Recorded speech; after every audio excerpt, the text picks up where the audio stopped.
Welcome to another TikTok Live. It is Wednesday, July 8th, 2026.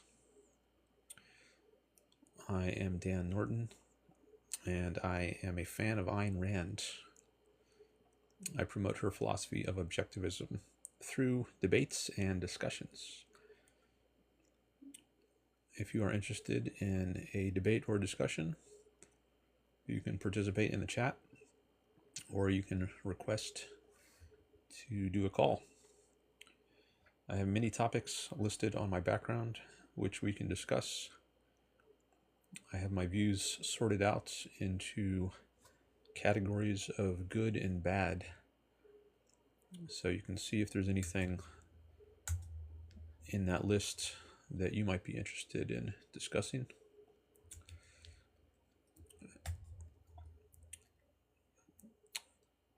I'm taking a look at my YouTube page. Sorry, not my YouTube, my TikTok page, to monitor the chat in a different window.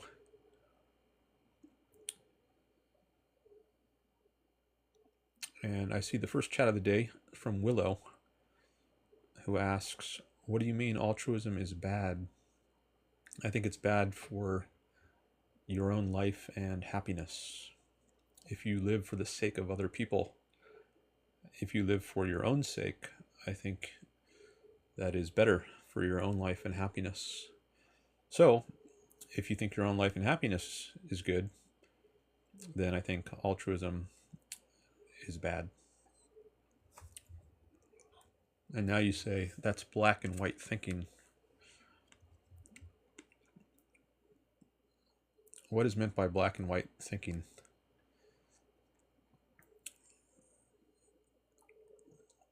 If I say 1 + 1 is 2, is that black and white thinking? If so, is that bad? Are you a libertarian?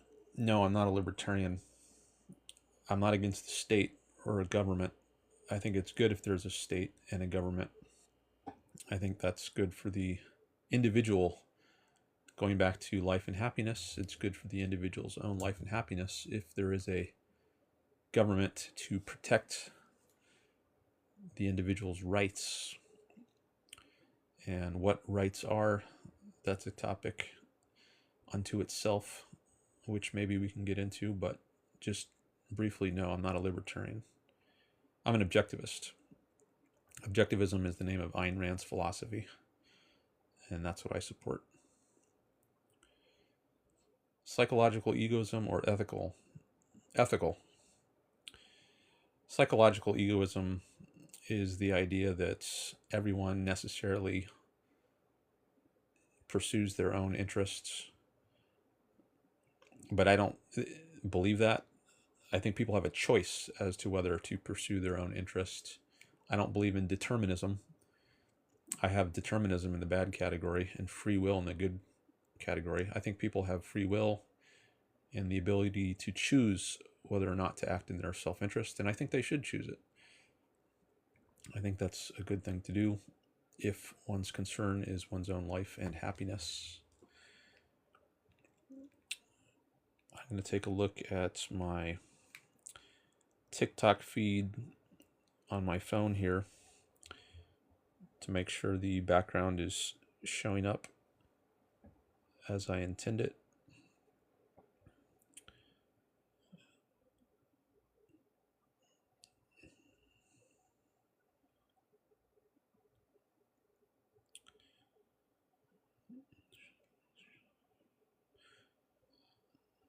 Okay.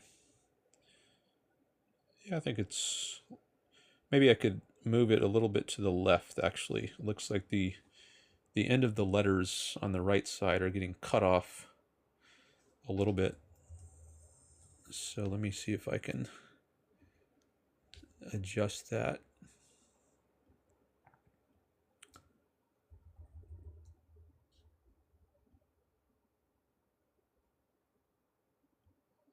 Okay.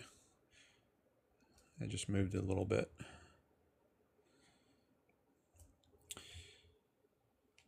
Okay. Got a lot of people joining now. Thanks for coming by. Thanks for the hearts, the likes. That'll help promote the stream, the algorithm. Let's see if I have any. Doesn't look like any requests yet. That's okay. I've got someone asking about Israel, someone asking about abortion. How is Israel good? I think Israel protects rights decently well compared to surrounding Arab countries where you can get in trouble or you don't have full rights if you're a woman or you're a homosexual, or if you criticize the government. I think you have more freedom of speech in Israel. So I think it's relatively good at protecting rights. All right, I see I got a couple guest requests now.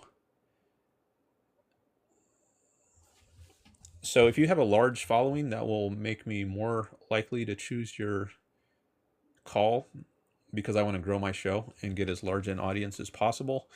And it helps with that if you yourself have a large following. Last time I had someone who had over 100,000 followers. That was the largest guest I ever had. Facts Still Matter. That was the name of the TikToker. And I will take people even if you don't have a large following sometimes, but if you send me some TikTok gifts, that will help incentivize me, because I want to make this show financially self-sustaining.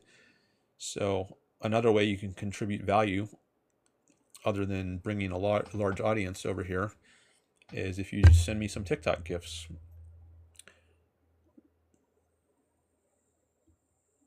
So right now,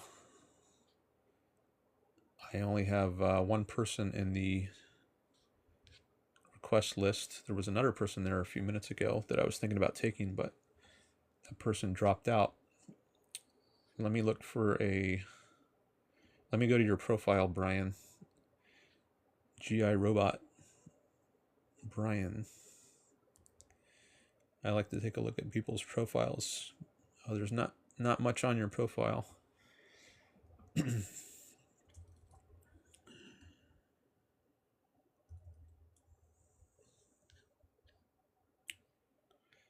All right, well, maybe I should take your call anyways. Do I have any mods here? I like to have a mod when I do a call, because it's hard for me to keep an eye on the chat at the same time as I'm doing a call.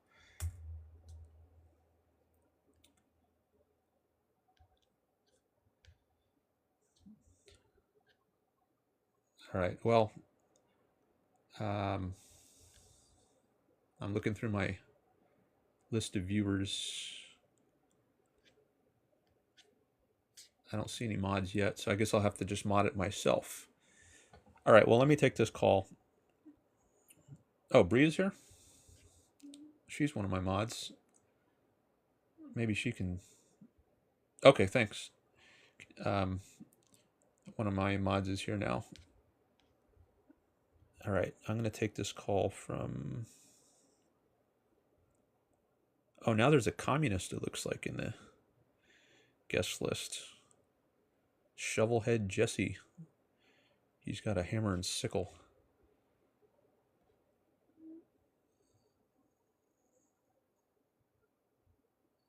Bree says that would be a good debate.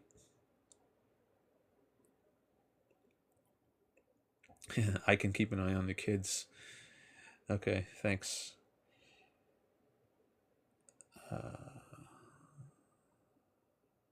Well, what do you want to discuss?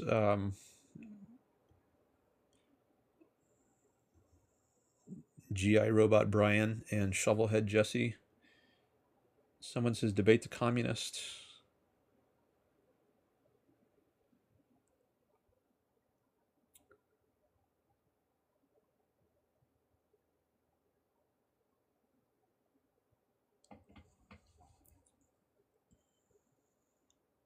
comrade.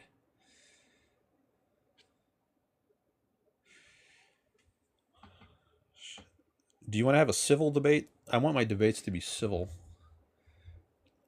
Sometimes they get uncivil, and then I end them.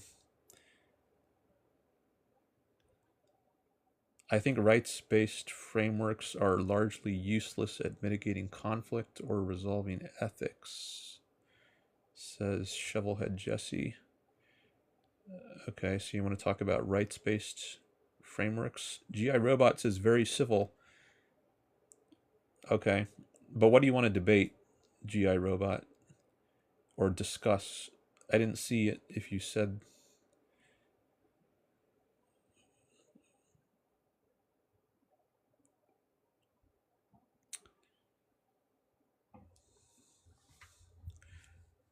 Yeah, I'm an objectivist, not a libertarian. Some things you mentioned about Israel. Okay, that seems to be my most popular topic. The most commonly requested topic is Israel. But I think I want to vary it up a bit and get some other topics in. So I think I'll start with the communist, and then maybe after that I can go to your call, depending on who else has requested. Let's have a real debate. All right. I'm going to bring on the communist. If that is a communist. I'm just assuming because of the hammer and sickle.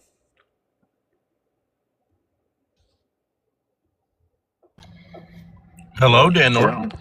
Hello. Hello. So, do you want to have a civil debate? Definitely. I mean, what's the point of debate if we can't, have competing ideas? Okay. I just want to probably list out real quick, I think on the list, the things I most disagree with. But then obviously I don't want to debate each one of those points. Obviously, I think that your view of Israel really isn't compatible with any kind of homesteading theory of property rights. Your view of Israel really isn't compatible with any kind of view that is pro-property rights. But I want to go more so into the fact that an objectivist can't actually say that having sex with brain-dead babies should be illegal. And it's because the action itself is not harming anyone or violating anyone's rights. It's not a complex topic, the idea of being able to homestead dead bodies, right? You kill a deer, it's yours, right? If a brain-dead baby with no parents ends up on your property, you are able to homestead it, and you would be able to have sex with it without any rights violation. And now the objectivists can call this immoral, but they couldn't support the state making it illegal. Actually, on the contrary, if you were to homestead a brain-dead baby and we're having sex with it, and I try to stop you, I'm actually violating your rights. Okay. Well, I'm not sure I want to talk about that example. Well, I think it shows the fact that rights-based systems of ethics, while ambitious, have very, very massive flaws and unintuitive responses. Dan, someone to use a TikTok-friendly word, says my mod. Oh wait, I know Bree. Okay, Bree, I'll use TikTok-friendly words. I think the biggest issue with rights-based systems is that, again, they seek to have this ambitious kind of approach to morality, yet when it comes to actually parsing out issues like what I just presented to you, you really don't know what to say. And I think that's because rights-based systems are wildly ineffective. Consequentialist frameworks are much better. I'm not sure which, just to go to Bree's chat, which words you had in mind that you think were maybe not TikTok friendly, but you can mention that in the chat or DM me if you want. Under your objectivist view, is the smecks with the brain with the brain dead baby, should that be illegal? Like I say, I don't know if I want to talk about that. You don't know whether or not it should be illegal. That's a crazy. That's a crazy standard to have. I said, well, I don't know if I want to talk about that because it's shouldn't be illegal. You're okay to talk about abortion. You're okay to talk about abortion. Should it be illegal? Look, okay, Abortion, listen. yeah, I think that It's should be it's really legal. easy to say that having sex with brain dead babies should be illegal. I'm not even trying to be bad faith, but you can't say that right now because your view doesn't allow you to say that, and that's why I think your view So here is I'm wondering if you do want to have unintuitive. a civil conversation. I do, and a civil conversation means as an interlocutor that you respond to what I'm No, no, saying, but no. you won't. Hold on. Let's slow down. You have no, you No, have we got to you slow have a down. burden. You can't be interrupting me constantly. That's also not part of a civil conversation. So there are certain examples which I think are just gross to talk about, and if the point can be illustrated on a non-gross example, I think I'd rather do that. So it doesn't mean I don't have a view on it or I don't have an answer, but it's just certain topics are gross and I don't think Yeah, they're I necessary think I think that's a motivist in slop. order to illustrate a I point. But I think that's a motivist slop right now, where you're just saying yuck instead of using reason, instead of deliberating with your free will, right? Instead, what you're doing is that you're saying, oh, it's yucky, I don't want to talk about it. The reason why I use that very specific is because the nature of a brain dead baby puts into question a lot of things. Firstly, we have a moral kind of idea of the preservation of this brain dead baby, while on the other hand, it doesn't have rights because it's not a rational volitional being. And so the brain All dead right. baby I muted you because you said my view is emotivist slop. And that again makes me all I'm wonder. hearing is yuck. I'm not hearing you say it's wrong or right. All I'm hearing. Okay, disconnected him because he after I muted him and started saying something, he unmuted himself and started talking again. So I'm doubtful he wanted to have a civil conversation as opposed to calling my view a motivist slop. Like there's no reasoning behind it. I think I was giving reasoning. So I'm doubtful that was going to be a good conversation to have. And that's why I asked at the beginning, do you want to have a civil conversation? Just to establish that at the outset. And I don't know that he actually gave a firm yes to that. But anyways, it didn't look like, I'm doubtful that was going to be a worthwhile conversation. So if you want to come up here, then I think you need to be more respectful than that. So you can bear that in mind and not interrupt like that.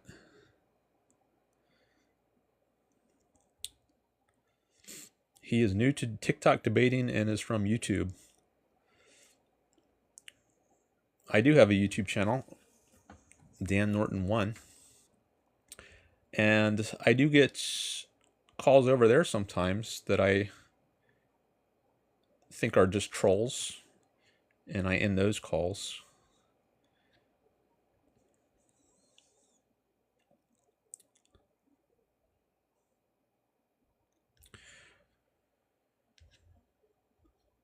All right.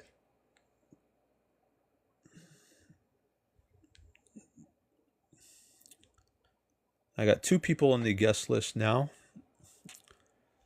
Jinxie and IG Petrae.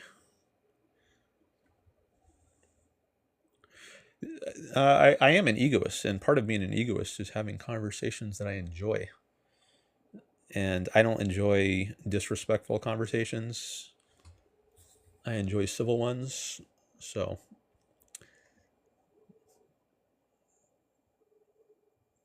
that's part of how I be an egoist is have the conversations that I think are good for me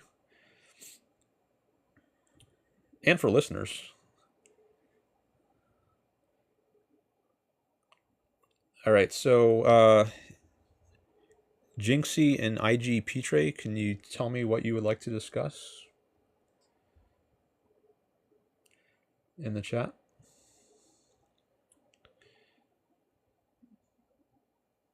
Trump is good. Okay, that's from IG Petrae. I haven't discussed Trump much on my TikTok stream.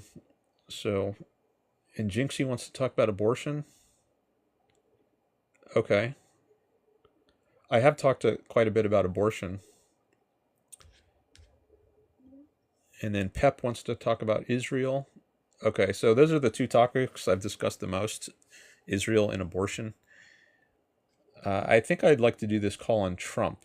I don't know if I've ever done a call on Trump on TikTok before. Maybe because most people over here are anti-Trump already.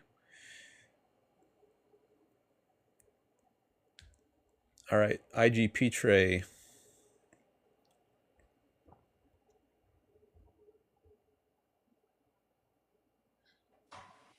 Yo, what's up? Hi. All right, so were you here for the last call? Yeah, I was. All right, so you know I like to keep it civil. All right, so if you can agree to that, then we can talk about Trump. I was trying to get a better understanding. Who'd you vote for in the recent election? I did not vote for either Trump or Harris. Did you vote at all? I voted for some other, I guess they're called down ballot choices, not the presidential, but I think I voted for some others. I don't recall all the other choices I voted for. Okay, well, when it came to economics, what do you think was a better fit, Trump or Harris? Economics, I mean, I think they're both terrible. So let me start by saying that. I think if I had to vote for one of those and choose a lesser of evils, I think I would have voted for Harris. Not because I like her, but just because I think I dislike Trump even more than I dislike her. But when it came to economics, like Harris, for example, wanted to increase the corporate tax. Are you for that? Are you against that? I'm trying to find out where you stand on the political spectrum when it comes to Oh, I'm economics. against all taxes. So if she wants to increase taxes, I'm against that. I'm for getting rid of taxes entirely. So then, from an economic standpoint, you would have voted for Trump. Well, no, not necessarily, because I think he does some very bad things economically, like tariffs. I agree So with you that tariffs are a tax on the consumer and they're inflationary. But again, you don't have to pay all types of tariffs if you don't want to pay for offshore products. Like one person's taxing you out the gate, the other person's taxing you if you buy something. okay, well, I mean, the the most important point I think is that both tariffs and taxes are bad. Whether one is worse than the other, I don't know. It might depend on the amount. Like if you have huge taxes versus tiny taxes, or huge tariffs versus tiny tariffs. So I don't know how you sort that all out, but I think um, the more important thing to get across is that I think both are bad. Do you believe in tariffs at all? No. What about to negotiate trade with other countries? No, I don't. I don't think trade should really be. I don't believe the government should be involved with in the sphere of economics. So I believe in free trade. I don't think the Same. government's role is to manage the economy or interfere in the economy. It's just to protect people from force. I think that's the only proper role of the government. I agree with you that I believe there shouldn't be tariffs at all. But if you were president, we were trading with China, and decided to slap on a 120% tariff on US manufacturers, what would you do? So if China put a tariff on us, I don't Mhm. think I would. I would place. I don't. I wouldn't place a retaliatory tariff. I don't think that helps. I think that just makes things worse. So you would allow China to take advantage of the greatest consumer nation in the world without being tariffed, while they tariff American corporations trying to sell to Chinese markets. I don't think tariffs is in our interests. I don't think it's in anyone's interest. I think you're But just when used shooting as a yourself in the foot. bargaining token, I can see why you think we're just, shooting ourselves in the foot. But if we're trying to get free trade, I see tariffs as getting to that end goal as leverage. Okay. Well, I'm doubtful of that. I haven't thought about it much, but I guess if we agree that free trade is the end goal, then that's an important point of agreement. I don't think that's the end goal for Trump. What But about protectionary tariffs? um, I don't know if there's is there another kind of tariffs? So yeah, tariffs can be used to bargaining token to protect domestic industries, all this kind of stuff. For example, during COVID, we saw a large shortage of vitamin C because we got that all from Asia. And we saw what happens when a country shuts down and we can't get vital minerals like vitamin C. It could hurt our people. There's things that we need to be able to produce here for protectionary reasons. Okay. I don't think there's any tariffs I would support. So if we need vitamin C, or I guess whatever good, I mean, we should either be able to produce it ourselves or have some reliable way to trade for it so we can get it from someone else who produces it. Like Canada, if they have some good that we don't produce in the US that we need, then we can get it from by trade with Canadians. So how would you incentivize people to want to build these essential things that we need in America without using tariffs? um, essential things we need. Well, I'm not. It's not my goal that everything we need is manufactured in America domestically. I think it's good to have specialization. There's the law of comparative advantage in economics, where I think for some goods it makes more sense not to produce them yourself. It's not as efficient as getting them from some other nation, which is might be more efficient at producing the good. So I don't think it's a I good goal. agree. I agree with that. Like when it comes to clothes and stuff like that. But for example, the chips in Taiwan, if China were to take over Taiwan and now we can't produce chips that go into our computers and all of our crazy ass systems that keep Americans safe, what would we do? Well, I think the Taiwan, I think it is in our interest to protect them from Chinese invasion, since we do. My understanding is that we do rely on Taiwan for advanced chips. So, but I don't think we need to engage in tariffs to ensure that we have access in chips. I think maybe we just need to have an appropriate military response. Maybe put some naval vessels in the area to deter a possible Chinese invasion. But I think the way to deal with it is militarily, not through tariffs.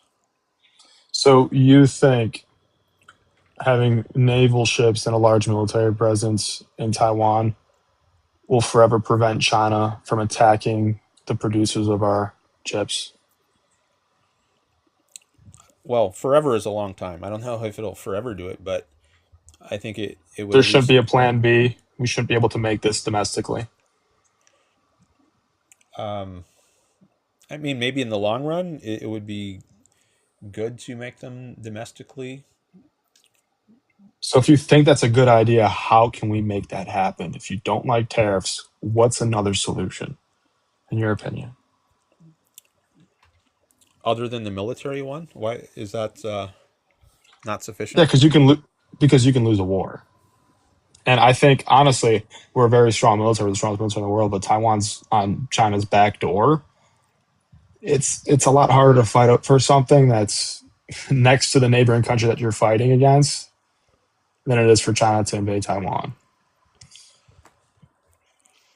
Well, I would suspect that U.S. has a stronger military. I haven't looked into it much, but I think the U.S. has the best military in the world, and Right now we do, but China is yeah, trending upwards at a crazy rate. okay. Well, They're I getting a mean, larger GDP. They're getting off their bikes. They're manufacturing at large amounts. It's pretty scary. I think there's an inherent flaw in a communist system. They that stops them from advancing, like to the extent I don't they even think they're are. communists, man. They're, What? I think their tax code. They're not. They're not even communists. Well, yeah, I've heard this point, like they're nominally communist or something. Well, there's the Chinese Communist Party, but they don't. I mean, there is a difference between Like how the there's private country property was rights in run, China, right? like under Mao versus under Deng Xiaoping in the late 70s. They liberalized their economy somewhat. So it's, I wouldn't say it's purely communist, Well, but they've been it's thriving better since they got authoritarian. rid I of think communism. maybe authoritarian is a better word for it, but I think that too is a limiting factor on their ability to grow. I don't think authoritarianism is consistent with progress and innovation. It undercuts it, actually. Hmm. Well, I think we found some common ground. I agree with you. I don't like government intervention. I didn't like the stimulus checks that Trump did or that Biden did. I hate when government intervenes with our economy because I think they don't know what they're doing. I agree with you. But there are some things that I have to kick back on because I can see how it can protect the people. And at the end of the day, that's the government's goal is to stay in their tiny little box and just to protect us from. Oh, did you disconnect or pause yourself? I don't hear you now. Invite to unmute. I can't. It's grayed out. I can't. I think you lost your connection.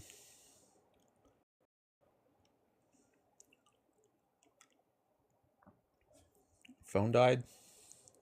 He left the app. All right. Well, um,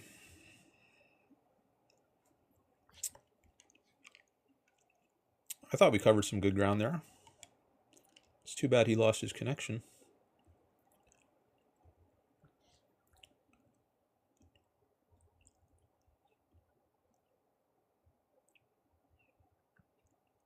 All right. Now I got two people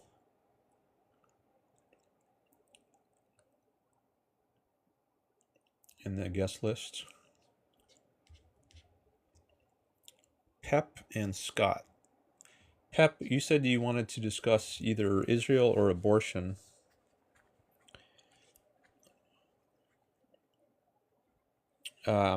Israel? Okay. And Scott, what would you like to discuss?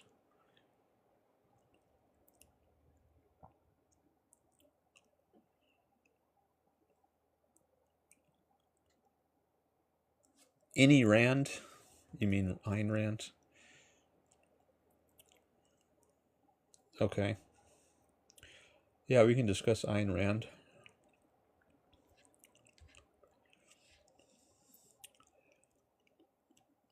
All right, I'm going to take Scott's call.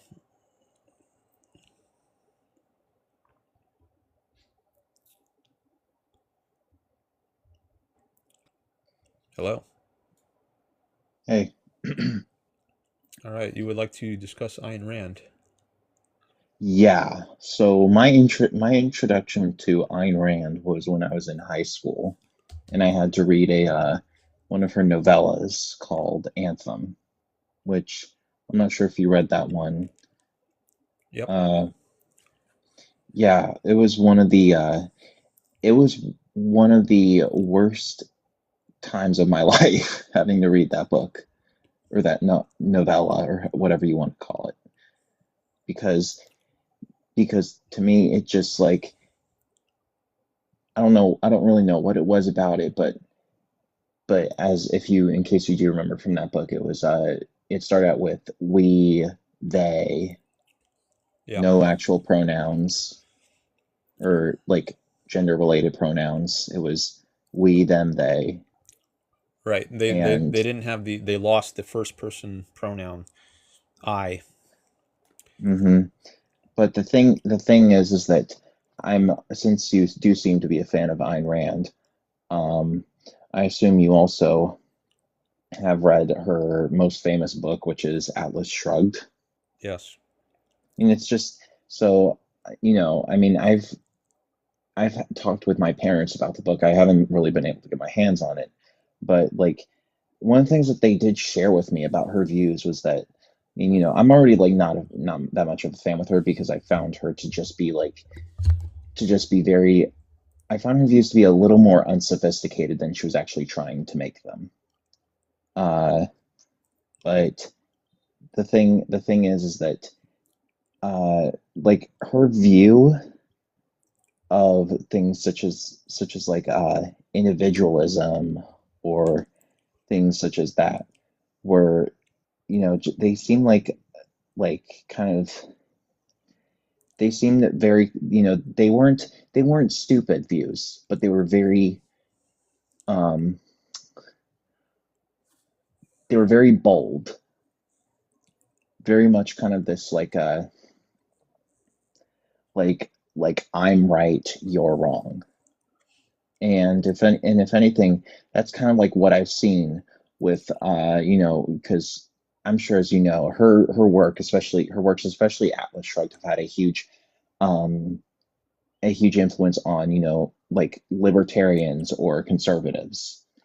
And I see a lot of like her approaches towards philosophy have influenced those kinds of assertion of political assertions, like I'm right, you're wrong, my interpretation is correct, your interpretation is completely invalid.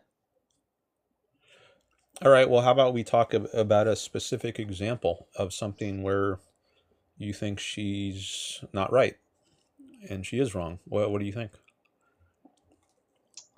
Well, I mean, one of the things that because I was so I was just like so like just because whenever I read about these people, and like her works always included some of her own, like her personal interest and her expressing her own beliefs. And so I kind of like was looking into some of her um like some of her background. And she wasn't exactly kind of dedicated to it, like it was her personal goal to be the greatest philosopher of all time. It seems like, if anything, she, like, especially with her sense of individualism in Anthem, which, it does, kind of, it's an expression of, you know, breaking free from, the grapples of authoritarianism, and, and, you know, becoming your own person. You have your own thoughts, your own free thought. Um, but it was, it was very easy to interpret what it was that she was saying. And so, it was in the sense that she was more or less just expressing her own thought than trying to make it free for anybody else to interpret it. And it was in All that right. I haven't heard sense a disagreement yet. a disagreement. Yeah. Like if you were saying before, I mean, I think, she thinks she's right and other people are wrong. And so I want to get a specific example of where you think she's not right and she is wrong. And then we can talk about that. oh, you want something where, like, If you have an example, I mean, if you don't have one, then I guess we can't debate Rand. But if you do have some specific, it sounds like well, you I have mean, these kind why of do you like think she's good? Why do you think stylistic. she's good? Um, Why do you think she's good? Because that's what you have, and like, yeah, I mean, I could say something about that, but I don't know if I want to take that route in this conversation. Um, I mean, okay, I'll say I think she's good because her views align with life and happiness. I think they're good for my life and my happiness. so that does tie to your little, like, compare contrast with, you think egoism is good while altruism is bad. and and the thing, and one things that I did find, and when I read some of her things, was that she definitely had this pressing on rejecting altruism. Yes. So is that one of the reasons why you agree with her? Like, Yeah, because the way she understands altruism is that it means putting others ahead of yourself. And I don't think there's any reason one should do that. I think it makes sense to be primarily concerned with yourself, with your own life and your own happiness. And there's no reason to place others' lives or happiness ahead of your own. I mean, philosophers have this common, really, a lot of them have this common agreement where that things such as, like, cooperation or empathy, that which are tied to altruism, are fundamental to human nature. And so she's basically rejecting something that is a core part of human nature. She's not rejecting cooperation, and What does she's in egoism favor. imply? She's in favor of cooperating with others when it's in your self-interest to do so.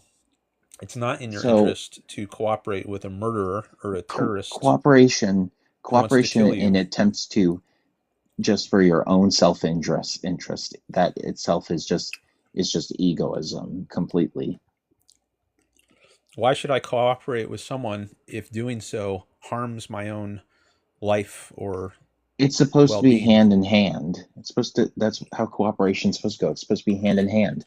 You're not supposed to go into a cooperating thinking that you're the only one who's going to benefit from it. If anything, that's just being selfish and narcissistic. I cooperate when I think it's in my interest, but I think often if I cooperate with someone, it's to both of our interests. Like when I buy food from a grocery store, we're engaged in a voluntary trade and we both benefit. I get the food and they get some of my money. That's a win-win transaction. Yeah, that's part of altruism. No, Something that you think is bad. no, it's not part of altruism. I think So it's then part of egoism. We're both So benefiting. you think they're getting money and you're getting food. Yeah, which is what we both want. I'd rather have the food than the money. So and they'd rather means have you're the both money than the food. both benefiting from it. Yeah. So And egoism is a win-win kind of system. That means that no, that's altruism, because that's cooperation. And also, what's interesting is, how can that really be cooperation when it's literally just like something you are required to do, where you go to the store and then you have to pay, or else you're going to get arrested. Well, I think there's more than one issue coming up here, and let's try to do one thing at a time. So if I am engaged in a trade, a win-win transaction, I think both sides are pursuing their interest. And do we agree? If you disagree on that, maybe we should talk about that. But I don't think there's any altruism there. If they're both pursuing their interests, they're both benefiting.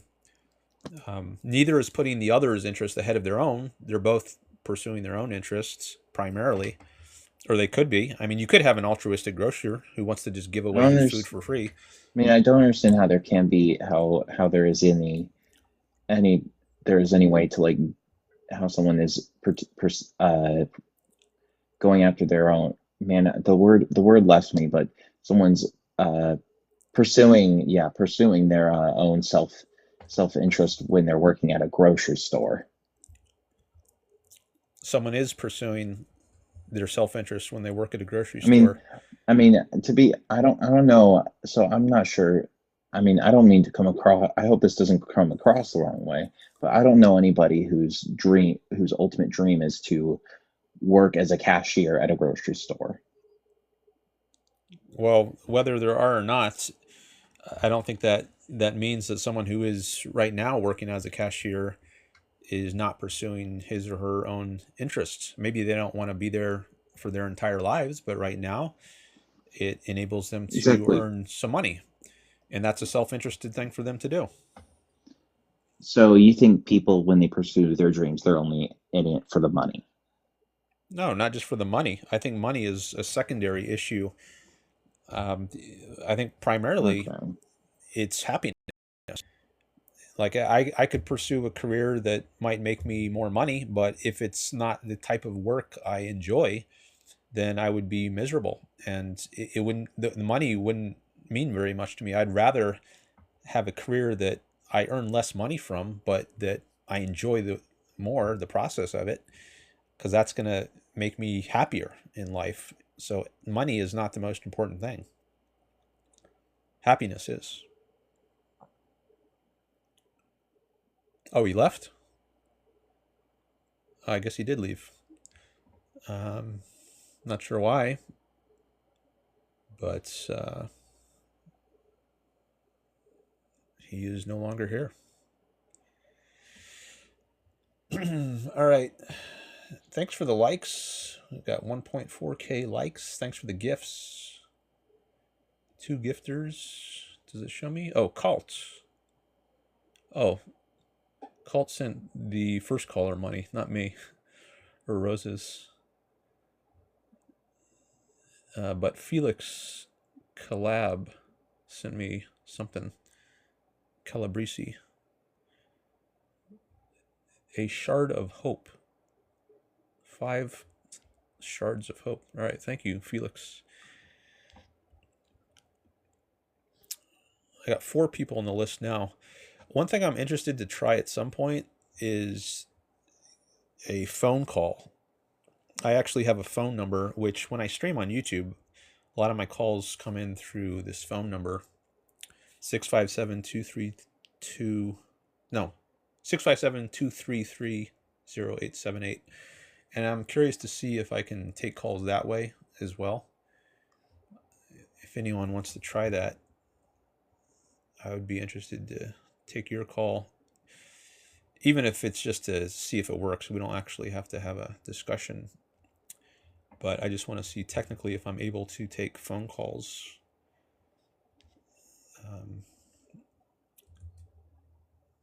Actually, I'm going to drop that number in the chat, and maybe I'll pin it.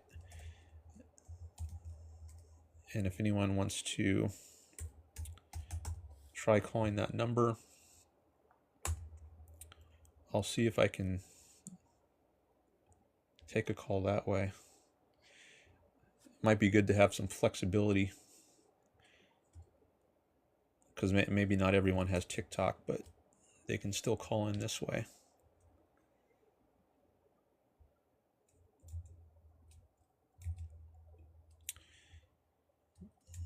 All right.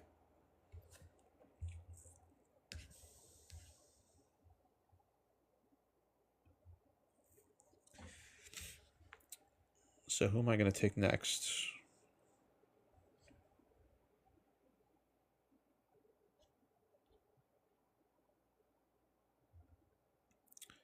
Oh, somebody just tried to call the phone number. All right, let me see if I can get that call and have you hear it.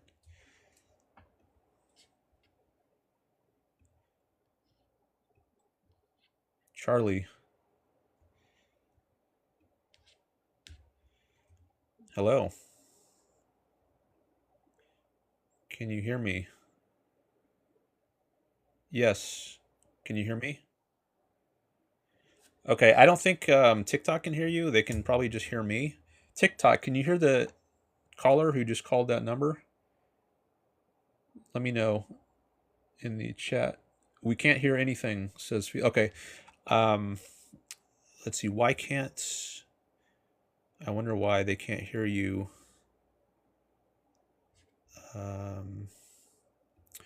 Okay, well, I don't know why your audio isn't coming through to TikTok, so that's something I'll have to troubleshoot. But I think I should do that later, not now. Did you actually have a topic you wanted to discuss? Oh, what's your name? Oh, Charlie Peterson. Okay, what did you want to discuss?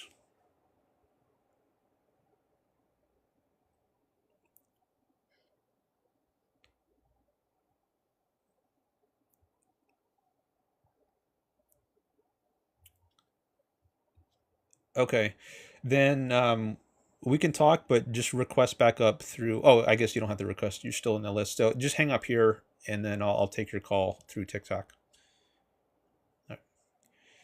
Okay, so I guess none of you could hear his side of the conversation there, but he did also request up. So I'll have to figure out how to take calls through that Google Voice number. All right. And Pep, I know you want to talk about Israel. Felix, what do you want to talk about? Did you already tell me?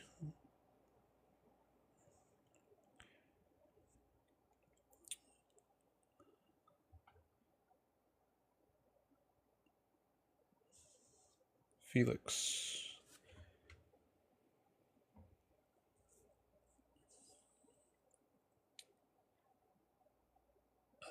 Oh, immigration versus subjectivism question. Oh, okay. Uh, so I don't mean to oppose immigration to subjectivism directly. Like many of the topics on my background, they pair up nicely with the thing on the other side of the vertical line. Um, but that's not true with the last, I guess, immigration, abortion. Those two, they don't really, I didn't mean those to pair up with subjectivism or collectivism. I just happen to, those are the order they happen to come in the list.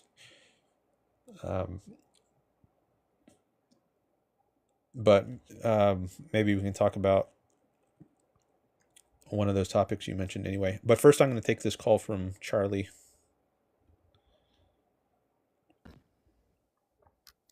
Can you hear me? Yes. Excellent. All right. So you mentioned a variety. It sounds like you're open to talking about a variety of things. You mentioned Ayn Yeah. Rand and Yeah, some yeah. other things. Yeah. How about we start with So, Ayn Rand? yeah, let's do it. I think her view on objectivism in terms of like objective reality exists outside the individual experiences of people. I find that to be a little bit problematic. I don't know if you would agree with her stance on objectivism, but Yeah, I agree with her view. I mean, there's a lot to it, but we could yeah, talk about yeah. any element of it. So you were speaking on, I guess, like this specific aspect of her philosophy and said that you think that Ayn Rand is like good because her writings align with like what speaks to your life or happiness. Like, is that true? Did I kind of collect Yeah. that right? Yeah. So your life and happiness, how do you experience that? How do I experience my life and happiness? Well, I have my sense organs, my eyes, my ears, and I'm aware of the world. I have a certain perspective on the world. Yeah. So like if you say like something tastes good, you're using your senses to experience that. And if it tastes good, it's probably contributing to your happiness in some way, right? Yeah, at least in a small way. So that perception of reality and the way that you're tasting that food kind of exists within your individual experience of that food. Because if that same food to me does not taste good, I'm experiencing a different reality of that food, right? Well, I wouldn't say you're experiencing a different reality, but you're experiencing the same reality, but in a different way. Like a So colorblind person yeah. is experiencing reality in a different way than a non-colorblind person. It's the same reality, but they experience that one reality in a different way. So that would make it subjective, wouldn't it? Because it's subject to the interpretation of the reality. You're experiencing it differently. I mean, there's a sense of subjective where you could say, yeah, it's subjective, but there are multiple senses of subjective, and Well, yeah, that makes that like semantically, that's what makes the word true. I don't know what's like if what is meant by subjective is there, like if I say I experience this food as good and you experience it as bad, I don't know that I would say that it's a subjective experience as opposed to, well, what would be an objective experience I in would the say case that of there taste? really isn't, No which such is why thing. I find Ayn Rand's view on objective reality to be quite problematic. I wouldn't say there's an objective reality to anything or an objective experience. Well, that raises a question as to what is there even any meaning to subjective? Because if there's nothing to contrast with subjective, then where do you get the idea of subjective? I think it's by Like, contrast with something else that we call certain things subjective. We say it's not like this other thing, But if there is no other thing to contrast with what you're calling subjective, then how can you get Well, the idea of it well, that's subjective? not like that's not how we like define words or like set standards for what words means. Like, for example, this is kind of a silly example, but like, have you ever seen an alien? An alien? Well, what do you mean by an alien? Like something that is extraterrestrial, not from this world. Have you ever seen it? Is the moon? I mean, is the moon of this world Well, living. a living thing? Uh, I haven't seen anything living that's not from Earth, if that's what you mean. Have you found any evidence like that, like substantially, like a humanoid-esque life form, as we take the word alien to commonly mean, that those exist? Have you like? Do you I find any personally evidence of don't. that? I personally don't have evidence that there's human-like life forms other than on Earth. Well, then in that, like in the use of your former logic, then that makes the word alien useless because we don't have anything to substantiate that it's a real thing. So like you're saying that the word objective becomes useless if everything else is subjective. But okay, we still have standards for what words mean, even though we haven't like experienced an objective reality, does not mean that that word is useless semantically. Well, we do have imagination, so I can imagine, and we also have fiction, so I can see drawings in a comic book of something with that's colored green, and it has a Yeah. huge head proportionally, and I can say I've never seen something like that, so I get the idea somehow, even if I haven't seen it with my senses.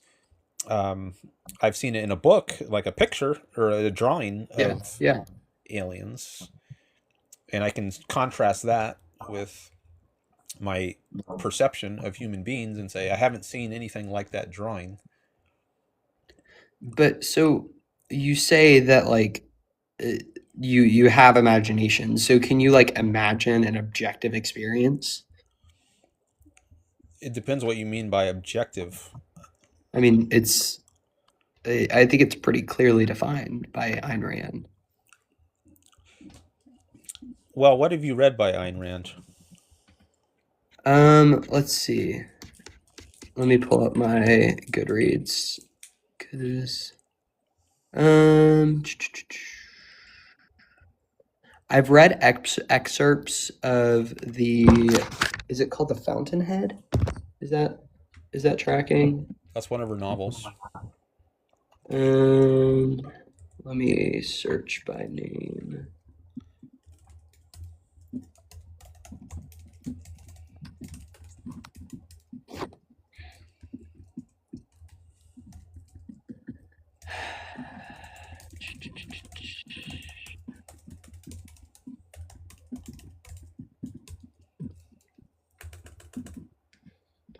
Okay, I think I've I've read an excerpt from Atlas Shrugged, specifically a speech within it. And then I've also read excerpts of Introduction to Objectivist Epistemology. It's a mouthful. Okay. She does talk about objectivity in that book, Introduction to Objectivist Epistemology. There's a metaphysical sense of the term objective, and there's also an epistemological sense. So the metaphysical sense means mind independence. So for instance, the planets, Jupiter, Mars, etc., exist mind independently. So even if there is no one aware of the planets, even if all human beings die, these planets would still exist. So you could say the planets objectively exist in the metaphysical sense of objective. But there's another sense of objective which is not mind independent, where it means something like Epistemologically. Yeah, the epistemological sense, that's the one where to be objective means you're thought process is based on facts as opposed to just feelings. Like, for instance, if a child says Trump is bad, and then I ask the child, why do you think this? And the child says, oh, I don't know, I hear my parents talk about Trump sometimes, and it seems like they don't like him, and I don't really understand what they're saying, but I get a bad feeling about him, so I think Trump is bad. I think that would be a subjective opinion. It's not really based on facts about Trump. It's just a feeling the child has. But if I ask someone, why do you like Trump? And they say, oh, well, because he lies all the time, and he tried to steal an election, and he doesn't tolerate criticism well, and he threatens journalists, and he is responsible in part for an insurrection attempt on the government, and he passes tariffs which violate free trade. So someone gives me a bunch of reasons, then I would say this person has an objective opinion. It's not just based on feeling, it's based on facts. There's some logic behind the thought. So I think that's the epistemological sense of objective.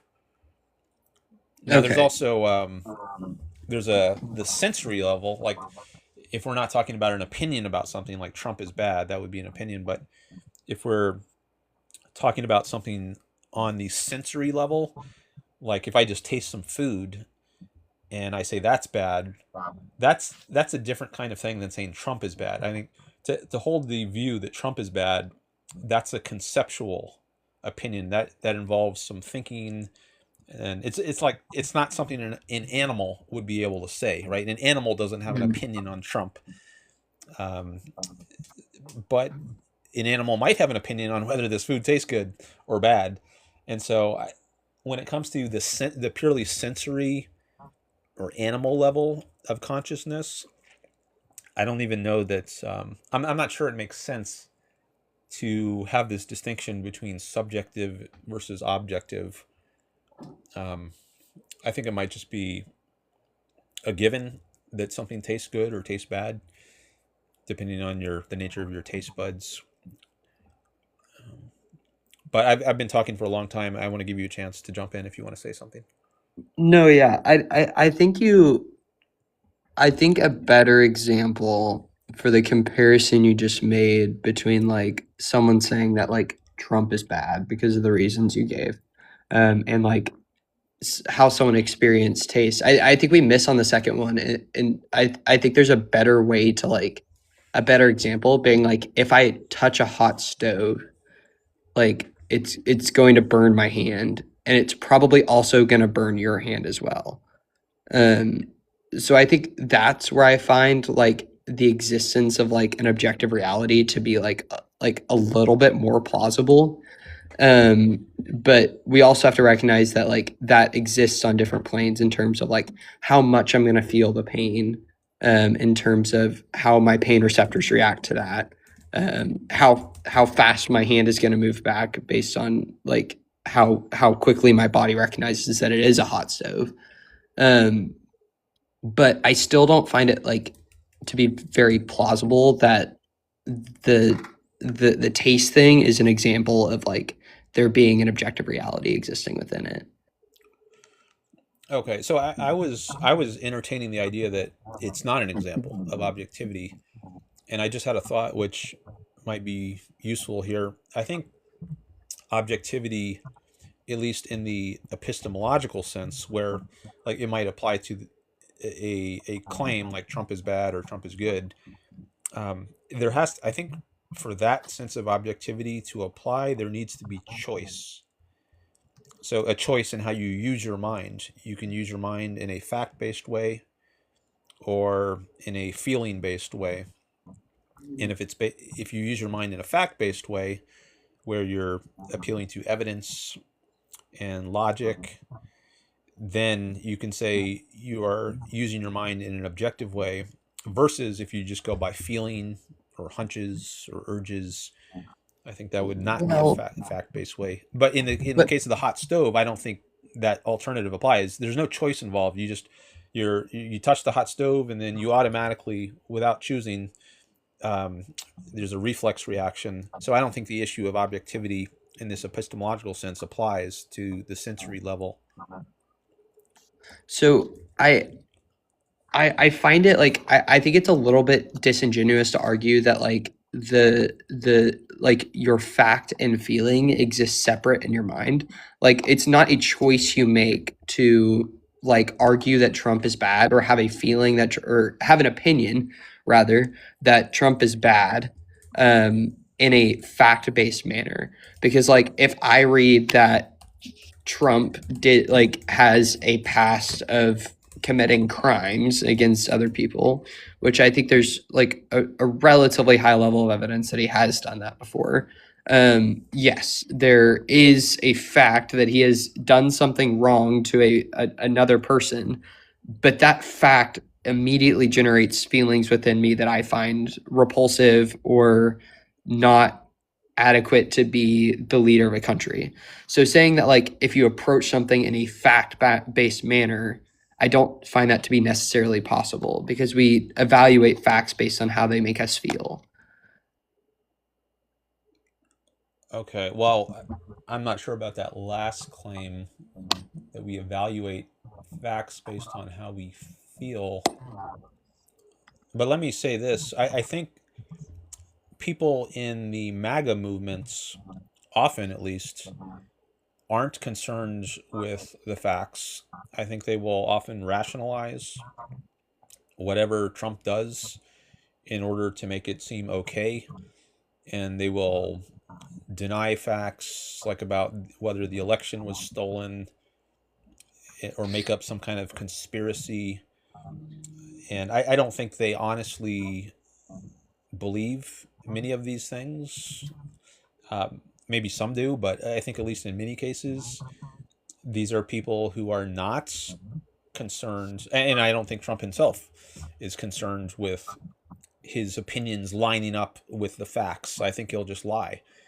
And so I think that would not be an objective way, not a fact-based way of using his mind. He's going rather by emotion or feeling, and I think that's up to him. That is a choice, whether you are honestly trying to see things as they are, or you're just allowing your emotions to guide your beliefs. I think that is a choice. I guess like I would kind of agree with that, but I don't think that's a symptom of like Trump as a person like making a choice. I think it's more a symptom of Trump as a person not being super intelligent. Oh, I think it definitely involves choice. I think he is making many bad choices about how to use his mind, and I don't think his primary concern is, let me look out at the world and see what's true. I think he has a desire to be liked. Maybe he's a narcissist and he wants people's approval, and that's his primary concern, or at least it's a higher concern for him than stating the truth. So he will lie and he will make up facts in order to get people's approval. And I think that is a choice. That's not an issue of intelligence. That's an issue of choice. And I promise I'm not trying to like move the goalposts on you. But I saw a different word in your good column, and I think it kind of connects. What do you find that to be the difference between narcissism and egoism? Narcissism, I haven't thought a lot about that, but I take it to be an unhealthy or irrational kind of concern with yourself, and maybe you're oblivious to other people. Like, I don't think it's in your interest to try to get other people's approval, at least if you're doing it in a way that requires you to lie, as I think Trump does. So I think a narcissist is an unhealthy kind of concern, or an irrational placing of your own, in an irrational view of your own importance, perhaps. Maybe So I would should you look it up, but argue go ahead.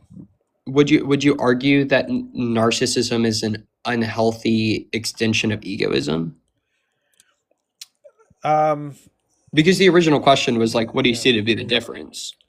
Yeah, so I don't think narcissism is egoism. Actually, I think it's a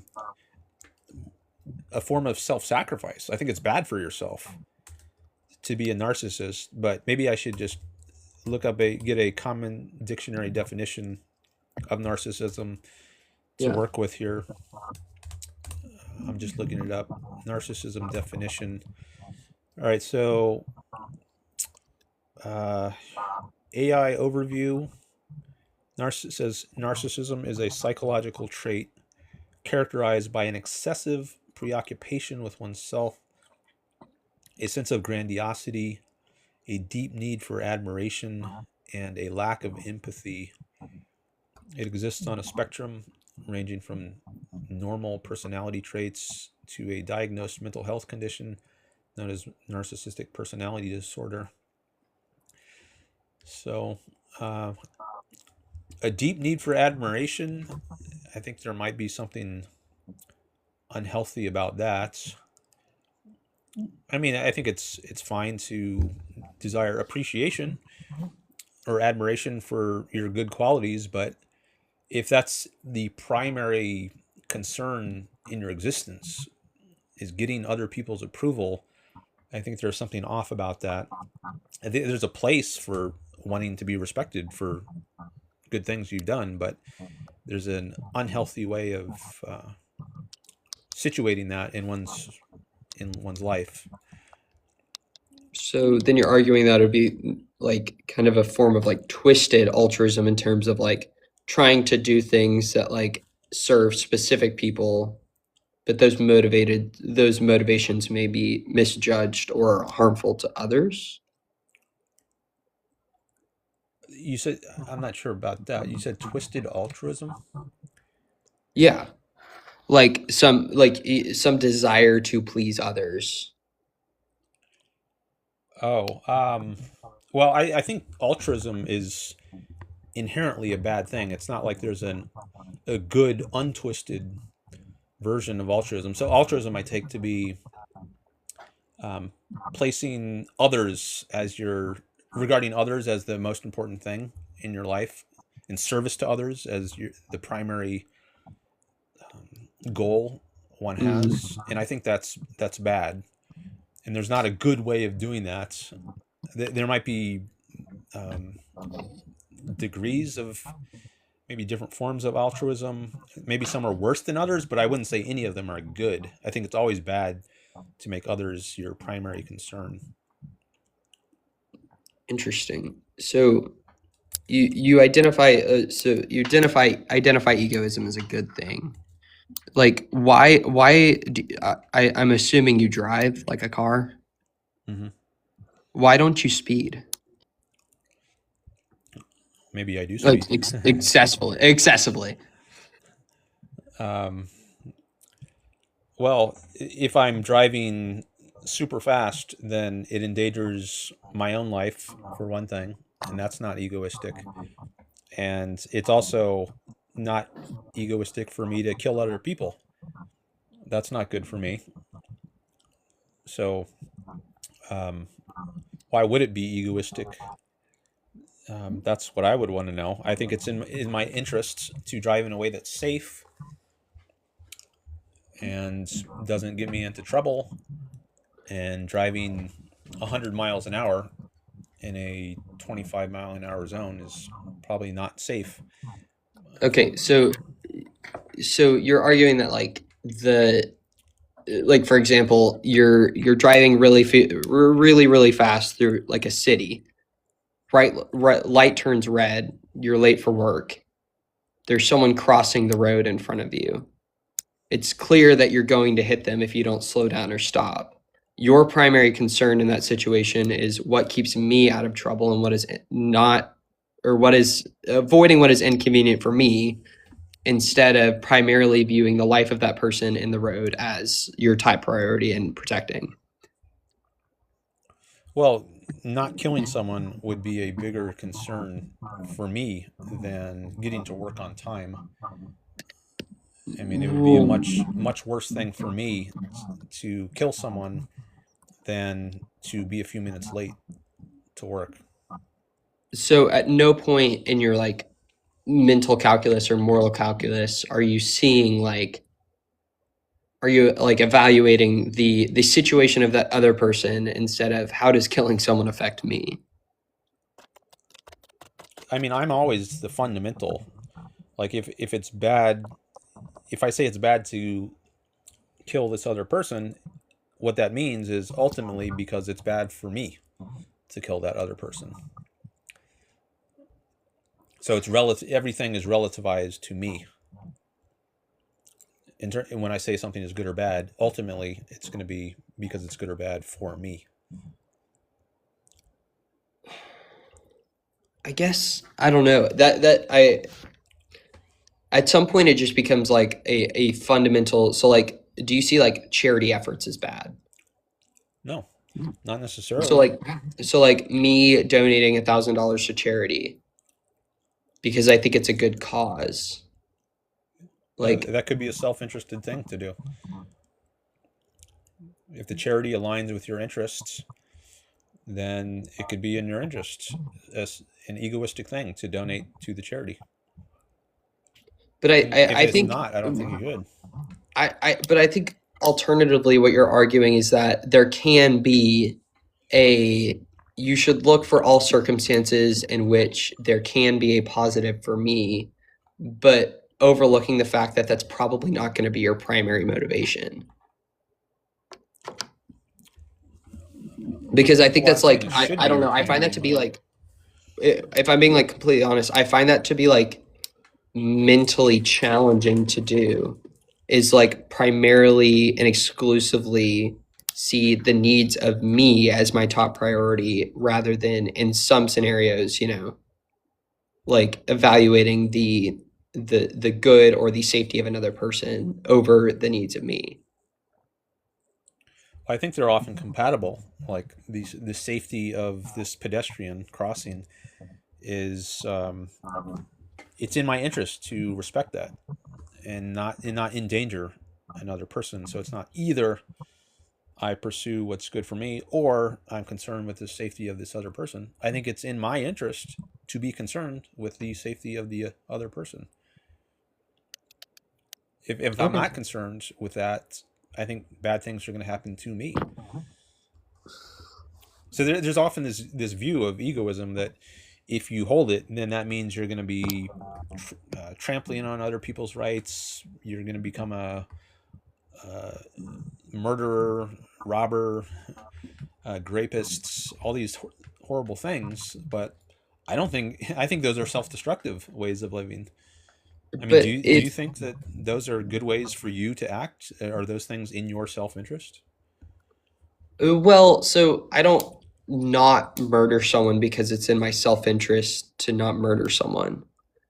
Like I don't like, I'm not like, if I'm driving down the road and the light turns red and someone starts crossing the street, I'm not evaluating not hitting them as the reason for not hitting them as because it could be bad for me, so much as this person is left completely undefended by my 2,000 pound vehicle.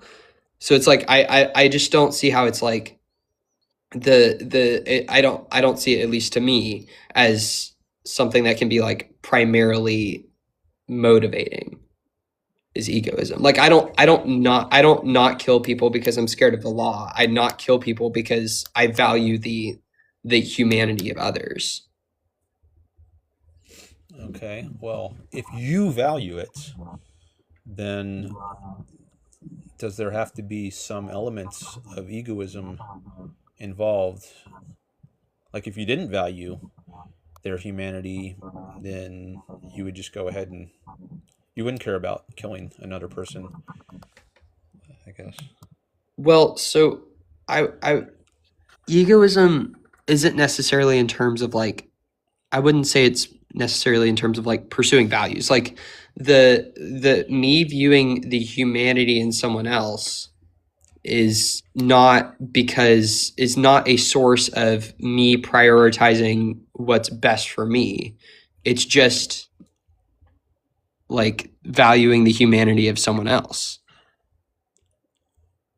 Okay. And you are valuing them, so their humanity is a value to you. So, in respecting their humanity, are you doing something that is self-interested, since their But humanity is a value to you?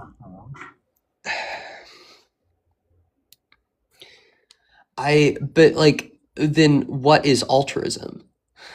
Because if you're saying, what would you define as altruism? Because I would identify prioritizing humanity of others in certain situations as altruistic, even if it's like beneficial to me. Let's just see. I'm going to search it up really quick.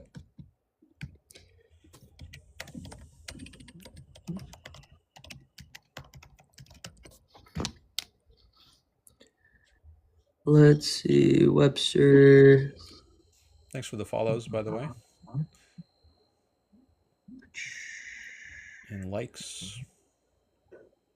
Equality, according to Merriam-Webster dictionary, altruism refers to a quality possessed by people whose focus is on something other than themselves. So I'm focusing on protecting the well-being of someone else. That's necessarily altruistic, and not because like in I can have a value, and me protecting that value is in a way, like you argue, pursuing something that is valuable to me, but it can also be altruistic in the sense that it's focusing on the good of someone else. Okay. So I don't think that's just doing something that benefits someone else. Like right now, I hope I'm benefiting other people by teaching them something about Rand's philosophy. I hope people are getting some value from this live stream. Mm-hmm. So I hope to be benefiting other people, but that's not my primary motivation for doing this live stream. I'm primarily doing this because I think it benefits me. I'm getting value from it. And if I weren't getting value from it, then I wouldn't do it. So I think doing things that benefit myself are compatible. I guess the reason all you are here who are listening is because you're getting some kind of value from this. Otherwise, why would you be here? So you're getting some kind of benefit from this. I'm also getting a benefit from doing this, but my primary reason for doing this is that I get a benefit. And if only you all got some benefit from this live stream, but I wasn't getting any benefit from it, I would stop doing it and find something else that I do benefit from. So you identify egoism as like your primary motivation for doing an action. That might be a good way to put it, or the fundamental motivation. Mm-hmm. Yeah. Well, I think you can have multiple like fundamental evaluations or motivations for something. Multiple and both of them. fundamental? What? Did you say you think there can be multiple fundamental motivations? Yeah.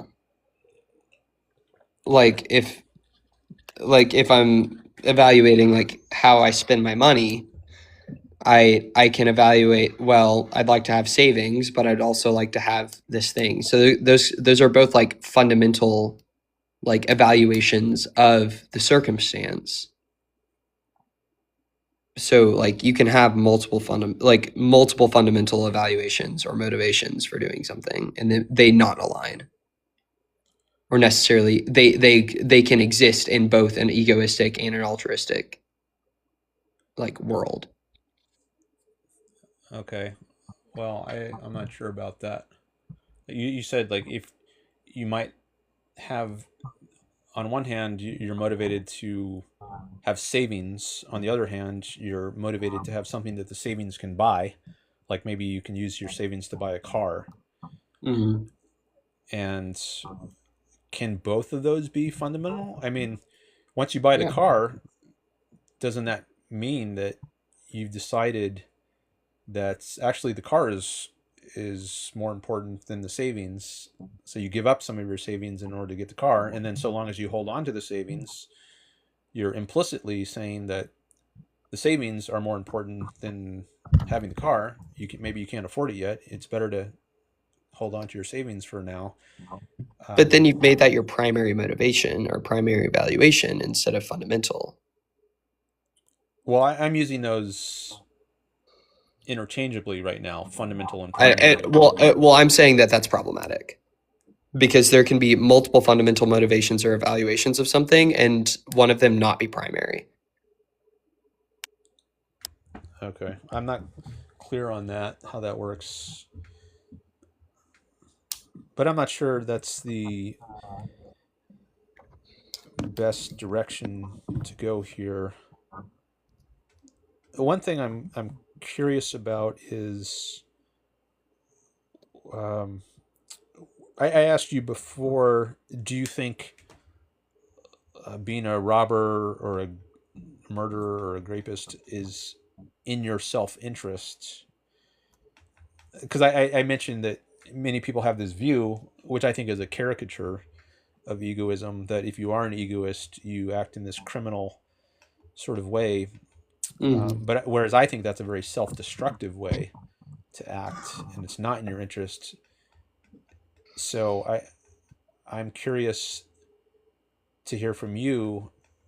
I think I asked you whether you think that's in your self-interest, and I think you said you wouldn't act in that way, but the reason you wouldn't act in that way is not because it benefits you. It's rather because of concern for the humanity of other people.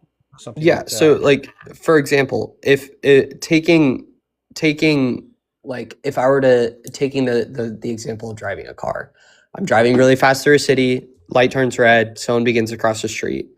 If I know that I am not going to get caught for hitting that person for like whatever reason, like that action will not come with certain like consequences, I would still not take that action and continuing through the intersection and hitting that person because I value their humanity, not necessarily because I can get away with it and I'd be late and I wouldn't be late for work. Does that make sense? I'm not sure, but I think saying that is that still leaves me with a question as to whether you think it's in your interest, and that's really what I want to understand right now. Do you think it's in your interest to just speed through that red light and hit the pedestrian? Set aside whether you would do that and what your reasons are for doing it or not doing it.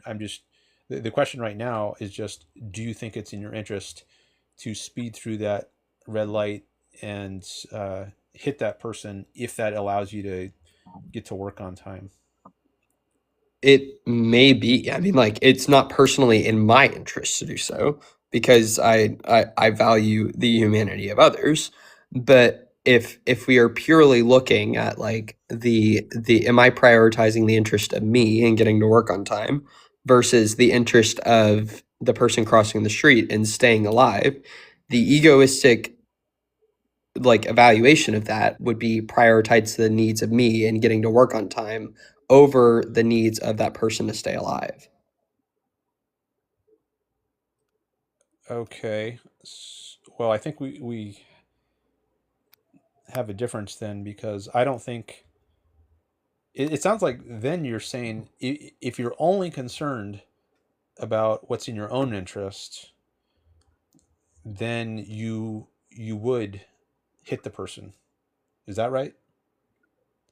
If that was my primary evaluation of the situation and primary like motivation is to get on time, if I followed or subscribed to egoism, then I would assume then yes, I put the interest of me over the interest of another person. Okay. Well, I don't think it follows from egoism that one should hit the person.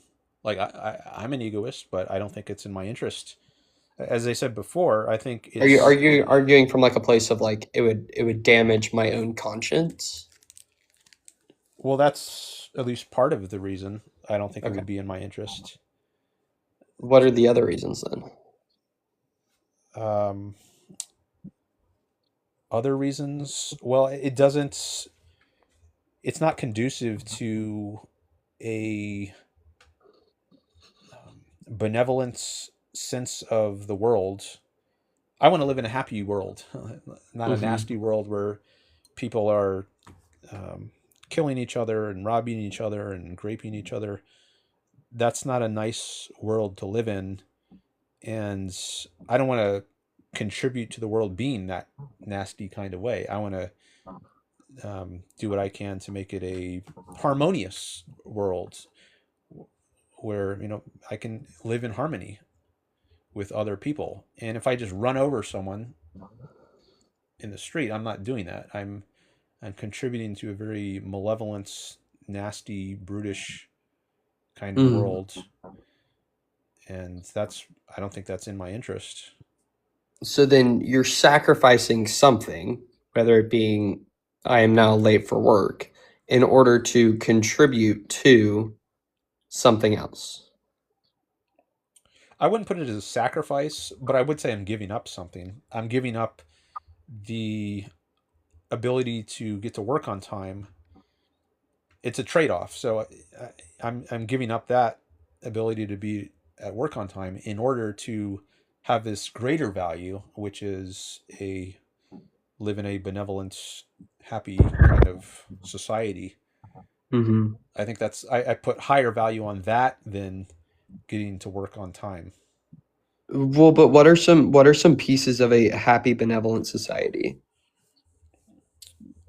I would say where it would be a society in which people don't coerce each other, for one thing, or kill innocent people. How do we stop that from happening? Well, there's police is one means. So police get murderers off the streets. If there's some bad actor in society, robbers, rapists, the police can be notified and get those people off the streets and put them in jail. But even before that, well, there's a process of education and parenting. Well, not necessarily what I'm looking for. Like, what do police protect? Like, their duty is to uphold what? At least in the context of the United States. Well, in my view, their proper purpose is to protect people from force. So a mugger on the street wants to take my money by force, not with my voluntary consents. He's not offering anything in trade. He's just using force, maybe threatening force. Like maybe he pulls out a gun and he uses force to threaten me, to get me to turn over my wallet. And the police use retaliatory force to stop him. So he's using, the mugger is initiating force. And then when the police come on the scene and put him in handcuffs, they're using retaliatory force against the force that he initiated. What allows the police to be able to do that? What allows them? Not sure what sort of answer you're looking for. I mean, I think there's really only one. Like, what allows police to, like, keep you from getting mugged or, God forbid, killed? Like, what allows them to do that? Like, what are they enacting? I mean, there are laws. They're enforcing laws against murder, against mugging. So in some sense, you are pro-regulation of what people can do. Not regulation. I distinguish between. I use regulation in a specific sense to mean laws that initiate force. like a law that says there should be a minimum wage would be an example.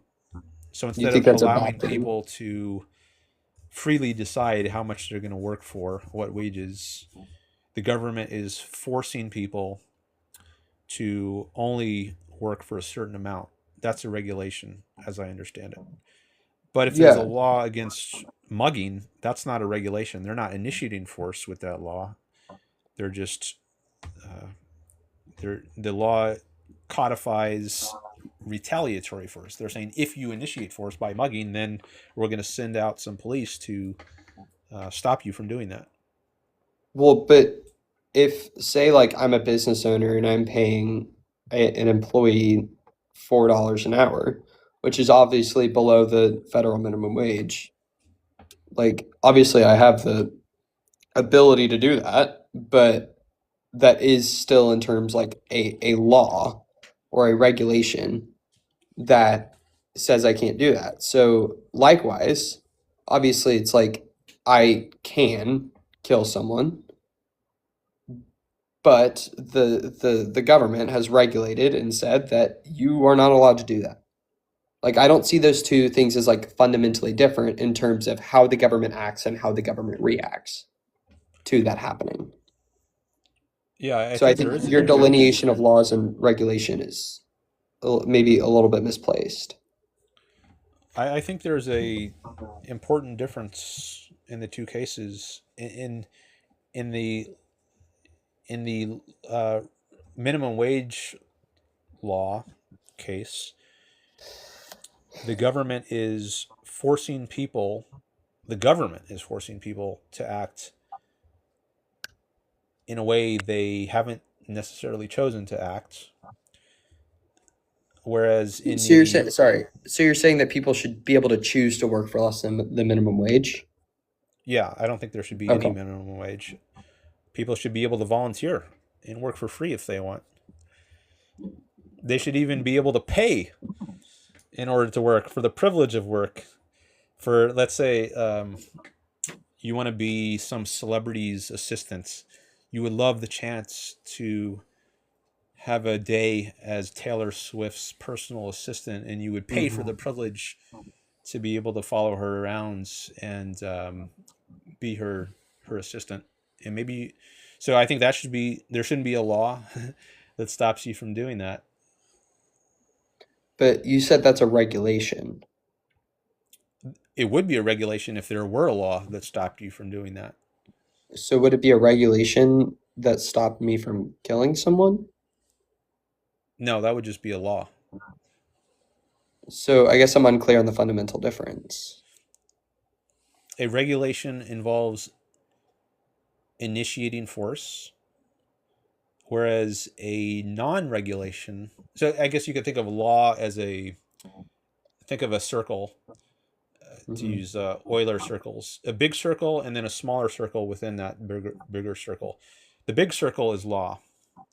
Within that, there's a smaller circle which is regulations, and those are the laws that involve initiating force. But the other laws that are not in that smaller circle, the non-regulation laws, they do not involve initiating force. Force and like, what do you mean by force? Like, how is the government like?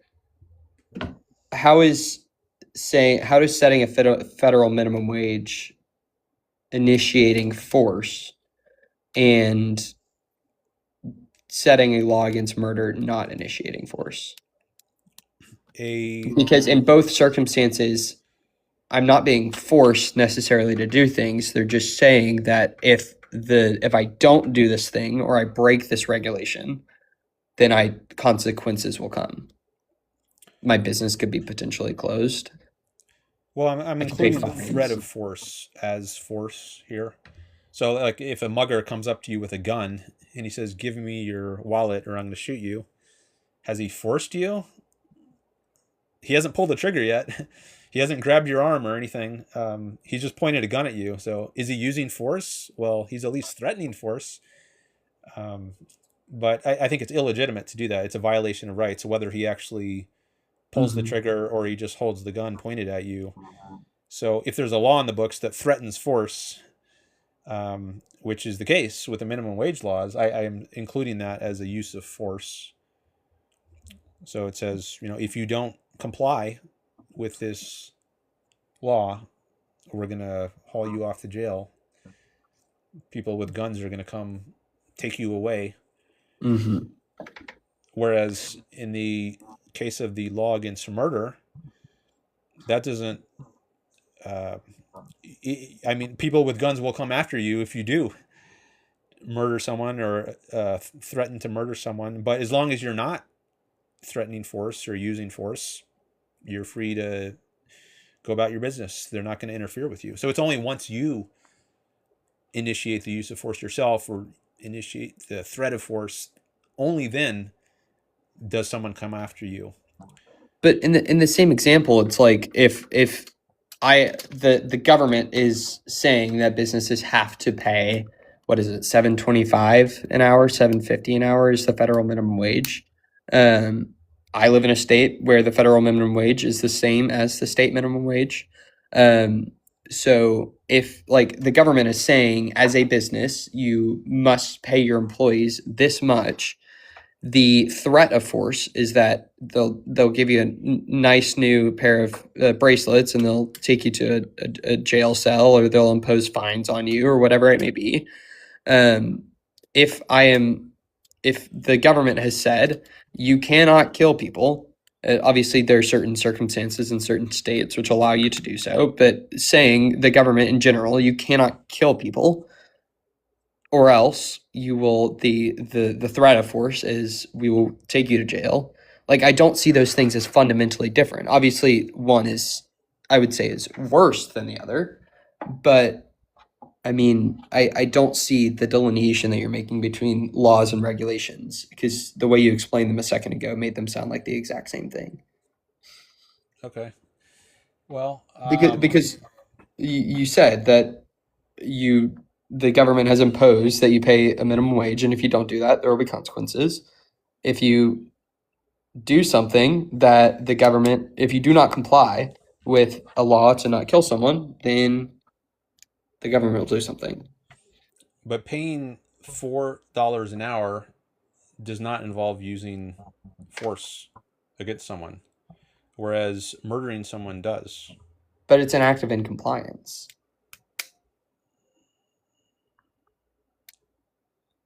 Not sure what you mean. It paying $4 an hour would not comply with the law. Killing someone would not comply with the law. Right, but let's set aside what the law is, because I think that's a downstream issue from the actions that the law governs. So let's just set aside the law. Let's say we're on an island, just two people on an island, and there's no government. It's just two people, and we could have agreement where I say, if you work for me, I'll pay you a certain amount. Maybe I don't have dollars, maybe I have coconuts or something else, but we come to some agreements on how much you're going to get paid if you work for me. There's no force involved there. In contrast, if I murder you with a gun, or if I throw rocks at you and pelt you to death, that does involve force. So now once the law comes in, if we imagine we want to govern what kinds of actions are legal or illegal, if we now make a law that says you can't agree to work for 4 coconuts per hour or whatever the rate is, that would be a law that coercively stops, or at least threatens to stop, a voluntary action. Whereas if we make up a law that coercively stops you from killing me with a stick or a stone or a gun, that law is interfering with a non-voluntary action. So it's a case of retaliatory force being used to stop initiated force rather than force being used to stop a voluntary sort of action. Well, but there is no law that says I cannot work for less than $4 an hour or less than $7 an hour. There are laws that say businesses must pay $7.25 an hour or whatever it is. But there is no there is no threat of force against me as an employee saying like prohibiting me from entering a contract that it means I get paid less than $7.25 an hour. Conversely, this is like consistently applied to the example of killing someone. There is no law that says like, okay, so like obviously walking down a dark alleyway is probably a bad idea in a dangerous city. But there is no law against me doing that. So like I can do that and I will not be punished for walking down a dark alleyway and then I get assaulted and maybe not killed, because obviously I can't be punished if I'm killed. But if I walk down a dark alleyway, there is no threat of force against me as it pertains to a law. Okay, So I just want to say bye to my mod, Bree. Thank you, Bree, for modding while you were here. And I see she's got to go. I do appreciate your help here. Hope it was egoistic. And I see I got 4 people in the lists. Let's wrap up this soon because I want to get to some other callers. Yeah, no worries. If you have any last thing you want to say before you go, I'll give you a few seconds more. Yeah, absolutely. I mean, I would just say that I find it problematic to like delineate a regulation or a law in terms of they both have consequences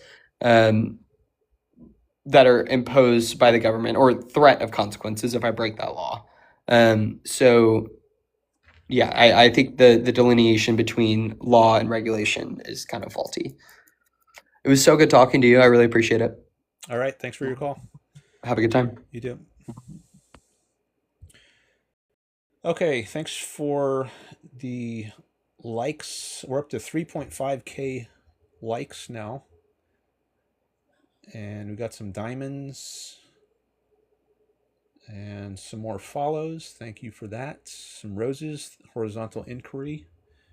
Send some roses. Thank you. And a heart me. All right.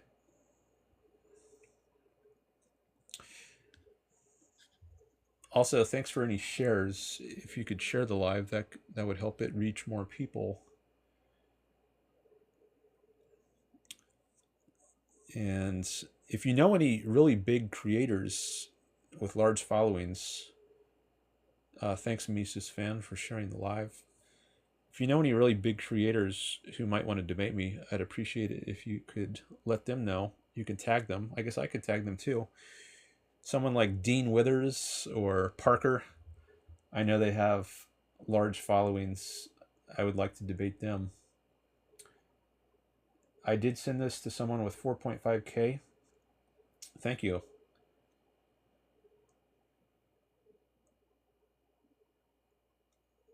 Okay.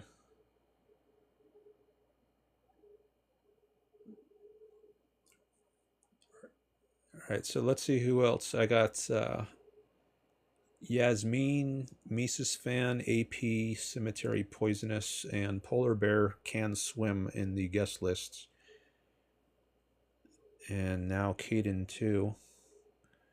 So I don't know if any of those people. Yazmeen says I've been waiting. Well, a number of people have been waiting. Let me take a look at your profile. Now, one way, you got 1,600 followers. That's larger than average. What do you want to talk about, Yazmeen? Also, do I have any other mods here? Oh, Israel. Okay. And let's see, who else? You've been waiting 20 minutes? Well, I think multiple people have been waiting that long. Mises fan, I'm a capitalist. Only wanted to ask if you could press a little harder. I don't see any mods, says Horizontal Inquiry. Does anyone want to volunteer to be a mod?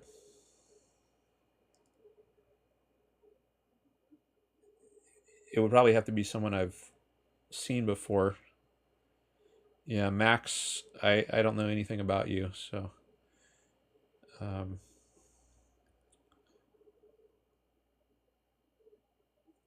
got to know you at least a tiny bit if I'm going to make you a mod. Have you ever heard of BioShock? Yes. I've never played the game, though.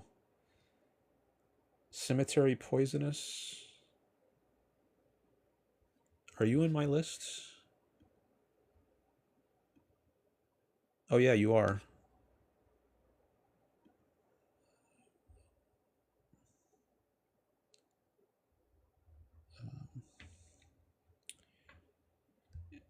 Oh, thanks for sharing the live, Bree. Now, you can also incentivize me to take your call by sending me some TikTok gifts. That would set you apart.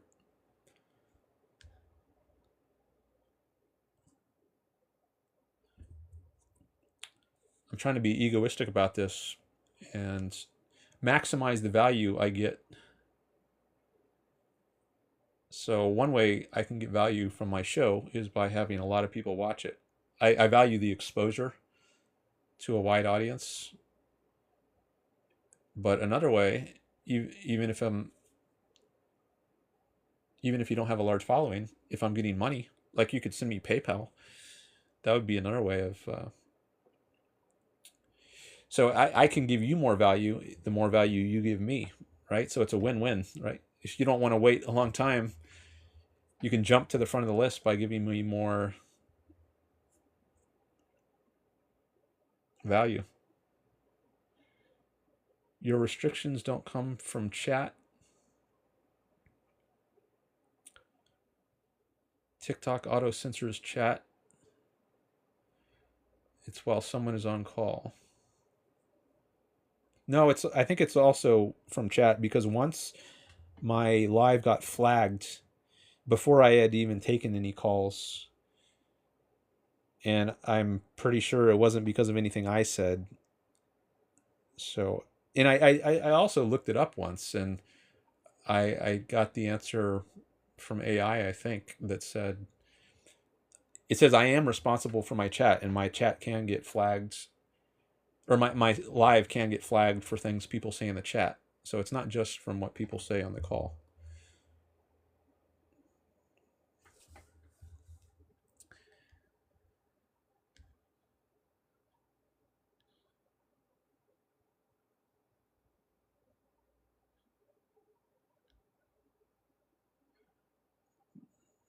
There is an AI monitoring the chat.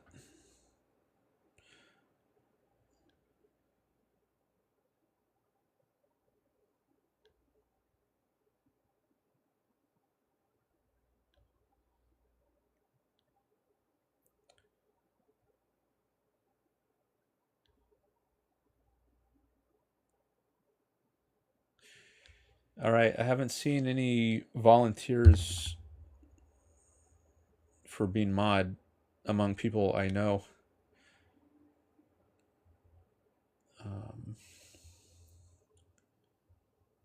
I guess I can just mod it myself. Officer Real Talk.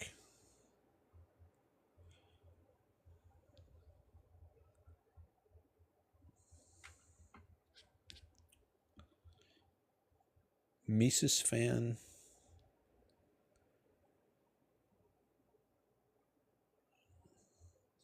Sounded like that might be a short call.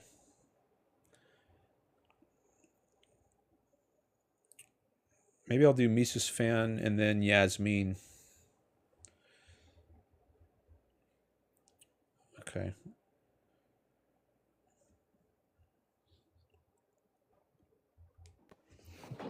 Hello, Mises Yo, fan. hello. Hi. Hi.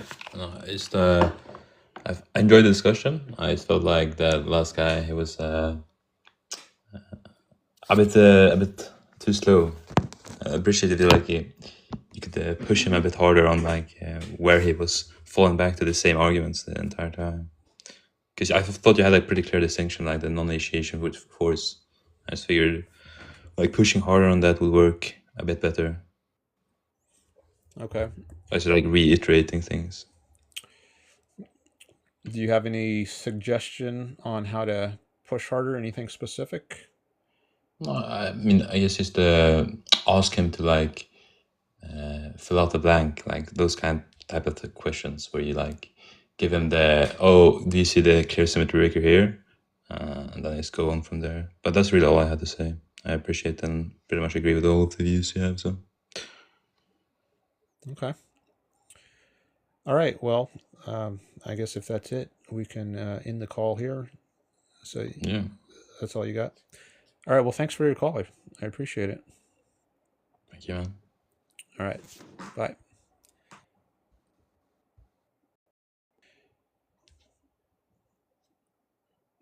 All right. I'm going to give Yazmeen a chance now.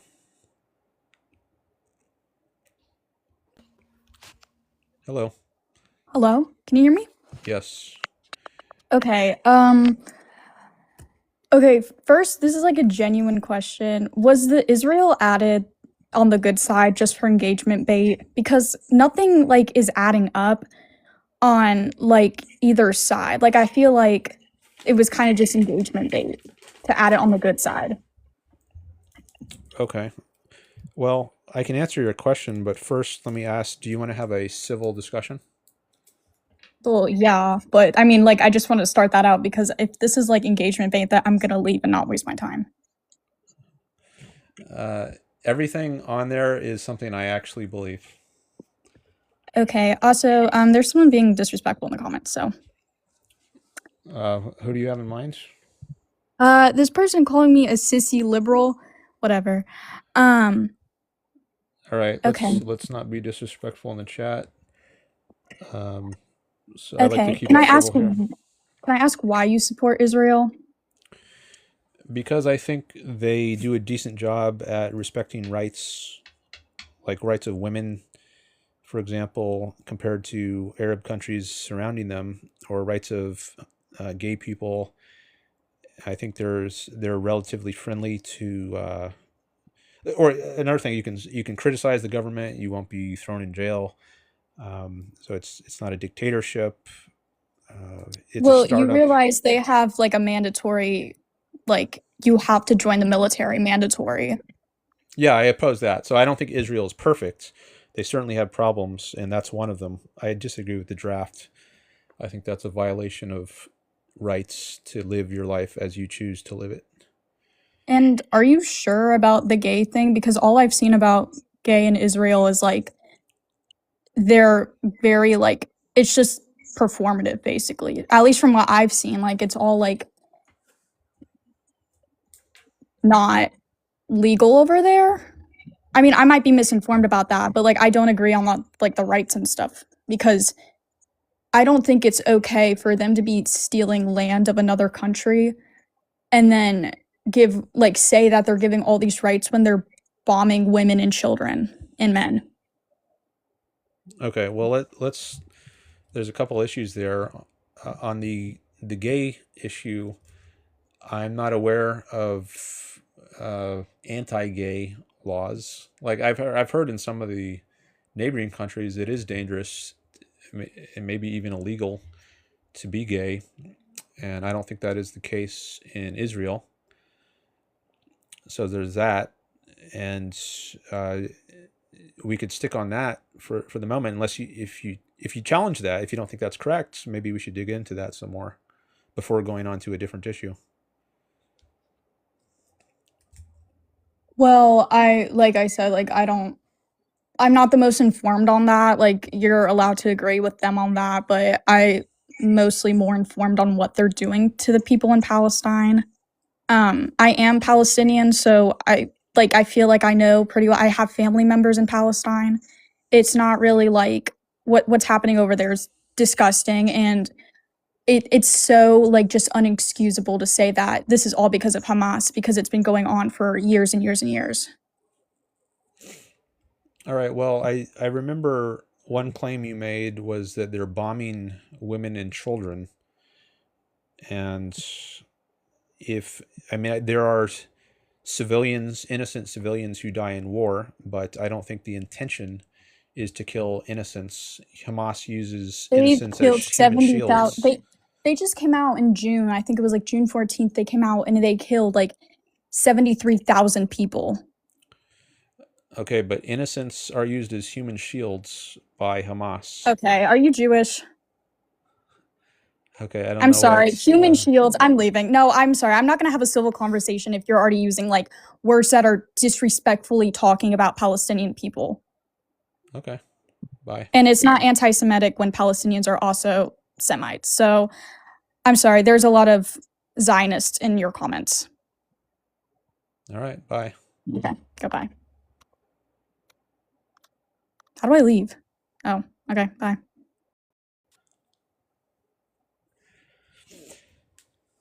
All right, so she has an objection to me saying that Hamas uses human shields. I think that's true. So, I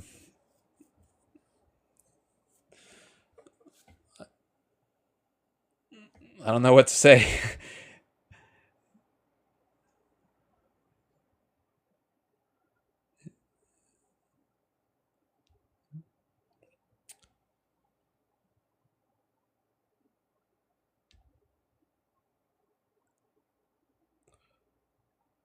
She asked if I'm Jewish. Why does that matter? Does that change whether or not Hamas is using people as human shields?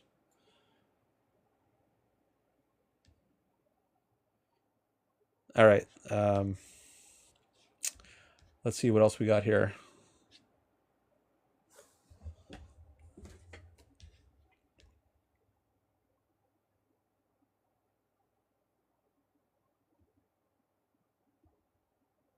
And they kill their own people. I think after I recall them executing Palestinians who cooperated with Israel.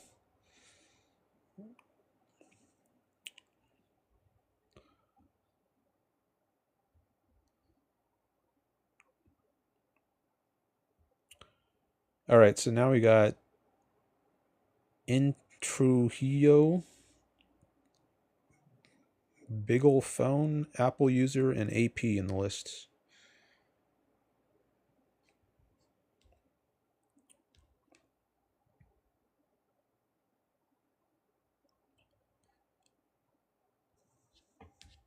All right, we're up to 7K likes, 7.7K likes. Trujillo, you said you gifted me roses? Oh, yeah, you did. Thank you. All right, well, that gives you a little edge. What would you like to talk about, Trujillo?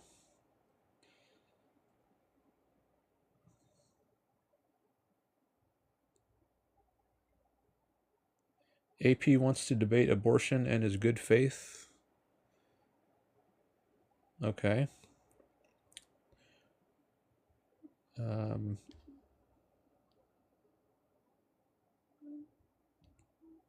Thanks for sharing the live.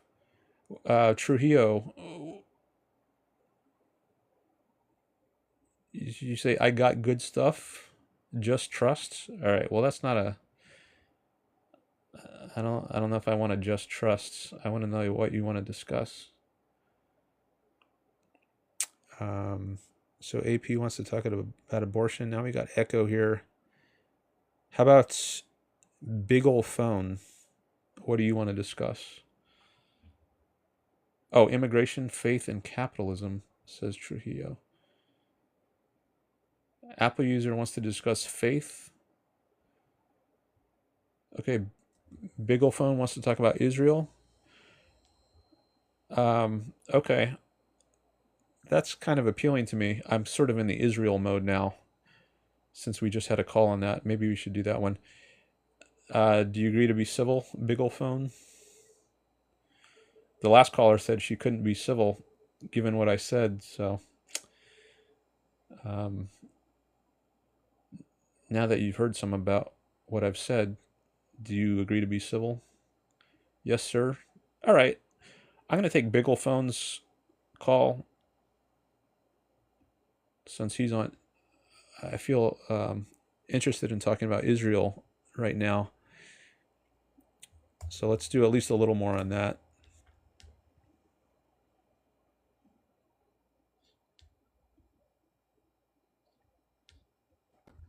Hello. Hey, what's up, man? Hey, all right. So Israel. Real quick, when the last lady said the Palestinians were Semites, you kind of made like a gesture with your head. Do you think that they're Semites? Oh, I don't know what gesture you're referring to. Do I think they're Semites? Yeah, do you think the Palestinians are Semites? I don't know what does that mean? Like descendants of Shem, the biblical Shem, No, it's or it's when I guess when they say like Semitic, it's mostly like linguistic. But in like I know terms of like being anti-Semitic. anti-Semitic Yeah, like towards Palestinians, do you think that's like possible? So anti-Semitic means, my understanding, that means being anti-Jewish. Is that how you understand? Well, it's anti-Semite, you know, anti people who are Semitic. So anyone who speaks Arabic, Hebrew, Aramaic. I'm looking up anti-Semitism. It says anti-Semitism is prejudice or discrimination directed toward Jewish people. It can be motivated by hatred of Jews as an ethno-religious group, pseudo-scientific racism, or widespread conspiracy theories that falsely portray Jews as having disproportionate control over global institutions, governments, and the media. So according to this, it looks like it is specifically about Jewish people, not just anyone who descends from some tribe. So I guess by this definition, it's not possible to be anti-Semitic if you're just anti-non-Jewish people. Where, if I can ask, where are you getting that definition? Oh, that's just the Google AI overview. I can look up Wikipedia. Anti-Semitism or Jew hatred is hostility to, prejudice towards, or discrimination against Jews. That's the first sentence on Wikipedia. It doesn't say like anyone who is in Palestine. Yeah, that's kind of off topic. I would really like to talk more about like saying Trump is bad and also supporting Israel. It was my main point, but I guess yeah, I would concede on. I didn't know that anti-Semitism has the definition is specifically Jewish. I thought it literally meant like anti-Semite, but. All right. Well, I mean, I haven't made a big study of that. I've just looked it up now, and just my acquaintance with how the word has been used, it seems like it's always about Jewish people. So, Yeah, I would agree. Okay, so you said there is. You also are interested in talking about Trump in Israel? Yeah. So I guess you know, Trump is obviously a pretty pro-Israel president. A lot of people say, you know, he's Israel first or whatever. But my guess is like, how do you hold those two views that somebody who is doing a lot for Israel is also bad? Well, I think Trump is bad for many reasons, but I don't think he's good for Israel. Like, I think he has pressured them into a ceasefire with their enemies when he shouldn't. I think he should allow them, not pressure them to ceasefire, and encourage them to go all out and destroy their enemies once and for all. So I think he has not been good for Israel, at least in that respect. So you think that he should actually be like more pro-Israel and like saying they should be. Okay, well, I guess I would definitely say that Israel is being way too aggressive in this, that they've turned into the aggressor. You know, they have a stronger military than any H group or T group. So my question is, like, how would you justify things like the WCs? I don't want to get your live taken down, but like stuff like the phosphorus being poured on Lebanon, you know, creating all those refugees, stuff that we know are WCs. according to the ICC, UN documents. Okay. Well, I need to. I would need to look into claims. Sometimes I hear claims made about what Israel has done. Like someone came onto my live several shows ago, and he said that Israel was bombing people who they told to leave to go to the safe zone, and then they bombed the safe zone. And then I said, give me a source, and I looked it up, and there was nothing about that in there. And then he admitted, or he said, I was being bad faith. So I think there's sometimes claims are made about what Israel has done, and they just don't bear scrutiny. So I would have to look into these. If you have a source for some of these, maybe I could look. I do have a source. All right. It would be just the Human Rights Watch. They've been saying that they've repeatedly accused Israel of unlawfully using white phosphorus in populated areas. Because, like you said, there's a lot of nuance. A lot of people are misunderstanding wartime efforts, but using white phosphorus in a densely populated area is definitely a WC. And we know that they did that. There's Human Rights Watch has released videos and picture evidence. All right. So I guess I could look that up. So white phosphorus was used against an area where there was innocent people. Southern Lebanon. Southern Lebanon. Yep. All right. I can at least do a quick Google on that. Southern Lebanon, white phosphorus, Israel. Let's see what comes up.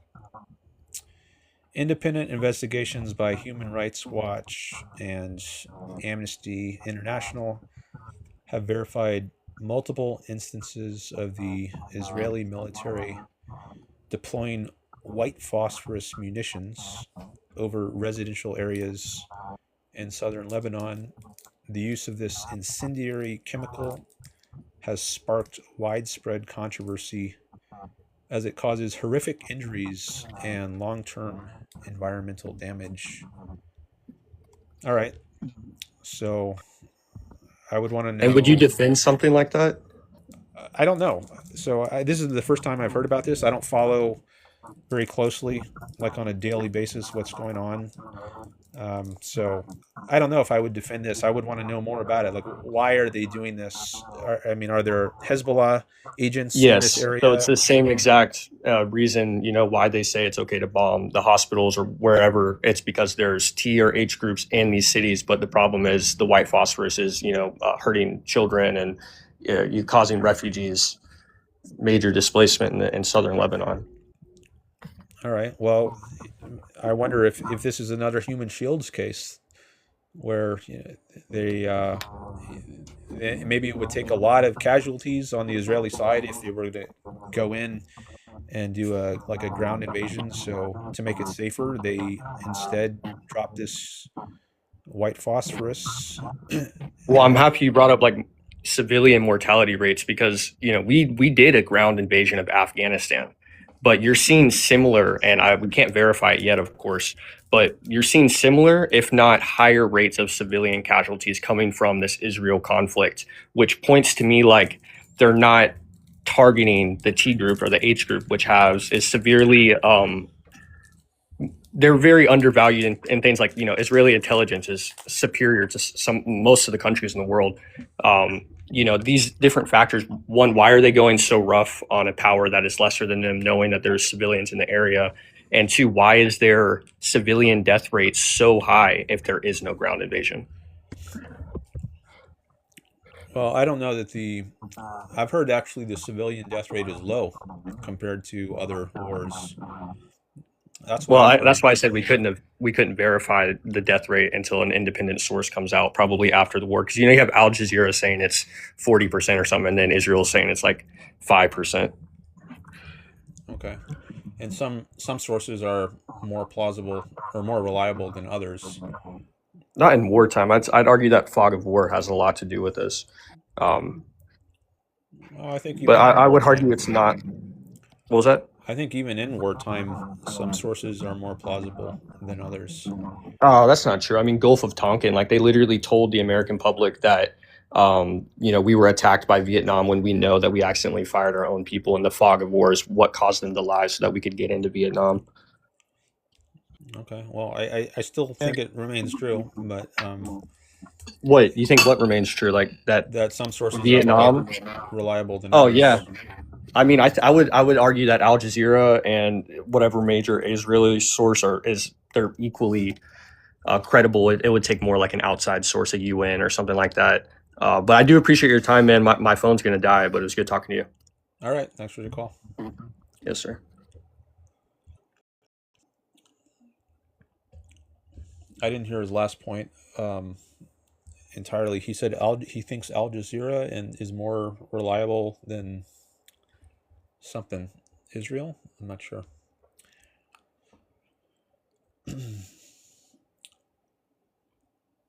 All right. Who's going to come up next? Trujillo. He's been there the longest. And you did send me some gifts. So, wow. A lot of roses and some chilies, too. All right. Well, I appreciate that. I'm going to take your call next. Thank you.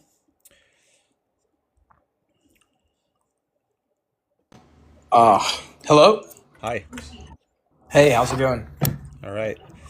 Before we get into this, let me give you props for somehow convincing me to gift you to get me into this live. That is quite impressive. I don't ever gift on lives. Oh, well, I'm glad to hear that. Thanks for your gifts. Appreciate it. Well, honestly, I feel like I'm pretty qualified to talk about most of these topics, so I'll let you go ahead and lead the conversation. What do you want to talk about? You said you're in an Israel mood. If you want to talk about Israel, I'm ready for that. If you want to talk about something else and move on, Yeah, I'm ready.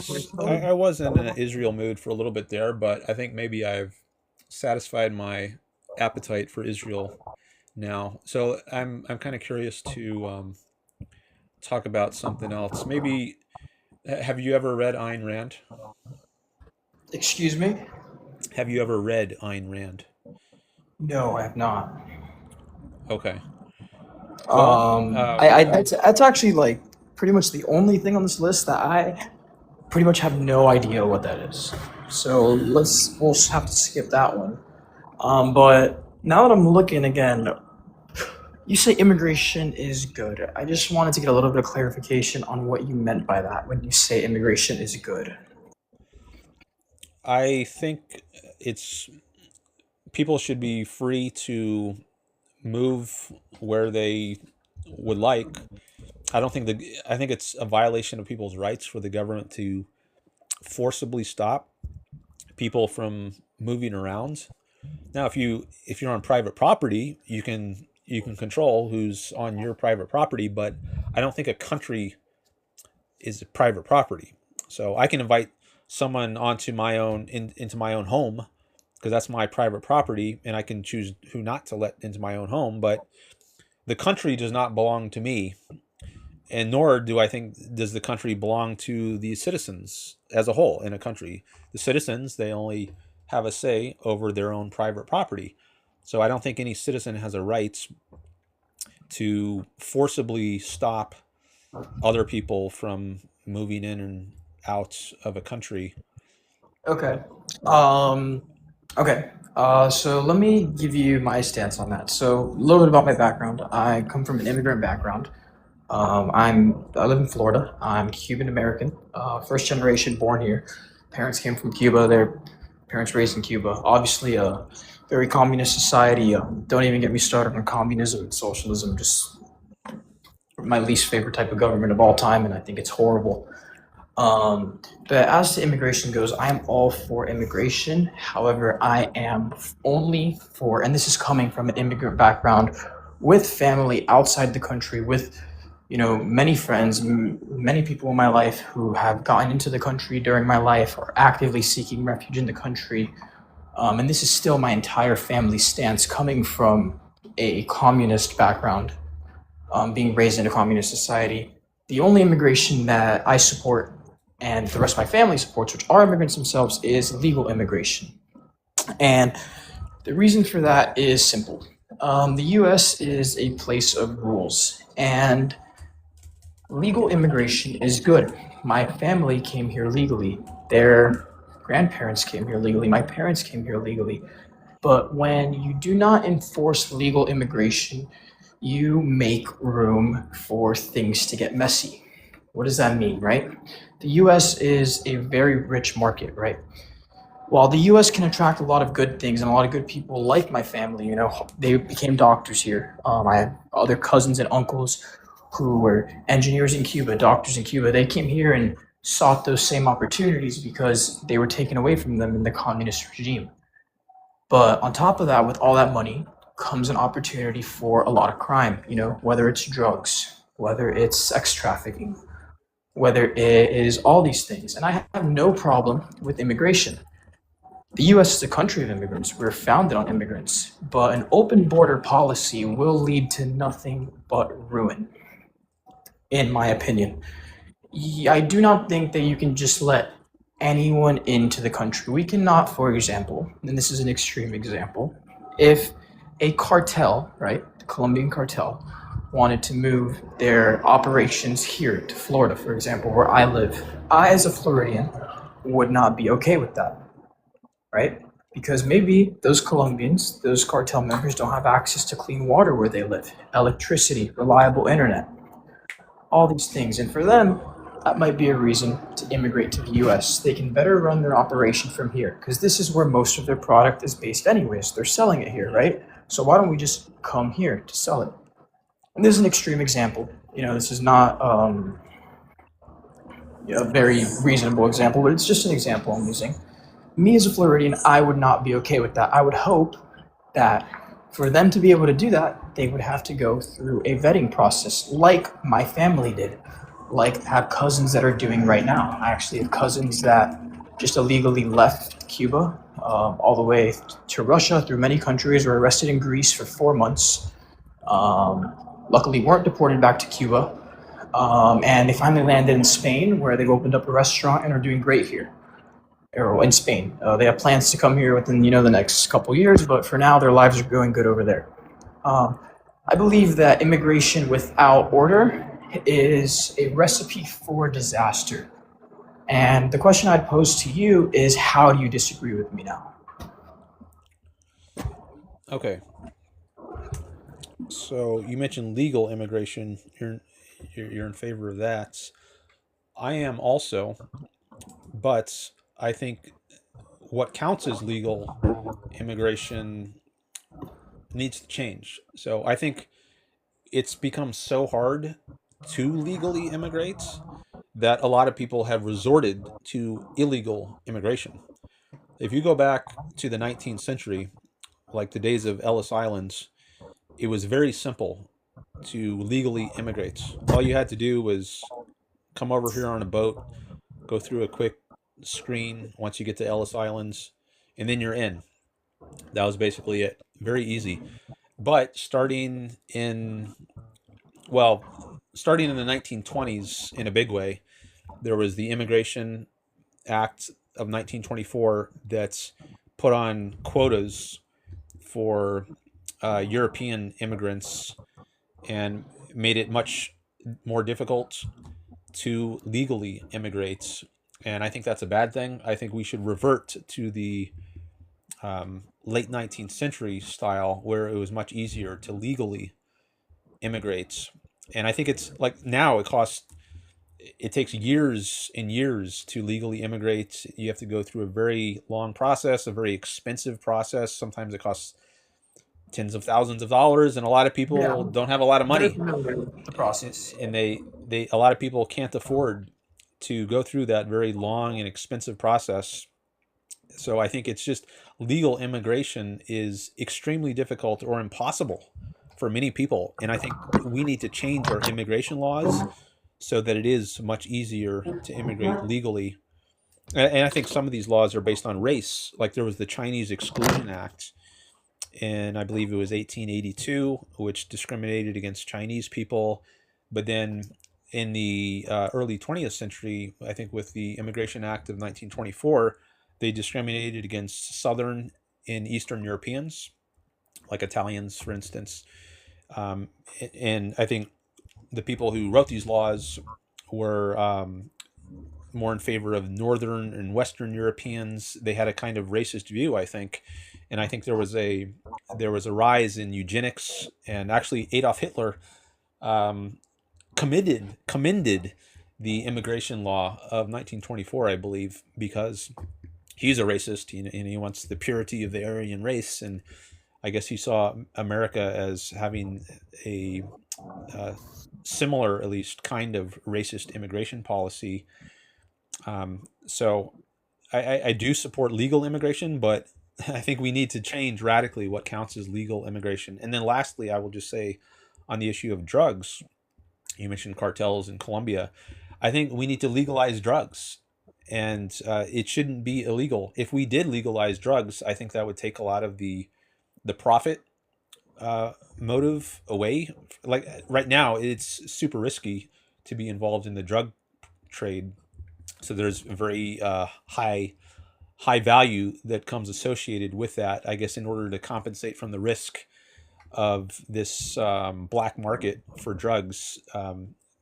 They charge a lot to get drugs in, but if we legalize drugs, I think the profit margins would go way down, and you wouldn't see the kind of violence that we see associated with drugs. And it's a violation of rights for to prohibit consenting adults from taking drugs. So I think that's another piece of the puzzle. Yep. Okay, so I actually, just about drugs, since you mentioned that, I actually do really like that point.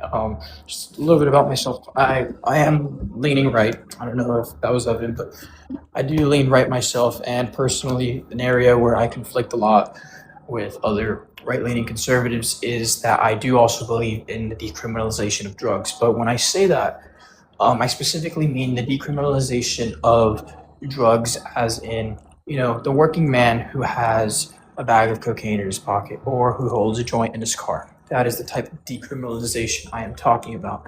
Now, the dealer who puts fentanyl in his cocaine or puts fentanyl in his MDMA, right, and kills a 17-year-old girl at a rave, absolutely not. There is no argument that anyone will ever be able to present to me to tell me that that should be decriminalized.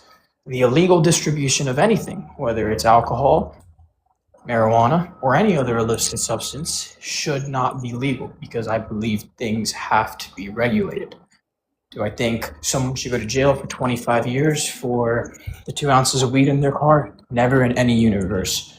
Do I believe that, the gang member in your neighborhood who's pushing bags of fentanyl, right, and unknowingly having 10 or 15 people overdosing thinking they were taking another drug should not have any punishment because he's a consenting adult? Absolutely not. Just like I don't think that bootlegging should be legal, right? Things like that should be regulated, and obviously the drug market is not really something you can regulate. So that's why, I don't ever think that there's going to be, the Wisconsin Cocaine Company or the California Heroin Company, right, that are pushing standardized drugs out. I don't really agree with that. So I think dealers, yeah, absolutely, dealers should be criminalized. That should be illegal. But the possession of drugs, all these possession charges, right, costing the U.S. millions of dollars every year in taxpayer dollars, incarcerating these people. It's part of our extremely high incarceration rate in the U.S. So I think people should be careful when they say the legalization of drugs, because opening the floodgates I do not think is the right answer either. If you just make heroin dealing legal, what you're going to see if you make dealing legal is a spike in overdoses and a spike in deaths. If you decriminalize possession, you are going to drive down the price, drive down the risk involved on the buyer side, while still keeping all the punishment and all the disincentives there for the people actually pushing these drugs. So that's my stance on that. When you say legalization, I hope we're on the same page in that regard. Okay. Well, I don't think there should be restrictions on the selling of drugs or the buying of drugs. So either the supply side or the demand side. Now, but I don't think there should be fraud. You mentioned the use of drugs like fentanyl in cases where someone is not aware that their drugs include that, and so they think they're getting one thing, but it's been contaminated with something very dangerous like fentanyl. Now that's fraud. So fraud is where or at least one type of fraud is where you're selling something under the pretense that it's something else. It's so when that's against the law, and you can I would prosecute argue that I would argue that legalizing, like the actual selling of drugs is the same as legalizing doctors to practice without a license. I don't think it should be legal. Now, do I think someone should be punished for owning those drugs? No. They're a consenting adult. They're putting their life at risk. But for someone with no training, no knowledge, no expertise in that area to put others at risk unknowingly, right? Because a lot of the times these drugs are made with harsh chemicals, harsh solvents, things that cause horrible effects in the human body, right? You look at drugs like Trank, xylazine, right? I forget the cousin of xylazine. It's a little more. You cut out. Drugs like this, and the effects they have on the human body are absolutely horrible. And they're calling it fent dope nowadays, which is basically heroin and fentanyl mixed with xylazine. It's causing ulcers in people. It's horrible health effects, right? And they're doing this because they need to get these drugs out as cheap as possible. And xylazine is extremely cheap. I do not think that you can just let drug dealers practice with no knowledge. Some guy named Pedro in his garage cooking in a Teflon pot, right, giving people cancer and stuff is the same as a doctor prescribing steroids or prescribing any other medicine with no medical expertise. Bree, my mod, you say he can't say those words on live. Do you mean the names of these drugs? Or you say it'll... What words? If I can't say that, just let me know. She says yes. Okay, so I don't know what the rules are on what words you can and can't say. I can refer to it as H or C, Okay, so I guess if there's I do see content. There's specific words that will get it taken down, then let's avoid those. By the way, are you over 18? I am, yeah, of course. Okay, because someone just said in the chat. No, I'm 21, and does it look like a high school student would be? I mean, I didn't think you were under 18, but I don't know why this person said. No, my profile picture is many years ago in high school. But oh, maybe no, that's I'm why. not. Yeah, no, I'm not under 18. He's 17. Jeff Rance. I'm not 17. All right. Well, sometimes people just make up stuff. So, all right. Well, so go ahead. Sorry, I thought you were going to kick me off here. No, I wasn't going to kick you off. Well, I mean, maybe if you were under 18, I would have, but you're not. So I take your word for it. You mentioned that you think there should be regulations and like doctors shouldn't be able to practice without a license.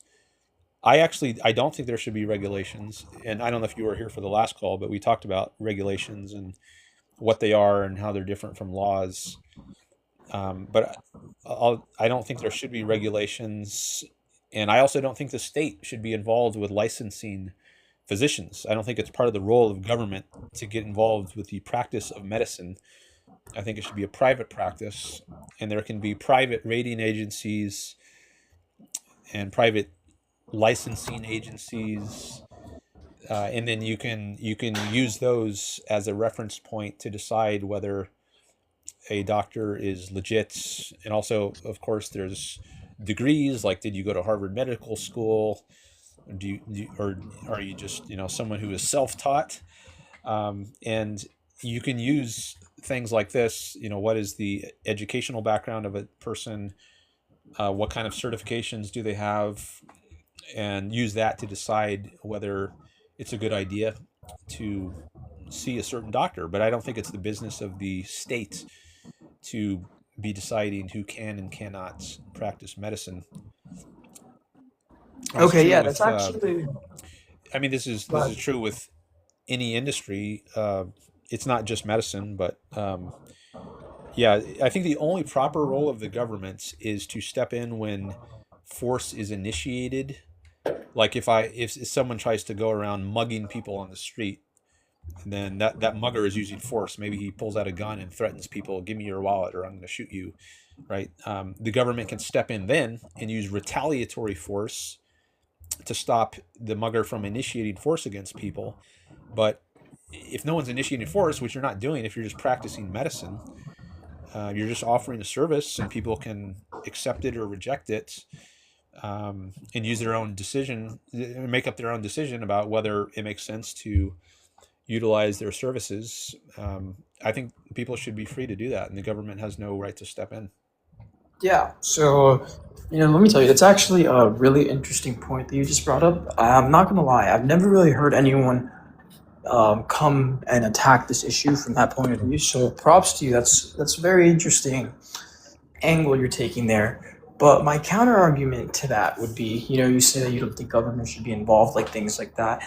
And when you first said it, I did kind of agree with you. But then I started to think of a situation, which is that I believe that makes room for corruption. Now I'll explain that a little bit. When I say that makes room for corruption, I believe that these rating agencies, since these would be independent private agencies, they're going to be driven by nothing but profits, right?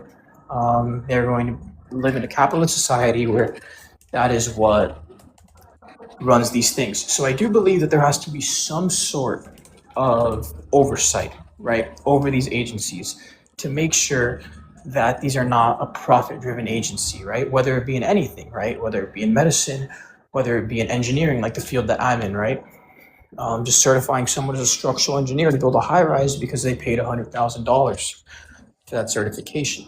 I believe the role of government, especially the government that we're in, which is a representative democracy, is so important and so different from everything else, because the point of our government is to try, and again, it is not perfect, the government is definitely corrupt, but in a perfect world, a representative democracy aims to minimize corruption. How does it do that? It tries to decentralize the power from the actual government and give it to the people, being that the people control who is in power, right? So ideally, oversight, right? When the government gives oversight, it is elected by the people. There is no financial incentive, right? This is someone exercising their opinion to vote for the people who watch over these programs, give licenses out. I believe if you privatize all licensing and things like that and remove government in all aspects, you make room for corruption. There will be no oversight, and I do believe that the role of government is to help its people where it's needed. Government, what's up? Need something? It's not ready, no. Okay, we'll go. All right, I'm gonna have to step out. Okay. Thanks for your call. Yep, it was great.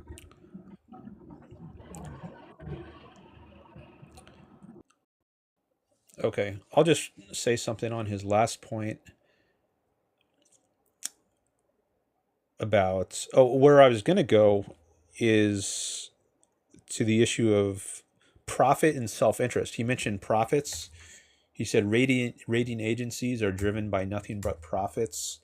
So I was going to try to go in the direction of whether there's something corrupt about egoism, because profits, you're making money for yourself. And I think many people have the idea that if you're out to make a profit, to do something that benefits yourself, that's selfish.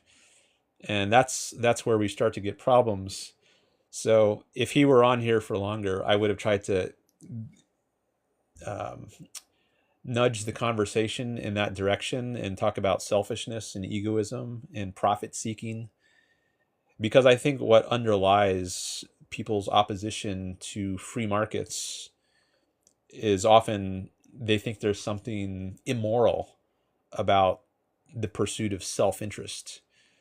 And if people were altruistic, then they wouldn't have a problem with it. But if we have these profit-seeking businessmen who are pursuing their own interests, if we have egoism, then that's when we have to start worrying, and we have to regulate these corrupt, greedy, profit-seeking businessmen.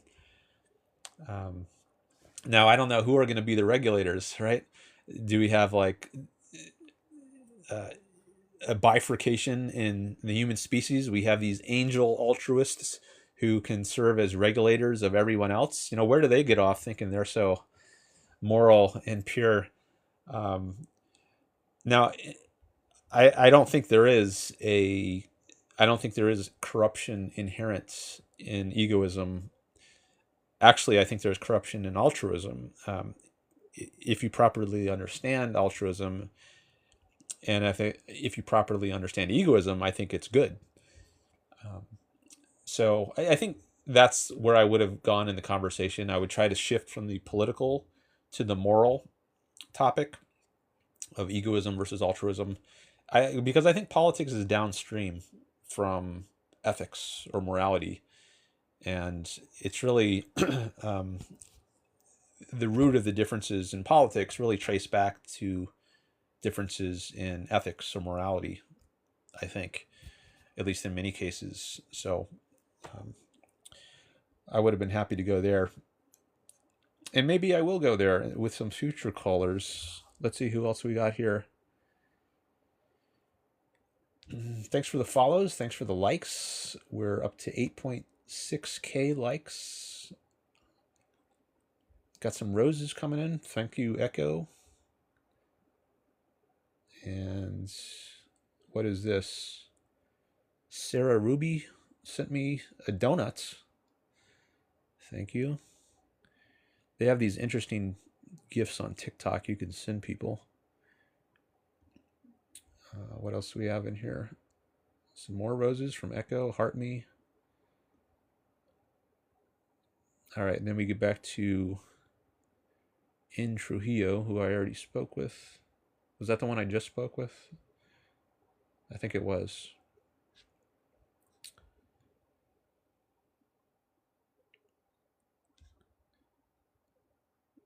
All right, I got some people saying debate me.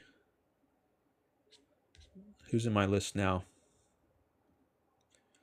Been to the Moon, Echo, Offmymeds, and Ashton. Let me take a look at Echo's profile.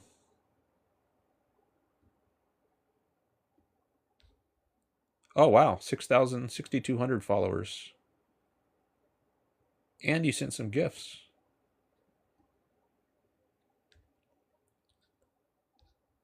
Let me look at Ashton's profile. Okay. And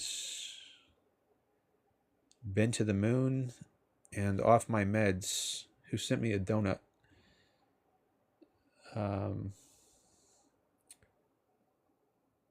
What do you want to discuss? Offmymeds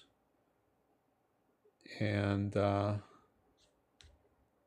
Been to the Moon.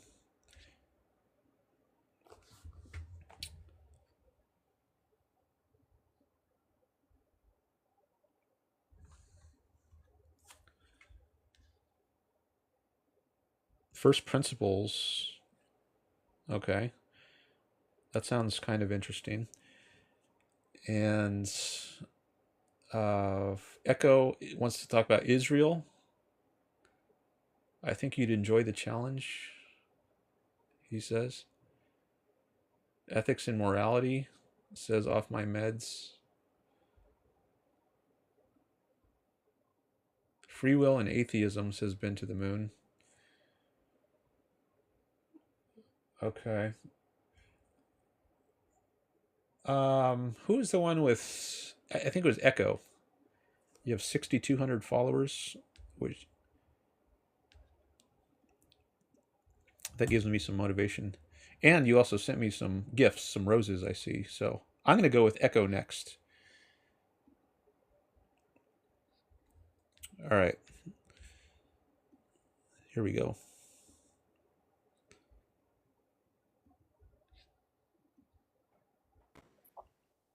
Yo, what's going Hello. on, dude? Hey, Yo. welcome to the show.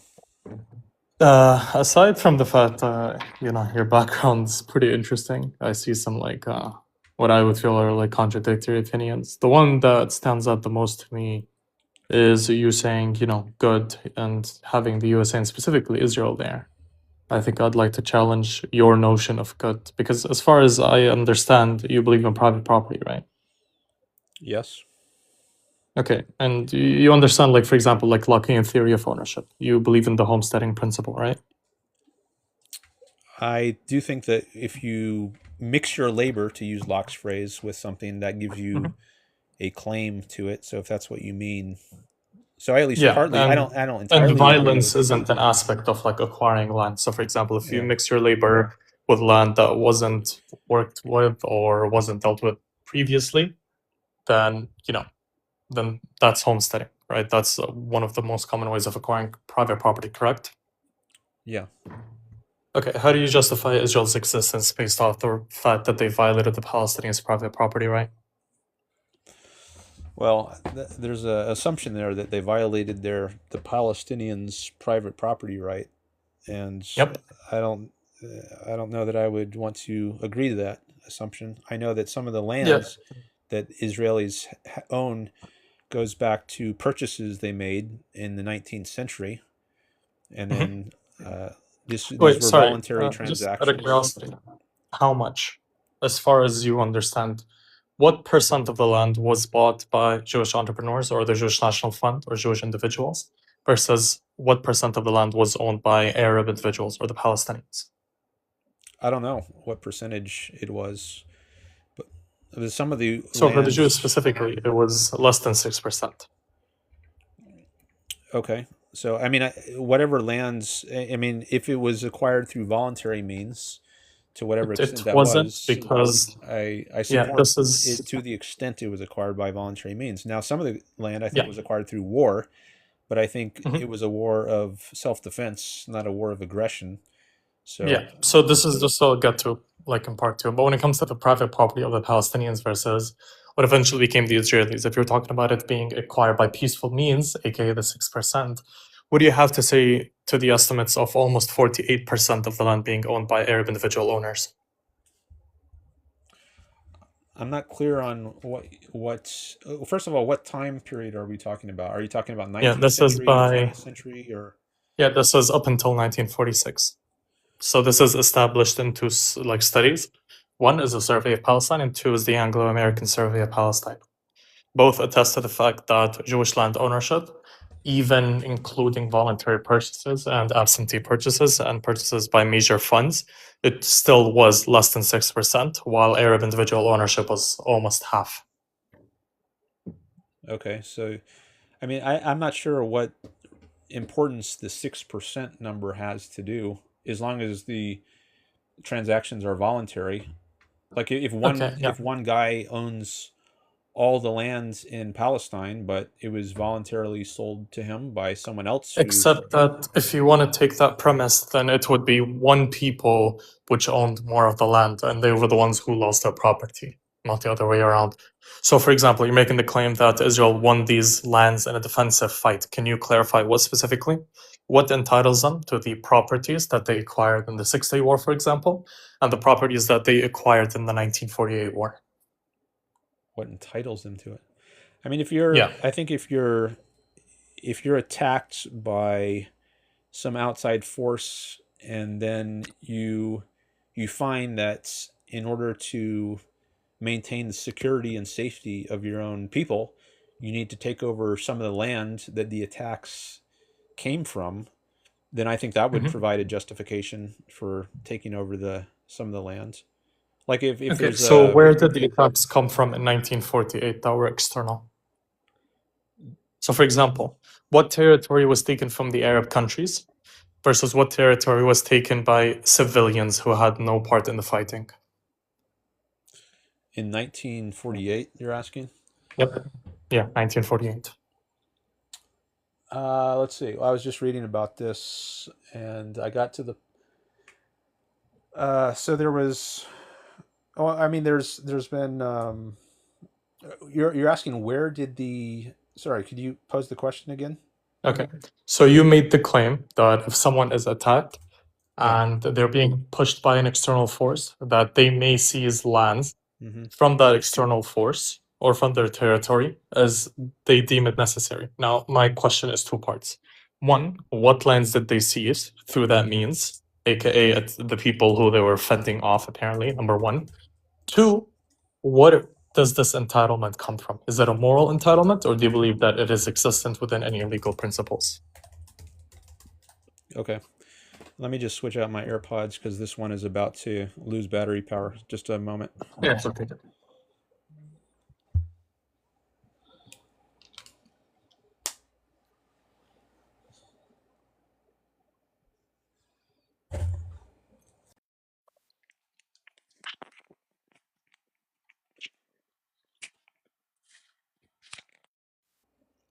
Okay. So what lands did they seize? Well, there's the Green Line, and I guess they, after the 1948 war, they took all the area on one side of the Green Line. Okay. And you think that was achieved defensively? At least partly. I mean, there were. Okay. We can there talk was, about specifics. There was a civil war starting in 47, November Yep. 47, and then it expanded in 48 after the Involvement of declaration the of the state airlines. of so there were threats to Jews or Israelis from within what is now Israel proper, but then there were also threats from external countries, starting with the 48 Arab-Israeli war. Okay. Do you think that one people has more of a right to one thing than the other merely because of their ethnicity? For example, do you believe that, say we have a white person and a black person and a Spanish person in the state of Florida, do you believe that each of them should get different legal entitlements based merely off their ethnicity? No. Okay, so do you think that Jews have more of a right to self-determination than the Palestinians? No, well, I don't think self-determination really applies to I was going to say collectives. Like I think of rights in terms of individuals, at least to a significant degree. I don't think there are collective rights. So Wait, sorry, you don't believe in collective rights? Yeah, at least not in a fundamental way. Like, okay, if you don't believe in collective rights, fundamentally, it's individual human beings who have rights, and I don't think there's like we could say Americans have a right to life, liberty, and the pursuit of happiness. I think everyone does, whether they're American or not. But if we say Americans have a right to life, liberty, and the pursuit of happiness, it's because individual Americans do. Okay. There's no like collective right over and above the rights of the individuals. Do you believe that there's a collective right to security? I don't know if I would say collective right. I mean, individuals You'd have a phrase right. it as an individual, right? Okay, sure. So how do you justify the violation of the individual rights of property? I don't. And if there are cases of individual rights that are violated, I oppose that. Okay. Then by that logic, then you would completely oppose the establishment of the modern state of Israel. Because if you actually look at it today, most of the land that Israel has acquired has been through dubious means too. It has also been a violation, dubious means, meaning that in contradiction to international law, contradiction to individual laws, in contradiction to any standing legal principles that have existed within that land or any agreements.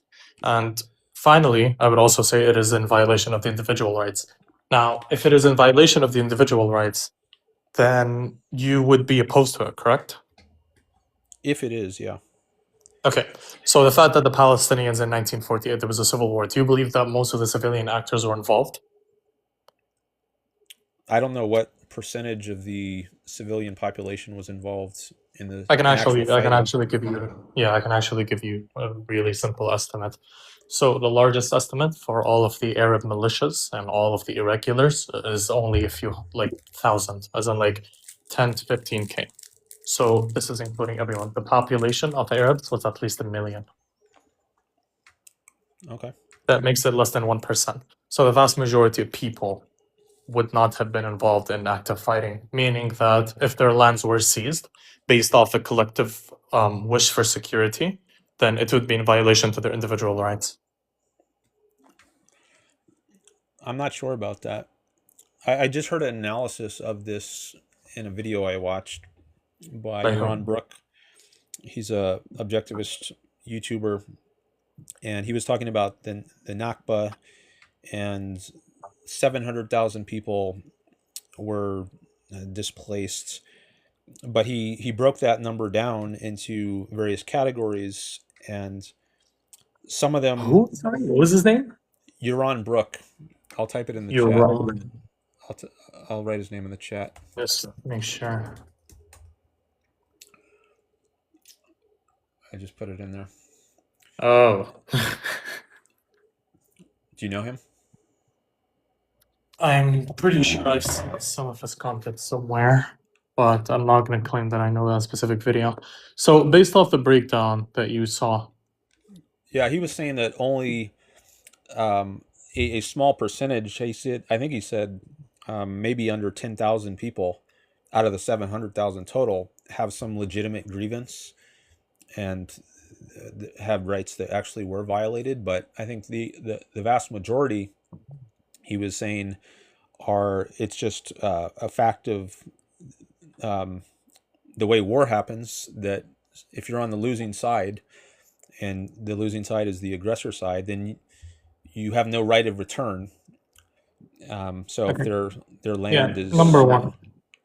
Yeah, number one. So just to make it clear, whatever claim he made regarding a percentage and a breakdown of the causes effects of this, I'm going to immediately call bullshit on it. Immediately. If you can actually repeat exactly what numbers he gave regarding this matter, and I can actually tell you where he got it from, and I can give you a systematic debunking of it, because I have very contradictory numbers that are much more established than his claim of less than 10,000. That's number one. Number two, with all due respect, I don't take my knowledge or I don't take my information from podcast bros on YouTube. A person like him with a clear agenda and a clear bias and no sourcing, you as a professor, I don't think you would be taking from him in any academic sense. Well, I don't know what it sounds like. You don't know much about who this guy is.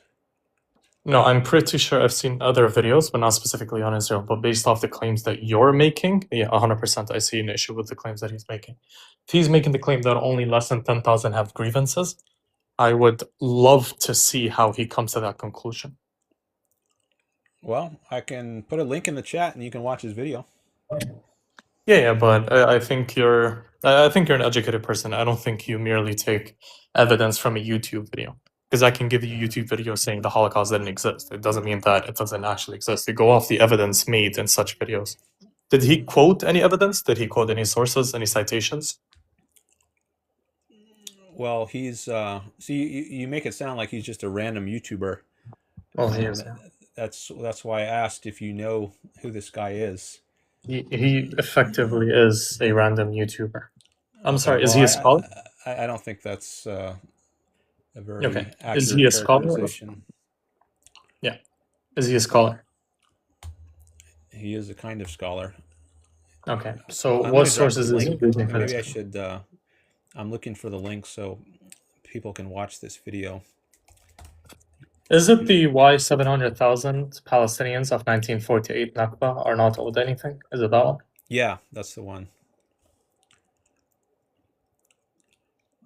I just found it. Yeah, actually. Yeah, this completely doesn't actually prove your point. So he's making the claim that the individualistic rights are violated based off a collective principle. You rejected a collective principle. So where do you go from here? I just put the link in the chat for anyone. He also, hold on, sorry. He also made the claim. Yeah. So he also made the claim that the majority of Palestinians left because they were ordered so by the Arab armies. He makes that claim in his video, correct? Here, I'm going through it. And this is specifically at 750 within his video. He makes the claim that they were expelled or they were displaced because they were told so by the Arab armies. So I can actually give you a... Yeah, so I can actually give you a source. So this is from the IDF Military Analysis Branch of June 1948. So this was a declassified report that was like analyzed by Benny Morris, who's an Israeli new historian. He says that based off the IDF's intelligence, it seems that less than 5% of people who were displaced were because of Arab orders. And then he says that this is merely based off the report of June 1948. He goes into it within his own analysis in his own books, and he says it's less than 1%. He actually, to be specific, he actually quotes a number, and it's a handful. Like, I'm not even joking, it's literally a handful. So here, I can give you the source. Here.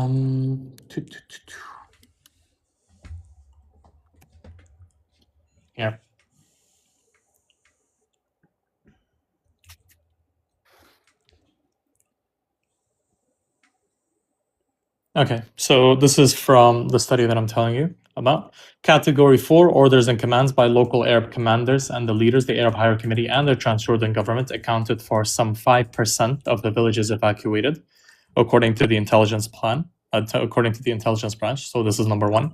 According to Benny Morris's analysis in his book, he says that out of, I believe, 380 that he came up with a reason, that abandonment on Arab orders were only 6. And within his own book, he says that there is no evidence to show that the Arab states and the AHC wanted a mass exodus or issued blanket orders or appeals to the Palestinians to flee their population, to flee their homes. So this claim that the author that you're quoting makes in his video is completely flawed. Based on what Benny Morris says? No, based off what the IDF intelligence branch says, based off what Benny Morris says, based off what the entirety of the consensus of academia is, even pro-Israeli scholars of the new historians. All right, well, I can look into this more later, but Yeah. I think I would just need to look into it more to see if I should accept Yeah. that there's Do something you wrong. believe what is happening today in Gaza is a genocide? No. Okay. You understand what defines a genocide, right? Just to be on like clear footing. Well, I think there's one thing it would have to involve is the intent to destroy a certain people, maybe ethnic group, Yeah. which I don't think Israel has. Okay.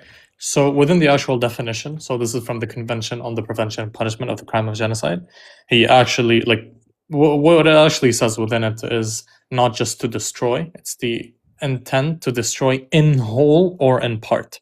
So even if you wish to destroy in part a population, that is still genocide. So there isn't an actual specific number or a scale needed. So we can take what happened in Srebrenica, in which it was declared an act of genocide. However, the death toll was less than 10,000 people. All right. Well, do you think that Hamas has genocidal intent? No. No? Okay. Yeah. So there's no such thing as genocidal intent. What intent exists? There's two intents that exist. There's intent as defined by the Rome Statute, and then there's specific intent, which is unique to genocide. Specific intent isn't obviously, like, we're not peer review to specific intent because we don't actually know what happens within any criminal's brain. What we know is based off inferring. So it is inferred based off patterns and based off systematic actions. So for example, if I see a person who goes and he does one war crime, right? And I see with his specific intent, he wishes, or sorry, I see his intent, not specific intent, within that attack, he's merely trying to destroy one village or one person or one individual or one group, right? A pattern of set acts in which it is on a large scale, which is very subjective, doesn't mean like, you know, like millions or tens of thousands of hundreds of thousands, then you could infer a pattern. If you infer a pattern, you could infer specific intent. Specific intent goes along with the culpable acts. So what is needed is a culpable act in the first place. So what I'm saying is the culpable act is indiscriminate bombing. All right. Well, if you don't think Hamas has genocidal intents, but you think Israel does, I think there's something very off about that. So. Okay, can you make an argument for why one has it but not the other? Well, I think maybe it's best to just focus on one at a time, starting Sure, with let's Hamas. stick with Israel. I don't know, because I made the claim about Israel. So the initial conversation was about Israel. About Hamas. Yeah, as a way to deflect from my question about Israel. Well, I want to. It's a way to get an idea of what you mean by genocide, because Sure, I was I can thinking, well, give if you you what think I mean by genocide. Israel Mhm. is genocidal, but Hamas is not, then that tells Okay. me we have a Yeah, pretty I'll different answer that. understanding about what genocide is. Okay. So to explain to you what I think is genocide, I can't go to an example and tell you this is what I think is genocide when I don't think that Hamas is genocidal, right? So a best way to explain to you what I think is genocidal, I go to the actions of what I think is genocidal, as in the state of Israel. So genocide again is built off two specific parts: culpable acts versus the specific intent. I'm going to start with the culpable act. The culpable acts I'm going with is killing people, specifically indiscriminate killing. So based off Article 51.8a, I believe, within the Geneva Protocols, it goes into depth of what is an indiscriminate attack. So it defines an indiscriminate attack, any attack which is disproportionate, which obviously is a very loose term, but specifically it says any attack that treats very clearly designated civilian and military objects as one, that is an indiscriminate attack, or any attack in which the methods cannot be limited to such military target. So, for example, if I drop a nuclear warhead, that's an indiscriminate attack because I know I cannot limit it to the specific goal. Target at least. Now, I'm saying that Israel clearly attacked, clearly designated civilian targets with no military infrastructure. Would you like to have some examples? Maybe. Yeah, all of the bakeries in northern Gaza. So they bombed bakeries with civilians were there? Yeah, so they bombed bakeries. I think it's within a greater pattern of displacement, but they bombed clearly designated civilian targets with no evidence of military or no evidence of military involvement or ordinances there. All right. Can you give me a link to a source? Actually, yeah. So you can go to a 800-page report by Forensic Architecture, and it's called, I believe, Spatial Analysis of Israel's Genocidal Military Conduct in Gaza since October 7th. So this is from Forensic Architecture. It's an 800-page report. It lists individual cases. It lists a pattern. It gives you about 7 to 8 categories of different war crimes. So, for example, talks about targeting aid convoys. It talks about forced displacement. It talks about targeting civilians and civilian infrastructure. So these are all within the report. It's a very well-sourced report. It's 800 pages. You'd expect it to be. What's the title of it again? Spatial analysis of what? Listen, just type forensic architecture, spatial analysis, and you should get it. Here, I'll show you those.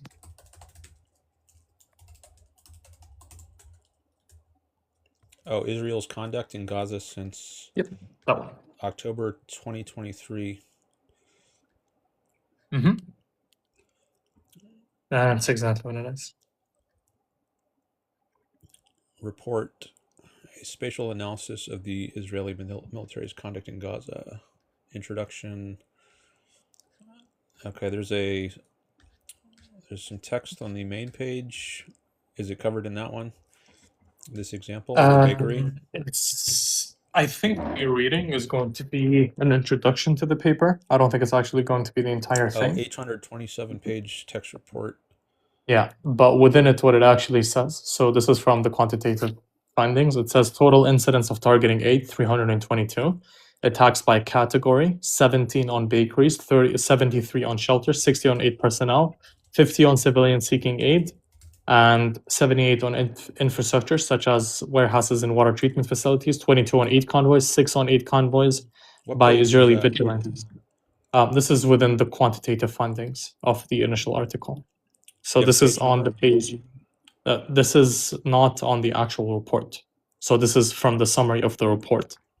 That's why I told you, if you want me to, I can actually quote you from the report itself if you have it downloaded.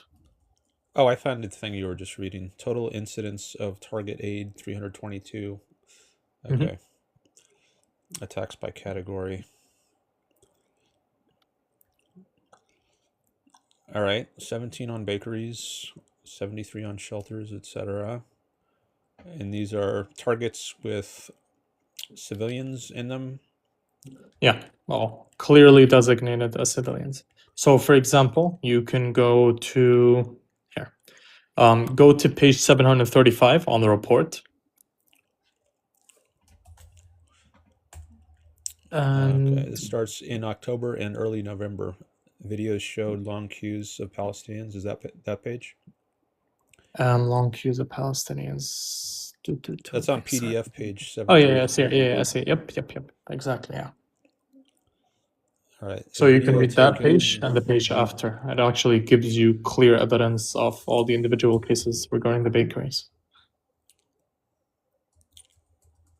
Also, by the way, in the footnotes, you can look at different like codes for different airstrikes. You can go on airwars.org. So Airwars records all airstrikes, and it records different like third-party sources like about the casualties. It talks about multiple different things.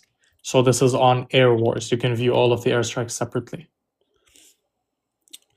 A video taken on October 17th, 2023 shows a queue at the Nusrat Bakery yeah. the evening before the bakery was attacked. Mm-hmm. A video of the Al Sofara Bakery was posted by Al Jazeera on the morning of the 21st of October, while visual evidence shows the bakery was destroyed the following night. Images of a queue outside this other bakery were posted on the morning of this, and the bakery was destroyed shortly after. A video of this other bakery circulated on social media. Okay. Now, why are they attacking? Did they know these were bakeries that were hit? Yeah. So Israel has... So I take the position that Israel had effective control of the Gaza Strip before October 7th. So what that entails is that they had in-depth intelligence. They themselves talk about the level of intelligence they have, and they talk about the use of artificial intelligence and drones. So yeah, it's very clearly designated bakeries, the crowds of people, number one. Number two, Israel has details of all of these things. One, through their own intelligence apparatuses. It also has it through their own officers or their own like spies, you could say, like colloquially on the ground. So these are very clearly designated targets. And I could understand maybe it happening once, it's an oopsie, it happens once. But if it happens once, twice, thrice, 4, 5, 6, 7, 8 times, then, some eyebrows are raised. Because at that point, it's no longer just an individual instance. We're talking about a pattern. I'm just doing a Google search. I did, was Israel attacking bakeries? And the AI says yes. During military operations in the Gaza Strip, Israeli strikes have repeatedly struck bakeries and their surrounding areas. Okay. Yeah. Does that say that doesn't yet say that they're trying to hit bakeries? It says bakeries were hit. Okay. So yeah. So if you actually I'll they intentionally going after bakeries? Yeah. If so the way intent works, per their own statute is number one, you're defined to have intent if you know the action that you're doing and you know the range of it and the extent of it, and you know the expected casualties. So for example, if I bomb a bakery and I know what is going to happen to it and I know it's a bakery and I know the expected consequences, I'm defined as having intent. So this is within the ICC's Rome statute. Okay. Now, why were they? Did they think Hamas was hiding out in there, or what? Why did they target bakeries? I'll answer that. So when it comes to targeting civilian infrastructure, Israelis will generally go with this broad point of, it was dual use and it's Hamas. Hamas was embedding themselves within it, right? So the response to them is very simple. To make the claim that every single strike or the vast majority of strikes were towards military targets, the burden of proof is on the people making the claim. So if they're making the claim that there's Hamas within it, the burden of proof is on them. So in some specific instances, they have bombed civilian targets and they have come out with shady evidence that, there was Hamas operatives or there was some sort of military presence. In none of these bakeries did they even provide evidence. let alone flimsy evidence, just to clarify. Okay, well, you didn't say anything about that I recall, at least. When you initially presented this example, About it what, was sorry? just, all I recall you saying is that they attacked bakeries. You didn't say anything about Hamas possibly hiding out in these Yeah, bakeries, so, and I think that's an yeah. important fact. Okay. So you understand within, like, for example, within situations and within the law specifically, this is according to case law of genocide. When you look at an individual instance, you don't look at the possible scenarios, you look at the probabilistic scenarios, correct? So, for example, it's possible that it wasn't even Israel which bombed them, right? It's possible that Santa Claus could have done it, correct? Well, It's possible. there's different senses of there's metaphysical possibility, there's epistemological possibility. Yeah, this is And, fine. This is the epistemological possibility when it comes to evidentialism. So the stance of this matter is evidentialism. So you go off evidence. So you merely go off the evidence that is clear. So Or you infer it based off did system. Israel have some intelligence that suggested there's at least a possibility that Hamas is hiding out in these bakeries? Yeah, nothing to prove so. Yeah, nothing to prove so, no. Okay, well, I gotta look that up. Here's what you could do, right? You could look up the codes of every single airstrike. You could go on Air Wars, the website I told you about, and you can see, did Israel provide sufficient evidence that there was military personnel hiding out within these targets? Now, that's claim number one. Claim number two is, according to this proportionality and proportionality, is one military target or two military targets, is it proportional then to strike an entire bakery, the last bakery in northern Gaza, and unalive dozens of civilians for one military target? So this is step two. Well, I think at least to get to step two, you need to prove step one. Did Israel provide any proof of intelligence showing that there was military in any of these targets or any of these sites? The simple and clear answer is no. So inferring it or assuming so, or saying, is it possible? Yeah, sure, it's possible. Does it mean it's probable? No. We go off evidence again. All right, here's AI saying Israeli forces have suspected Hamas members of operating in or around bakeries, prompting military raids and airstrikes. And then it goes on. I don't know what the evidence was. There is no evidence. Let me ask that. What evidence did Israel have that Hamas might be hiding in bakeries? Israel's primary evidence that Hamas was operating near or within civilian bakeries in Gaza came from classified IDF intelligence reports. U.S. analysis finds no evidence of widespread Hamas theft of Gaza aid. That seems like it's on a different topic. Not sure why that sentence is in there. No, it's not. So actually, I'll explain to you why it's not. Well, so let me just the finish reading start this of the war. paragraph. Let me just Sure, read you this. can keep reading it. According to these assessments, Hamas militants covertly embedded themselves in and around food distribution networks. And then there's a link that says U.S. analysis finds no evidence of widespread theft of Gaza aid, using the sites to divert humanitarian aid and control civilian populations. And then again, it says the same thing. U.S. finds no evidence. Yeah. So early on in the war, because northern Gaza was the first area to have been fully ethnically cleansed and evacuated, there were claims made by Israeli officials and by IDF spokespersons that Hamas was stealing aid and they were diverting aid and they were working towards isolating aid from civilians. So this is a very popular claim about why aid was restricted into Gaza. The U.S. fact-finding mission then went in there. They did not find any evidence of this. Okay, but that seems like a different issue than whether Hamas... No, it's not, because hold on, wait. Yeah, I'll answer that. So if Hamas is operating within these bakeries mainly worked with aid, they mainly worked with flour that was donated, they mainly worked with these sorts of things. So the broader claim of them stealing aid applies to these things too. So I don't want to stay on this too long, but yeah, this is part 1 of my claim. Remember how I told you I believe genocide exists in Gaza? So this is the first part. So what I think you should do, I think you should at least get a skim of the report that I was reading from or quoting, and you should look at these individual cases. And I think genuinely you should have a good faith effort to reconsider a lot of your positions. Because if you took what that man said on that YouTube video without fact checking him, then you, my friend, are in for a big problem. Because as I'm going through the video, as we speak right now, I'm almost done with it. And the video is filled with completely fabricated claims that any scholar, especially yourself, would be able to refute within 2 seconds of using ChatGPT or Gemini.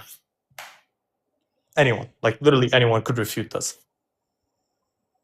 Okay, well, So yeah, I guess look into that matter. I'm not convinced. If you want, we could pick up this conversation later. I could be back later. But yeah, for the time being, I'm going to drop off. But yeah, you have a good day. If you need any sources, let me know. All right, thanks for the call. Okay, I'm just going to read a little more from this. When I Googled what evidence did Israel have that Hamas might be hiding in bakeries, here's a little more. It says, Israel continually stated throughout the conflict that its military strikes on or near bakery and food distribution infrastructure were based on internal intelligence. They alleged Hamas was systematically stockpiling and diverting both flour and fuel supplies destined for the civilian population.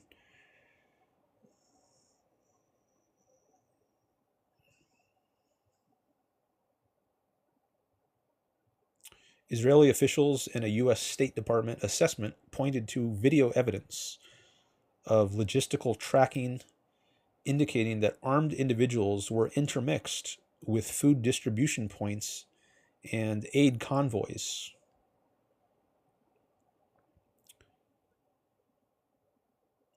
There are mixed opinions regarding the extent of this evidence. An internal U.S. government analysis concluded there was no proof of massive systematic theft of aid by Hamas.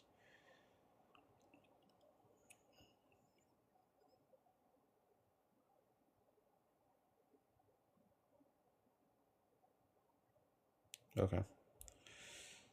So the case at least seems weaker than it initially did.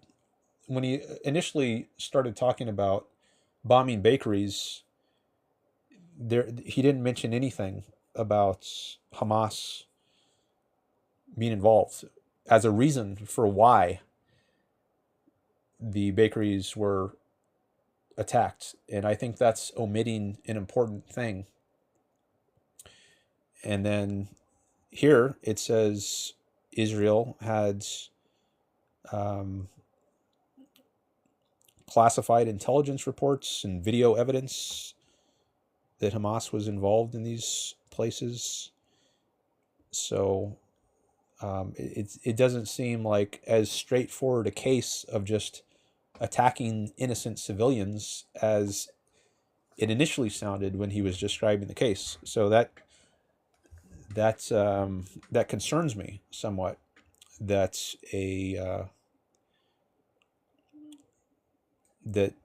his characterization is accurate and reliable.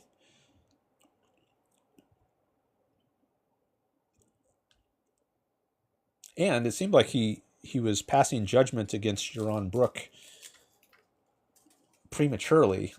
Like it seemed like he was treating him as a random YouTuber, whereas Yaron Brook, he's been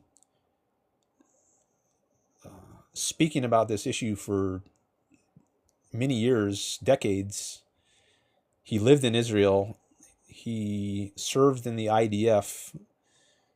So I think he plausibly knows a lot more about this than this guy who came on. But it seemed like this guy who came on was very quick to dismiss what you're on is saying, and that also raises some concern for me. The quickness with which he was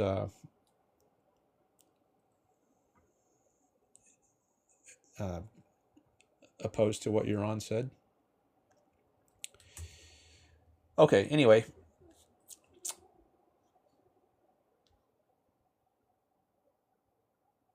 What else do we have here? Still got anyone in the guest list? Oh, there's one person. Cemetarypoisoned. Thanks for the follows. Likes, all right, we're up to 10K likes now.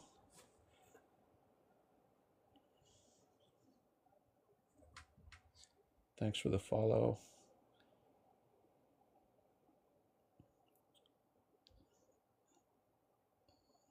Offmymeds sent a rose. Thank you. And you were in the list before. I don't know if you're still here.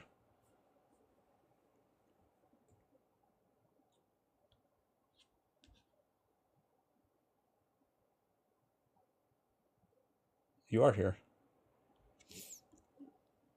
Okay. Cemetarypoisoned. What do you want to discuss?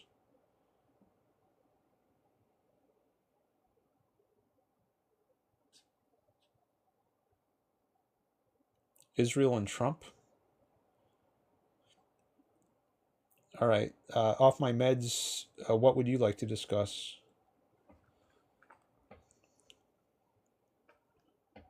You told me a while ago, but can you remind me?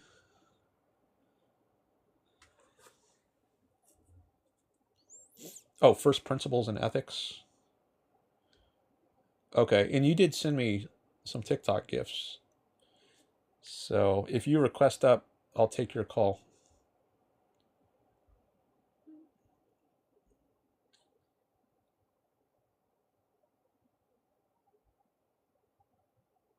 The button is gone?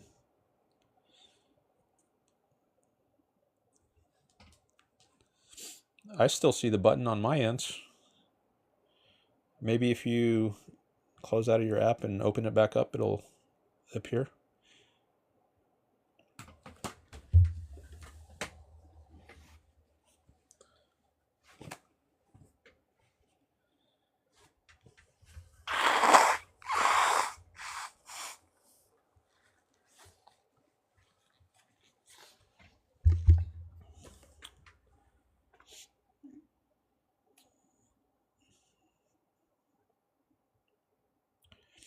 Can other people still see the request up button? Or is it only off the meds who can't see a request button? It popped off for me various times, says Cemetery. Oh, okay. Well, sorry about that. I don't know how to fix that. Did you try closing the app and reopening it?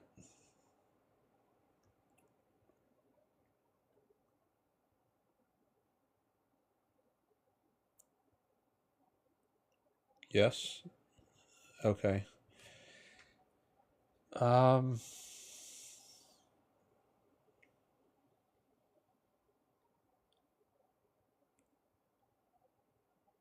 Maybe if you know somebody else with an account that does have a button, you could use their account and let me know who it is. Okay.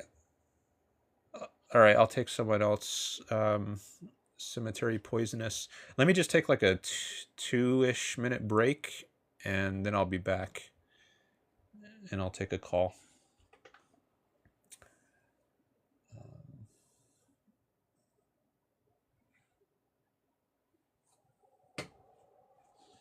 I'm just gonna go off camera for a bit.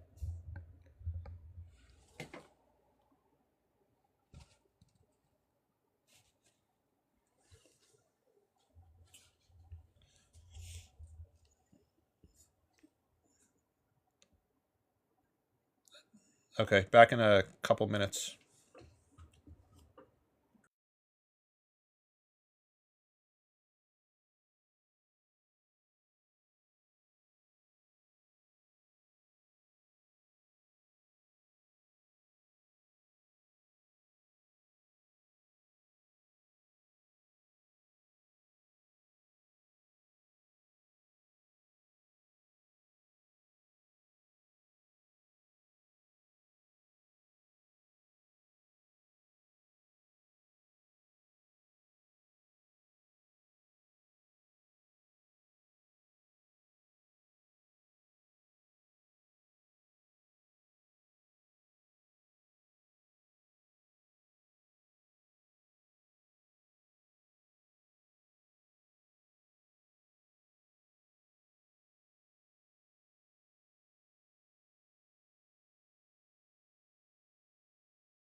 Sorry, I was muted.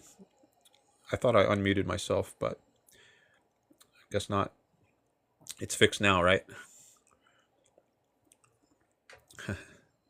I was just saying that I post my live streams on my YouTube channel. So if you didn't get to hear part of this live stream, but you want to hear it, if you go to my YouTube channel, which is Dan Norton 1, you can hear the whole thing. All right, so I got another caller here. Cemetery Poisonous, that's going to be my next guest. Here we go.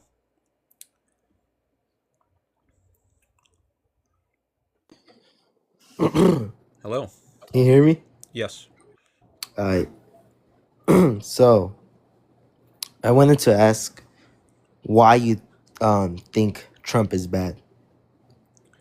For a variety of reasons. One being, I think he lies a lot, more so than most politicians, including about the January 6th, or the election, which led to January 6th, the election being stolen in 2020. But other things as well, like his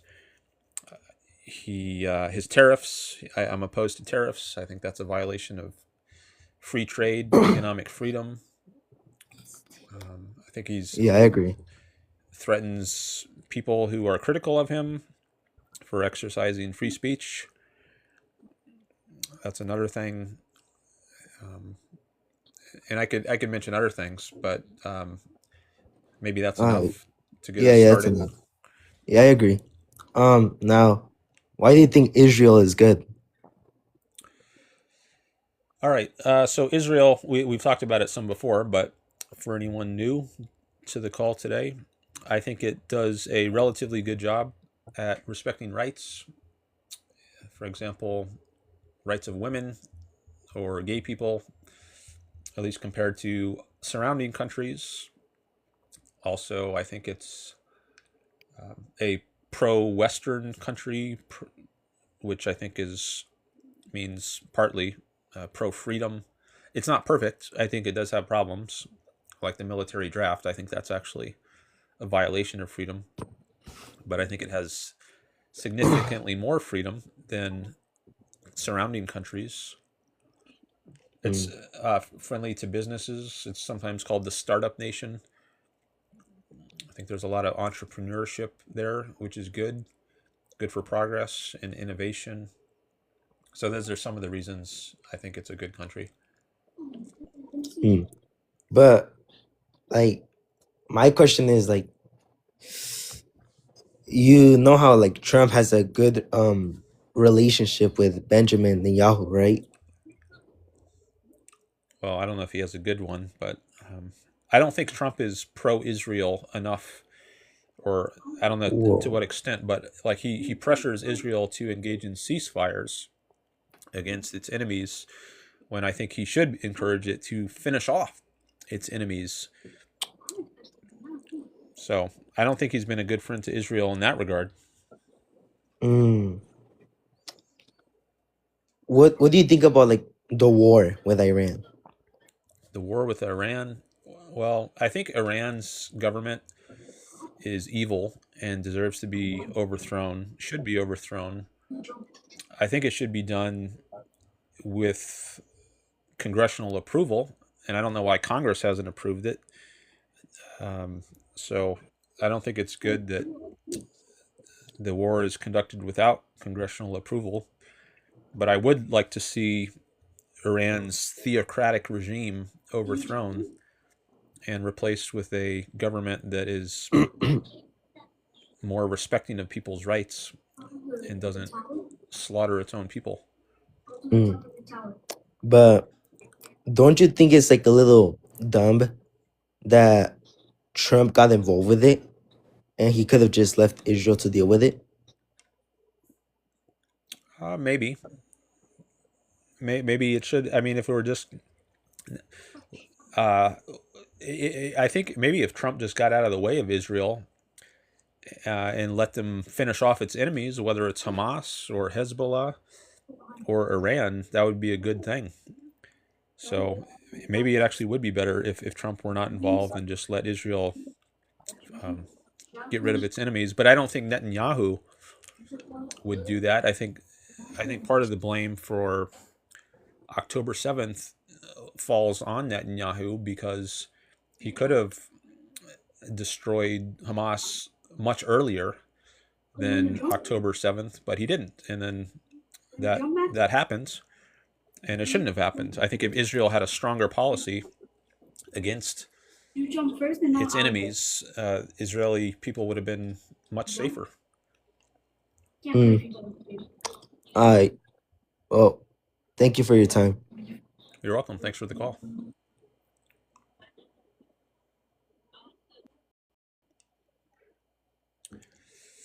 Okay. Oh, Offmymeds is back in the request list. Okay, good. I'm going to take her call next.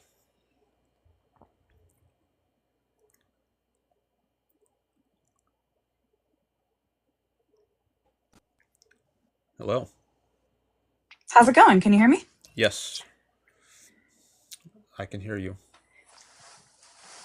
Can you hear me? I have a question. Yeah, I can hear you just fine. I have a question for you about.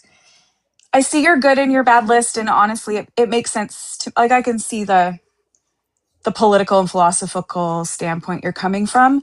I'm just curious, is that because you think it's best for everyone? Or do you think that we have any kind of ethical or moral obligation to one another, to take care of one another, or maybe to not harm one another? Like, where do you think our moral and ethical requirements are as humans to each other? I think we have a moral obligation based in self-interest to respect others' rights, which means not coercing other people. So I think it's in my interest to not coerce other people and deal with other people in a voluntary way.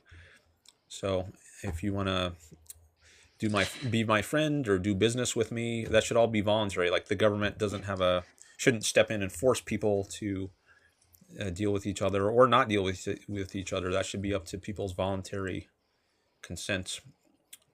So that's one thing. There's much more to it, though. So I realize that like true free market capitalism probably has never been tried, although I don't know my history for sure, so you can correct me on that. If we were to create like a real free market capitalist system here in the US or anywhere really, do you think that it would take care of that it would take care of everybody, or two, that it wouldn't, but the people that didn't get taken care of would deserve what they got, or three, like you just don't care? I'm just trying to get a feel for your ethics. I think everyone would be much better off if we had a free market capitalist system. Not everyone would be equal. Some people would have more wealth, much more wealth than others, but I don't think that's a problem. I'm not an egalitarian who thinks everyone should have equal income. I do believe in equality of rights. Like, everyone has the right to life, liberty, and the pursuit of happiness, but there's no right to a certain level of income. So there will be inequalities, but I think that's fine. There's no problem with that. So by inequalities, you mean everything from my car isn't as nice as yours to I'm homeless and I have no access to food or healthcare. Be it, I mean, and I'm not talking about like, we don't need to debate whether it was my decision that put me there or not. I'm just trying to get your feel for in your good society, that would be okay. Well, it would be legally possible for some people to be homeless, I guess, as long as they're not trespassing on other people's property. I think we don't have a system of complete private ownership of land, so there are public streets which I oppose. I think it should all be private. But if you are homeless in a capitalist system, I think it's largely going to be your fault. There's just going to be so much opportunity to make a living for yourself. That's the only way for virtually everybody, I think, to end up homeless is through their own fault. Okay, so what your point of view here is basically that this completely free market capitalism is the best system to create the most opportunity for everybody. And if it doesn't, then you absolutely don't believe in any kind of like a bottom line that you don't want people to fall below. So no social safety net. For instance, I don't have any kids, but let's say like I'm a piece of crap and I'm homeless and on the streets, but my 3 kids are with me too. Like they should suffer too. Like how do we... Well, they will. Is there a moral or ethical, I'm sorry to cut you off. Is there a moral or ethical obligation to take care of me and or to take care of my hypothetical children? There isn't for me, but there is for you. So your children are your responsibility, and it's not right to foist that responsibility onto somebody else. So if you can't give your children a certain level of standard of living, then maybe you shouldn't have them. But it shouldn't be my responsibility to take care of your children. And what about, okay, so, and I wanted to ask you about regulations versus laws, but then you said you'd already discussed it. So I can probably kind of infer by what you meant by that. But you say taxes are bad, but you do think that we should have laws, right? Like laws against harming one another, definitely laws against stealing or infringing on other people's property rights. Am I correct? Yeah. Yeah. Anything that, whenever someone initiates force against someone else, that would be outlawed. Like if a mugger on the street, for example, uses force or threatens force, he pulls out a gun and says, give me your wallet or I'm going to shoot you. There would be a law to outlaw that use of force. So then you call who to enforce that law? Like, let's say I get mugged. Like, who do I call? The police. So if taxes are bad, how do we pay for the police? There are various ways. So the police, everything would be funded in a voluntary way. And that could be donations. It could be lotteries. There's also, Ayn Rand has an article called Government Financing in a Free Society, where she discusses another idea of how to fund government functions, where you pay the government to enforce contracts. So, and there might be other ways as well, but it would all be funded by voluntary means. Would the police have any obligation to enforce the law equally, or would they want to protect the people that were paying the bill over the people that weren't? They would protect people equally. So whether you're a billionaire or you have a modest income, if your house is broken into, the police will investigate and see if they can track down, put in jail whoever the perpetrator is. So you would be in favor of having some kind of system in place to make sure that the rules were equally enforced? Equal protection under the law, the Fourth Amendment. I think that's what it is. Gosh. Yeah. Now, if you might want additional security, like if you're a billionaire, you might want private security as well as just the baseline level of protection that everybody gets, because maybe you have a lot more assets that you want to have protected, or maybe you're a celebrity and you're recognized everywhere you go, and there might be some crazy people who try to attack you or something. So you might want to hire private security, but that's over and above the baseline protection that the police give equally to everyone. And obviously guns are A-okay, right? I don't see guns on your good list, but I'm assuming they are. At least within limits. Like, I don't think it's a nuclear bomb is appropriate for a private citizen to have in his garage, but at least some. So the IAEA should probably still exist. Isn't that regulation? The International Atomic Energy Administration, is that what that is? I think so, yeah. Well, if So I am opposed to regulation. So if that's a regulatory body, then I would oppose it. There might be some functions of that agency that are legitimate, but if it is They're pretty initiating, much the agency that does tons of incredible, valuable work. They're basically the agency. It's their complete job to make sure that we know where all the enriched uranium is, and we make sure it doesn't fall into the hands of private actors or bad actors, or even countries that we think shouldn't have it. And I don't really want to debate that, but and it's all done through regulations. So basically, who's enriching uranium and who's doing what to what uranium is super highly tracked. It's all done through that agency. So if we were to eliminate that agency, we could have a law against acquiring a nuclear weapon. But the agency is basically like they're the investigators and the cops when it comes to like who gets the actual enriched uranium. okay. Well, I'm wondering if there's a military function here, like if part of their responsibility is to know whether Iran, for instance, is developing nuclear weapons.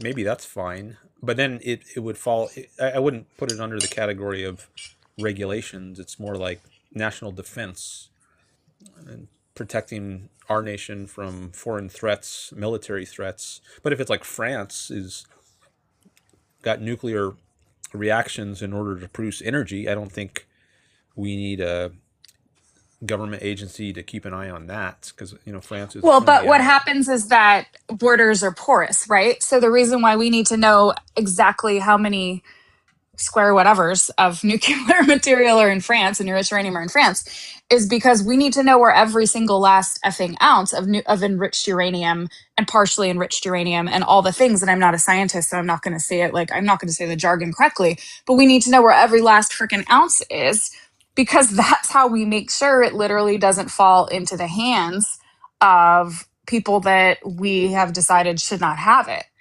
And so, I mean, I agree with you. Like, Iran shouldn't have a nuke, and we should probably do everything we can to make sure they don't have a nuke. And that has a lot to do with, I don't even know, probably the CIA, or we need to spy on them to make sure that doesn't happen. But we also have to keep track of every single legal, quote unquote, legal and legitimate ounce of enriched uranium to make sure that that's how we know that it's not in the hands of bad actors. And that's just one example of regulation that I don't think you could say that that's I don't know, like to just put it under defense or to change the term, just say, oh, well, that's a law, that's not a regulation. I don't know, that seems a little bit arbitrary.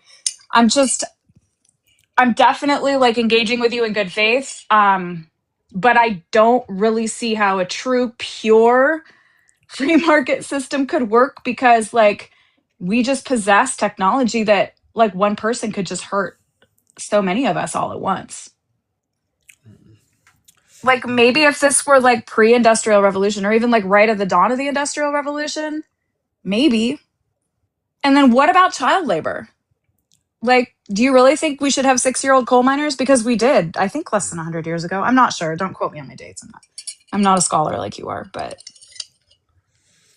All right, there's a variety of issues coming up here. Just before we go on, I'm curious if you've read Ayn Rand before. I have not, and I'm not going to pretend that I have. I do understand that Ayn Rand is kind of like a very foundational, influential libertarian. Correct me if I'm wrong. Is that a correct? Well, not libertarian. She actually opposed libertarians because she thought they were anti-state, for one, anti-government, anarchist, and she was in favor of the government. She just thought it should be limited to a very few things: police, military, and courts. Yeah, the way that I view libertarianism, and my view could definitely be expanded on, and I could definitely be taught some nuance for sure, is basically a complete 100% free market, unregulated capitalism, and a government that pretty much only protects private property and like personal freedoms. Well, so, some of them they extend that to government itself, and they think there should be a private free market among governments, and there can be competing governments, and That's where the anarchism comes in, which sharply distinguishes them from Rand.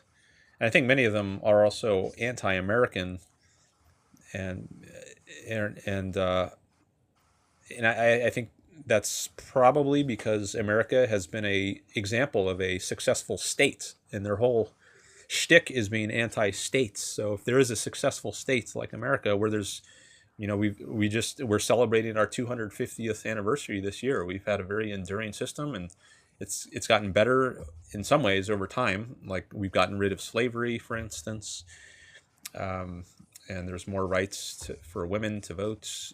So we've got this state which has a lot good going for it, and I think that's really a thorn in the side of the libertarians. Whereas if you point out to something like some terrible theocracy or authoritarian regime, that wouldn't be, which is trampling all over individuals' rights, that wouldn't be as much a threat to the libertarians' worldview, because they'll just point at that and say, see how awful the state is. But yeah, I mean, I'm not a libertarian. I don't necessarily, I wasn't under the impression that libertarians were necessarily anti-state. I would agree with you that in order to be anti-state, you would have to be an anarchist, but there are anarchist capitalists. I don't really understand how that works, but I know they exist.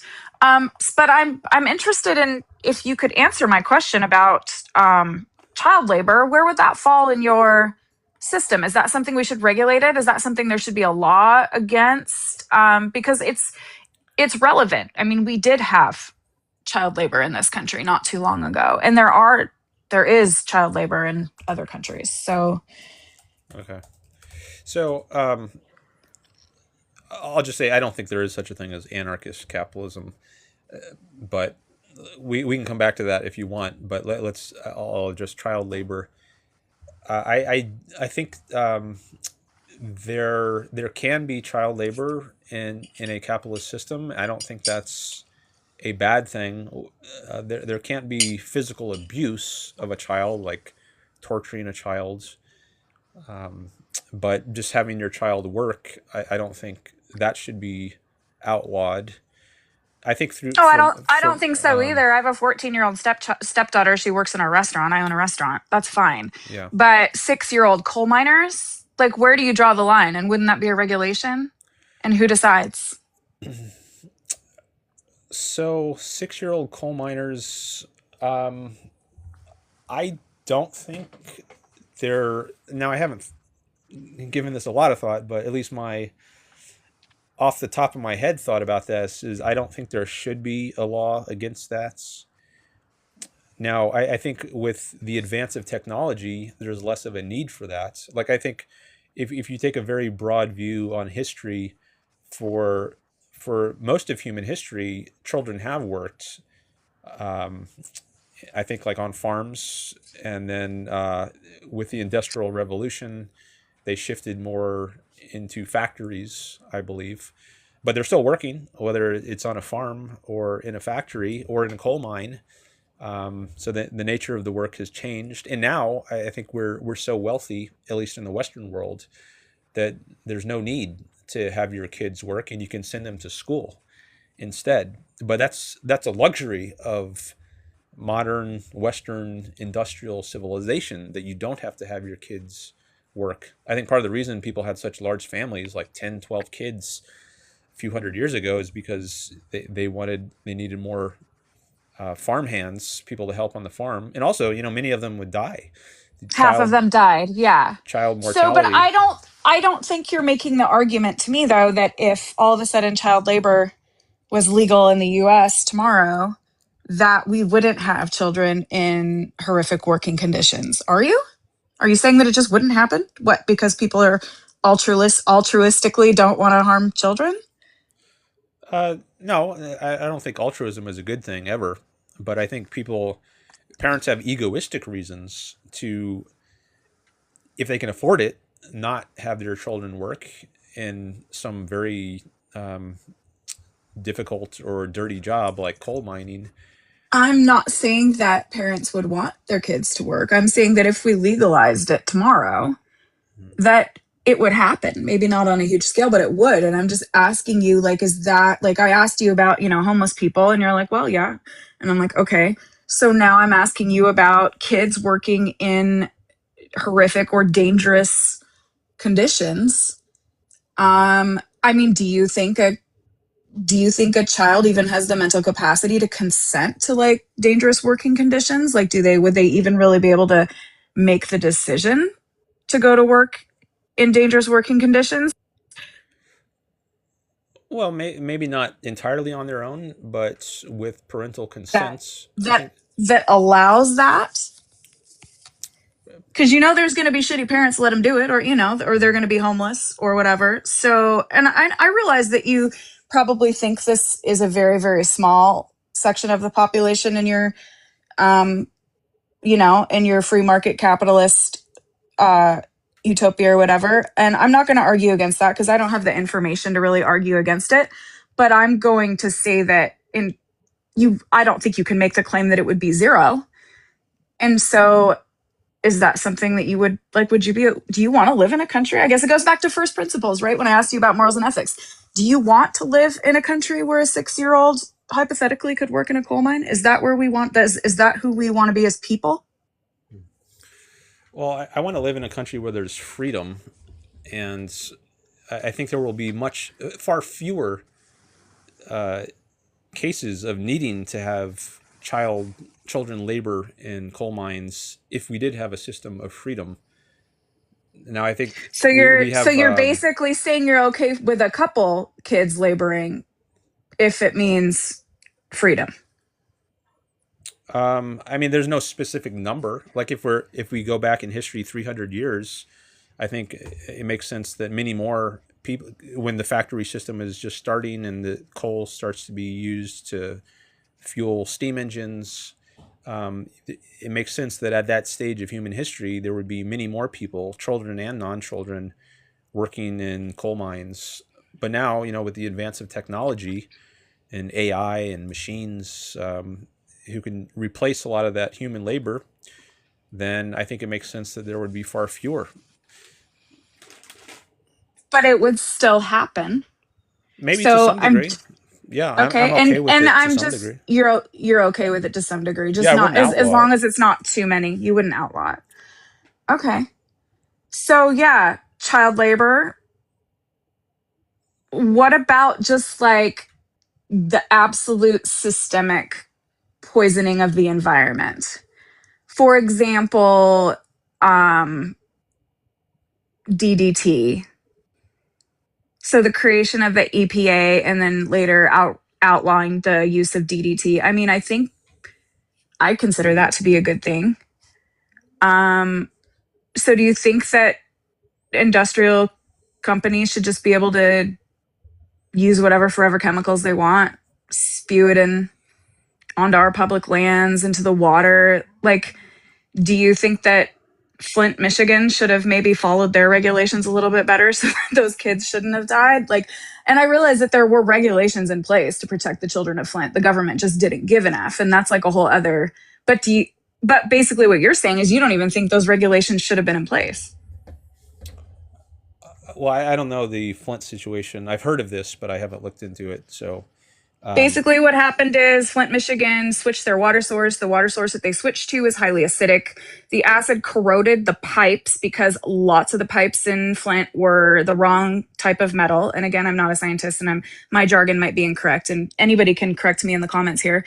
And basically it put a lot of, I think, lead or something into the water, and it killed and hurt and injured a ton of people. And the big thing was that they knew that it was happening, and they, instead of like immediately trying to make it right, they basically just tried to cover it up, and a lot more people got hurt than necessary. And it was basically a big effing failure. It was a failure of regulation. In fact, you could probably use it as an argument against regulation because it failed so spectacularly.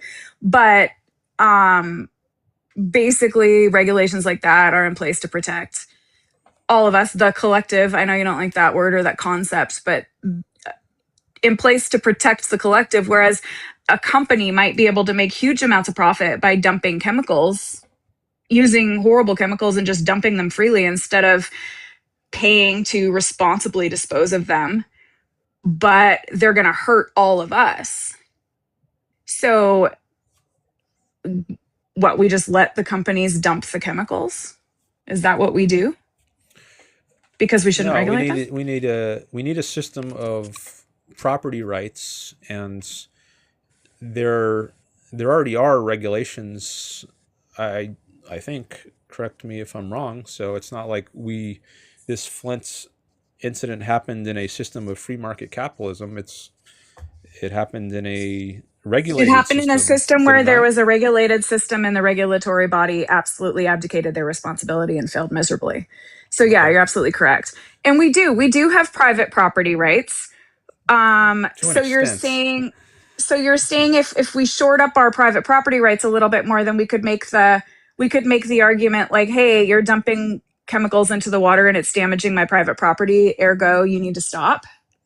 Yeah, I think rivers should be privatized, and if someone upstream is dumping toxic waste in the river, and then it flows downstream to your part of the river that you own, then you have a claim against that person. You could sue them.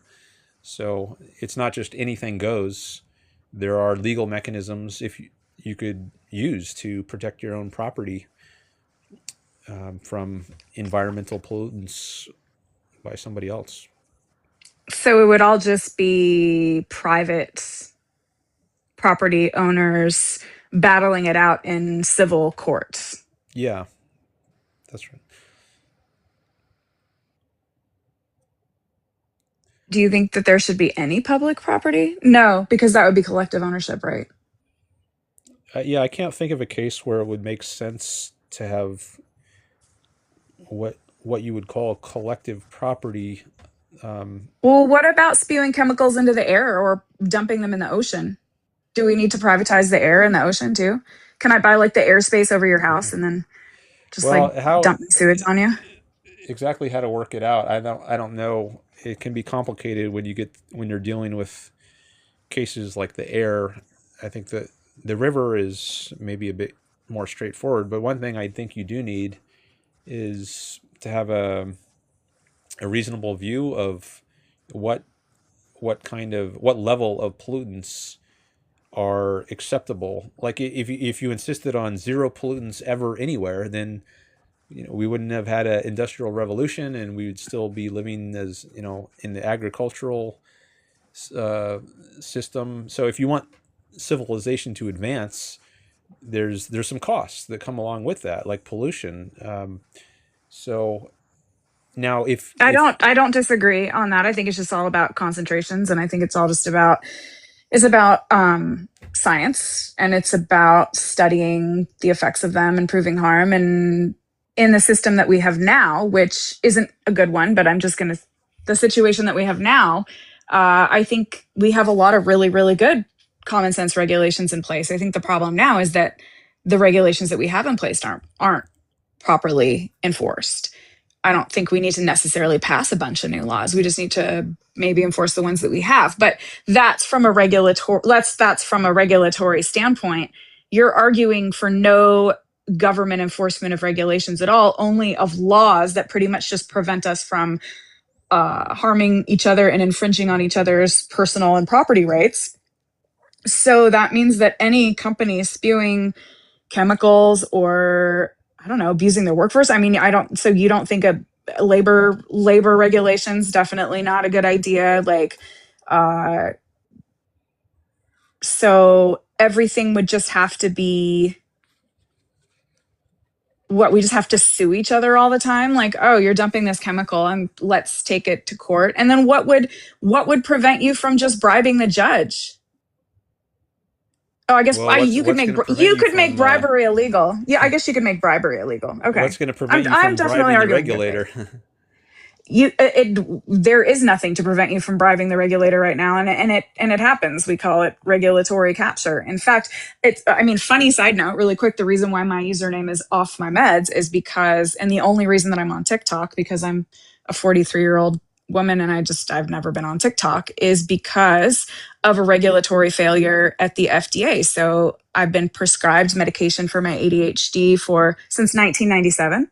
I've always been on the same dose and it's always worked great. And I've been a business owner and done all sorts of amazing things and everything's great. And then last couple of years, the medication just quit working. And I assumed obviously that it was something to do with me, my biology, my habits, whatever, because that's what you would do when you assume that your medication is what it says it is. But then I got a batch that was so bad, I felt like I was taking placebos. And I was like, come on. And I did a little bit of Googling and I found thousands and thousands and thousands of people saying the same thing, and doctors and pharmacists and all of that.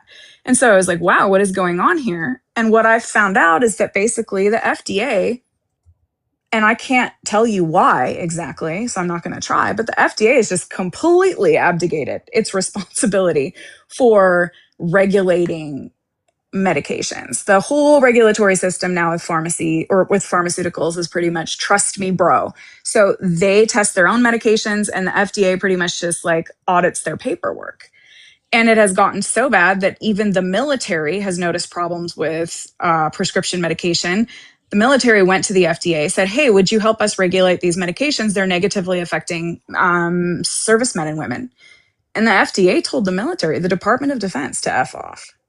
And the Department of Defense actually had to go to a private lab. Now, you would like this, being a libertarian. So they go to a private lab, and now they're getting 20 of the top prescribed drugs prescribed to the military privately tested to protect military men and women. But I can't get my drug privately tested because mine's a Schedule II controlled substance.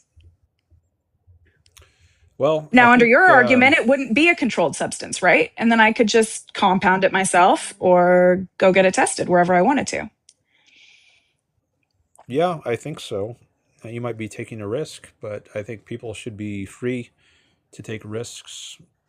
And I think if we had a self-interested system, like I don't think if the FDA it's not a for-profit entity, maybe it has less incentive to produce good results or provide a good service than if there were a free market rating agency or testing agency who survived or failed based on how good a job they do at rating drugs and their safety or effectiveness or whatever they rate about drugs.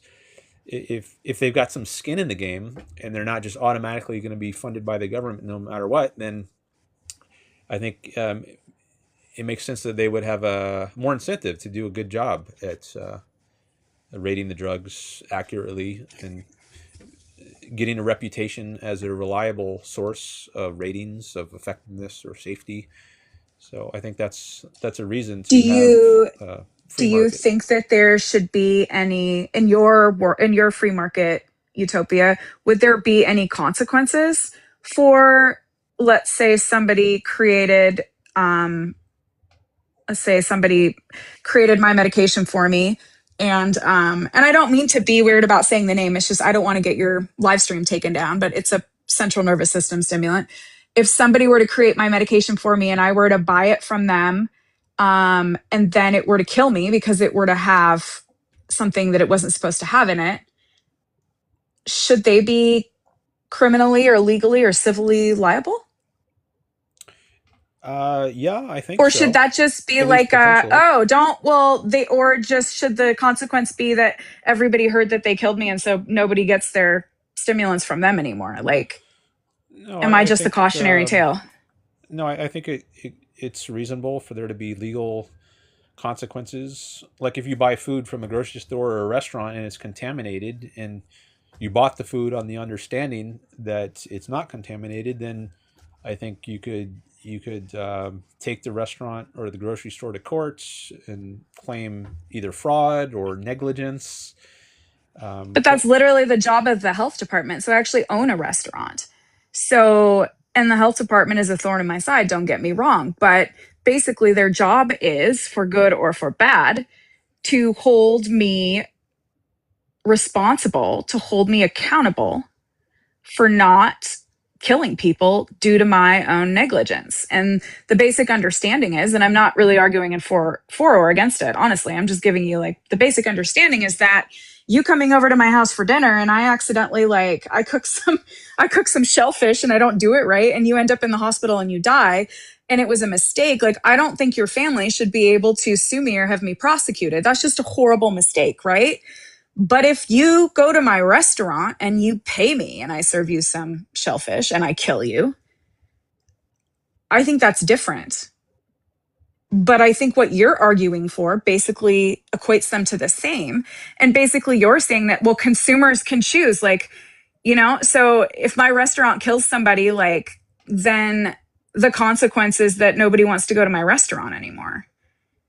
I mean, is that fair, or am I arguing in bad faith? Is that like a fair assumption, like of how a free market would work? Basically, like, oh, that restaurant killed Jorge yesterday, let's not go there anymore.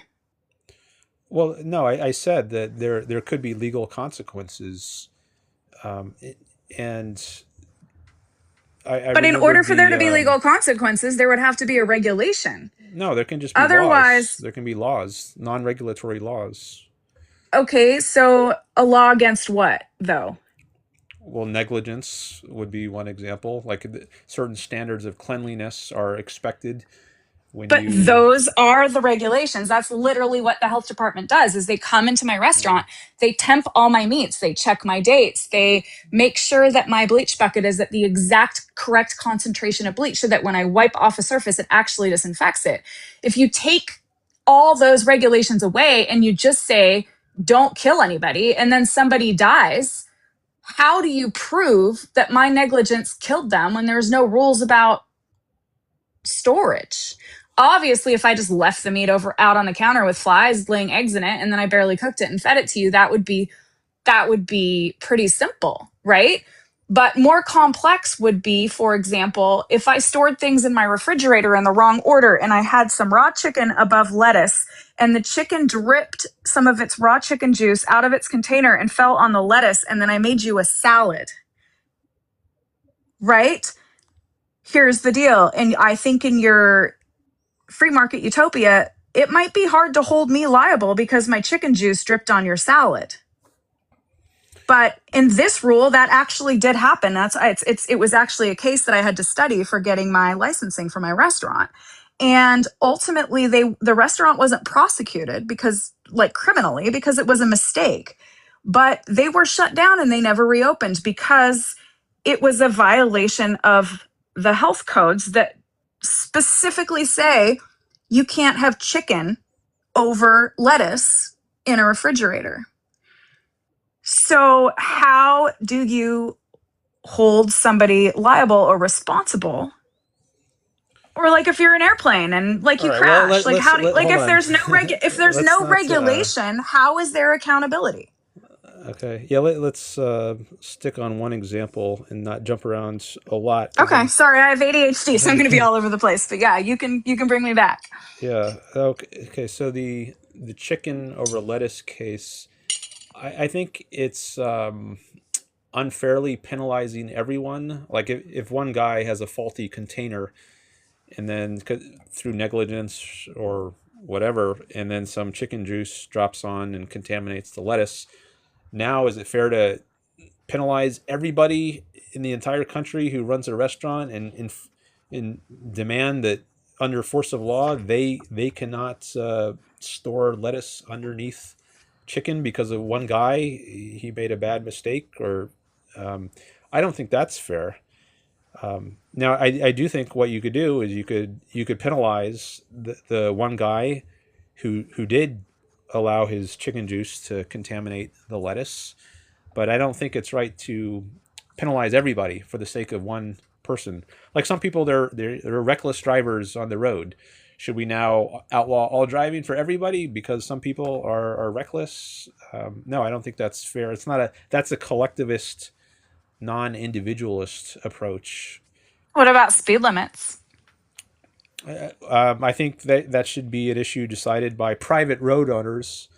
So if a road owner, I think we should have private roads, and it's gonna. I think in the interest of the road owners to have it be a road that people want to drive on. Otherwise, they're not going to have any customers. So it makes sense that they might have rules like you can't drive over a certain speed if you want to use my road. So I think there are self-interested, egoistic reasons that owners would apply certain safety standards like speed limits on their property. What if I bought all the roads between Santa Fe and Albuquerque and then just didn't give an F, and they were just like huge potholes, like just horrible, but I owned them all. So F you. Well, I don't think you're going to get much business if you have roads that are full of potholes and you have no If people have to drive between Santa Fe and Albuquerque, what choice do they have if I own all the roads? Yeah, well, should we have antitrust regulations? No. So there's often this worry that, you know, if we have freedom, then one person is going to gobble up all the property and then do these monstrous things. And I don't think that's because that's never realistic.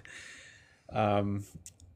I don't think that's realistic based on my thinking and understanding of history. Like Rockefeller, he is often given as the arch example of a monopolist, and he kept his prices low. And I think that's how he didn't price gouge once he didn't have 100% market share. I think he had around 90% market share in the oil refining business at its peak.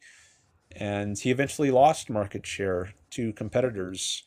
So the arch example of this evil conniving monopolist, the so-called robber baron, which I think is a smear, I think doesn't even apply. You don't think we have any meaningful monopolies right now? Well, we do have coercive monopolies like the Postal Service, USPS. And interestingly, when I have discussions about monopolies with people, once I bring up this, all of a sudden they're okay with monopolies. Oh, we need that. Otherwise, who's going to deliver the mail to the people in rural places or something like that? I mean, I've tried to keep my opinion out of this and just kind of get a feel for where you're at. I'll go ahead and I'll give you one of mine right now. So I think that if a service is such that there's no real meaningful way to create competition, i.e. the road between Santa Fe and Albuquerque, I think that it should be collectively owned because private ownership doesn't work when there isn't competition. I do agree with you in some limited sense on the value of competition in a free market. And I do think that when regulation prohibits competition, everybody suffers except for the guy who owns the company, whether he be a Bezos or a whatever. But in a situation where you can't meaningfully create competition, I think we absolutely need public/collective ownership of those things, only because there's no way to incentivize the owner of the road between Santa Fe and Albuquerque to do a good job, or a power company. I mean, come on, do you really think that we should have 3 or 4 different power companies everywhere and they all just like build their own lines? Like, that just makes no sense. Or like a water company, power, water. I mean, even like, okay, telecommunications, maybe like we can have multiple because that's wireless. We can have multiple telecommunications providers. There can still be some competition there.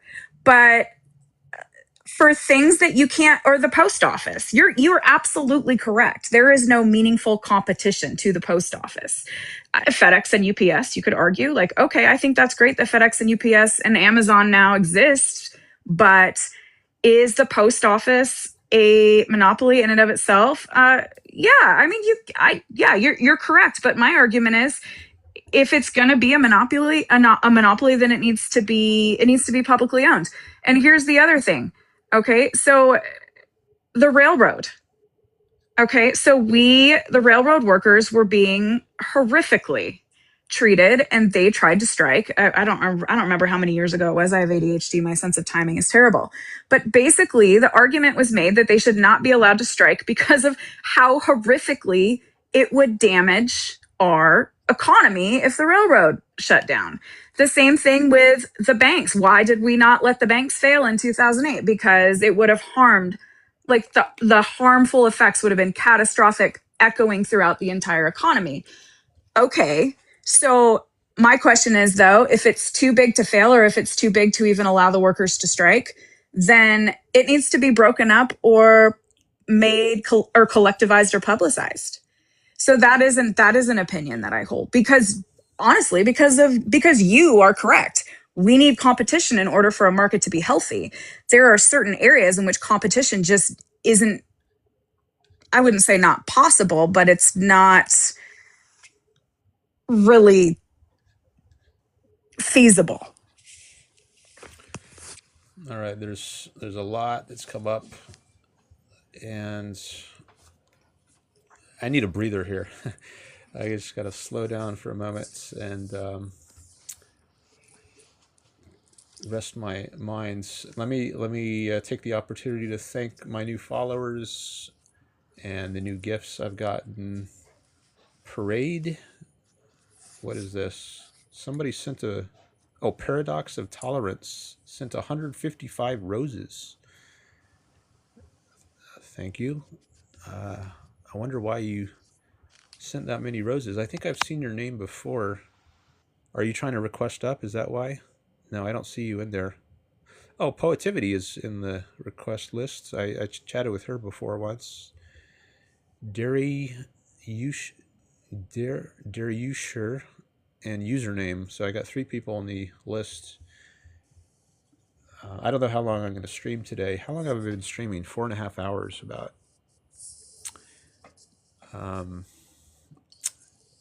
But I guess I'm more motivated to keep streaming when I have a large audience and when I get a lot of gifts, a lot of money.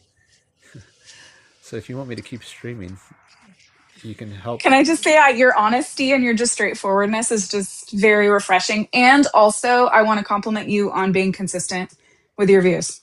And talking to you has been, it's been great. I really appreciate the opportunity. Oh, well, thank you for saying that.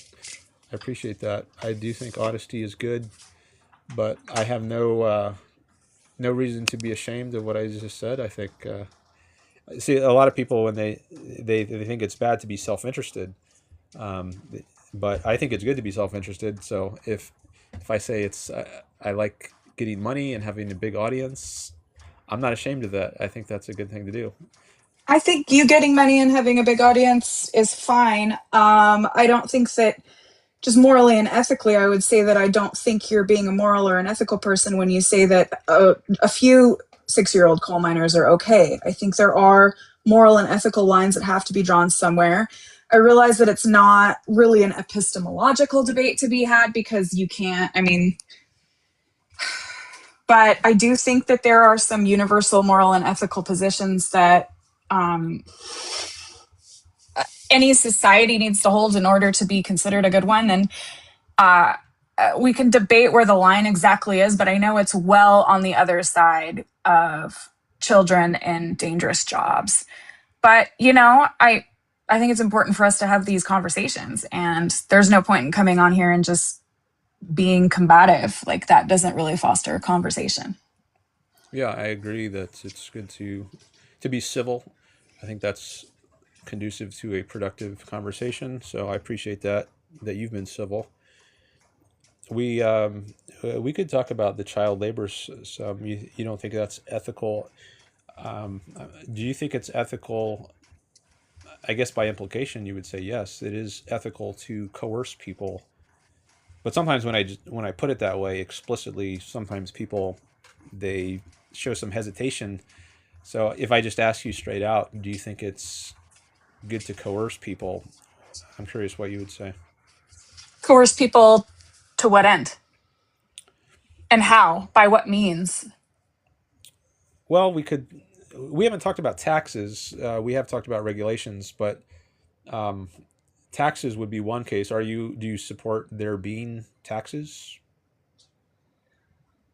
I think there needs to be redistribution of wealth to prevent it from concentrating too heavily in the top, because it creates an imbalance that ultimately creates a boom and bust cycle that harms everybody, not necessarily because it's bad that some people have more than others. So I think the bottom line is that we have to put a monetary value on resources and then figure out how to use resources to run the bare bones basics of a government. Even a government that you're talking about is still going to cost money to run. And we haven't even talked about national defense. Or I know you like Israel, and I feel like the previous caller did a great job debating that with you. I don't have the facts to debate it with you, but you guys didn't even talk about, like, should our tax dollars pay for Israel? But I think the question is, where do you pull the money out of the economy and where do you put it back in? And I think it's just a numbers game. And I do not think that it should necessarily be in the form of an income tax or a sales tax. And again, I'm not an economist, but off the top of my head, just from thinking about it, I think that the best place to pull the money out would be a tax on gross income of businesses. So, for example, in Washington State, where I've lived in the past, they have what's called the business and occupation tax. Now, I had an interstate trucking company at the time, so I filed an exempt return. But it was a small tax on your gross receipts. It wasn't on the net, which means that there's nothing you could do to manipulate your income, blah, blah, blah, blah, blah.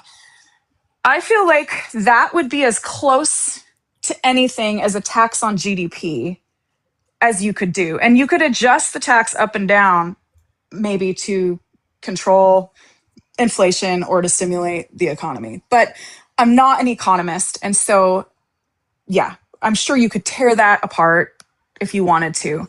But I do think that money has to be taken out of the economy and money has to be put back into the economy. The question is where. I'm kind of sort of a fan of Stephanie Kelton. But yeah. Okay, so if you think there should be some taxes, then that means you think there should be some coercion, because taxes are not voluntary.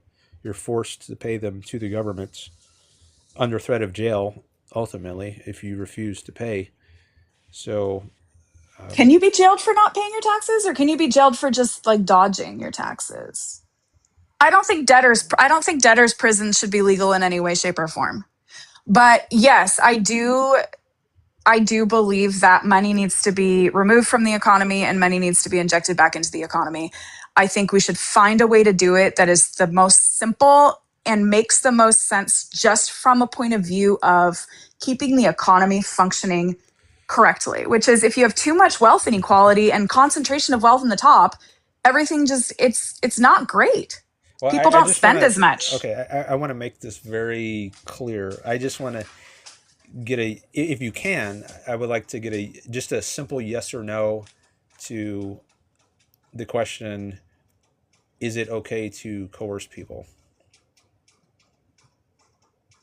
To pay their taxes with consequences of what? I mean, sure, if the consequences that if it's a business and occupation tax and the consequences that you're not legally allowed to do business in the United States anymore, sure. If it's an income tax and then we're going to come take your house, no, I'm not okay with that. I don't think there should be income taxes. And I don't think the IRS should be able to take shit from you when you don't pay. That's why I think that taxes should be levied on businesses instead of individuals, because that bypasses the whole individual freedom issue entirely. A business entity does not have constitutional rights. It's a business. And you can be fined, or you can be said, no, you cannot legally conduct business in this country anymore. But I don't think that you should be prosecuted criminally for any debts. Okay, so be it to a business or to a private individual. The case where you said you are okay with taxes is what again? Could you say that briefly? So, tax on corporations and business entities instead of individuals. Okay. Because that bypasses the whole Individual Freedom Act, and that means that the enforcement mechanism is purely on whether or not you can do business in this country or not, or whatever jurisdiction that you're in. So I run a business, and there's a tax on my business. Now, I think businesses are run by individuals. There's no business or corporation. They are. over But and the above. only thing that you're enforcing is that whether you have permission to run your business in the United States, not whether there's no personal freedoms Okay, but it's being still infringed on. I think it's still an infringement of my freedom if I want to run a business and you say, all right, well, the only way you can do that is if we take out 20% of your profits, and that's a tax. It's not a percentage of profits. What I'm proposing would be a percentage of gross, and it would be probably less than 5%, although I'd have to rerun the math again. It has Okay, to well, do with whatever it GDP and how is. you define business being done in the US or whatever. You could also carve out exceptions for businesses that make less than X number of dollars per year. Like if you wanted to grow a small business, blah, blah, blah, blah, blah. But yeah, you're right. It's still coercive in the same way that that you can't own a nuke. I mean, and that's a little extreme. In the same way that, I don't know, like at my house in, no, it could be, because that's kind of a false comparison because it's so extreme. It poses a threat to other people, whereas just running my business is not a threat to other people as owning a nuke would be. So I guess where you and I differ in opinion is that I do think that money needs to be pulled out of the economy and put back in, and it needs to be done deliberately and collectively, and it needs to be done in a way that is beneficial to the highest number of people. And I think that you just don't agree with that first level principle. And so I think that's where our disagreement is. I agree with you that taxes, especially the way that we do them here, are extremely coercive. And yeah, and I'm not in favor of piling tax and tax and tax on more tax. I think we should just decide where it comes out of the economy. And you're saying it should not be taken out of the economy, or that it should be paid entirely voluntarily, which didn't we try that? I mean, wasn't that before? Didn't we have I think we tried that. My American history is not as good as it should be. Tariffs were the primary means of funding the government in the early history of the country. Oh, the tariff, but you don't like tariffs. Yeah, because those are also coercive. I mean, it's a tax. It's a tax on imports, but it's still a tax. It's coercively making people pay money to the governments just because they want to import some good. And so that's... I agree with you on that. I don't think tariffs are necessarily great. So we haven't, to my knowledge, ever tried completely voluntary means of funding the government. So. But who would pay? I would seriously, pay. I wouldn't. I think many people would pay, and actually some people paid with their lives. In the American Revolution, George Washington had a volunteer army.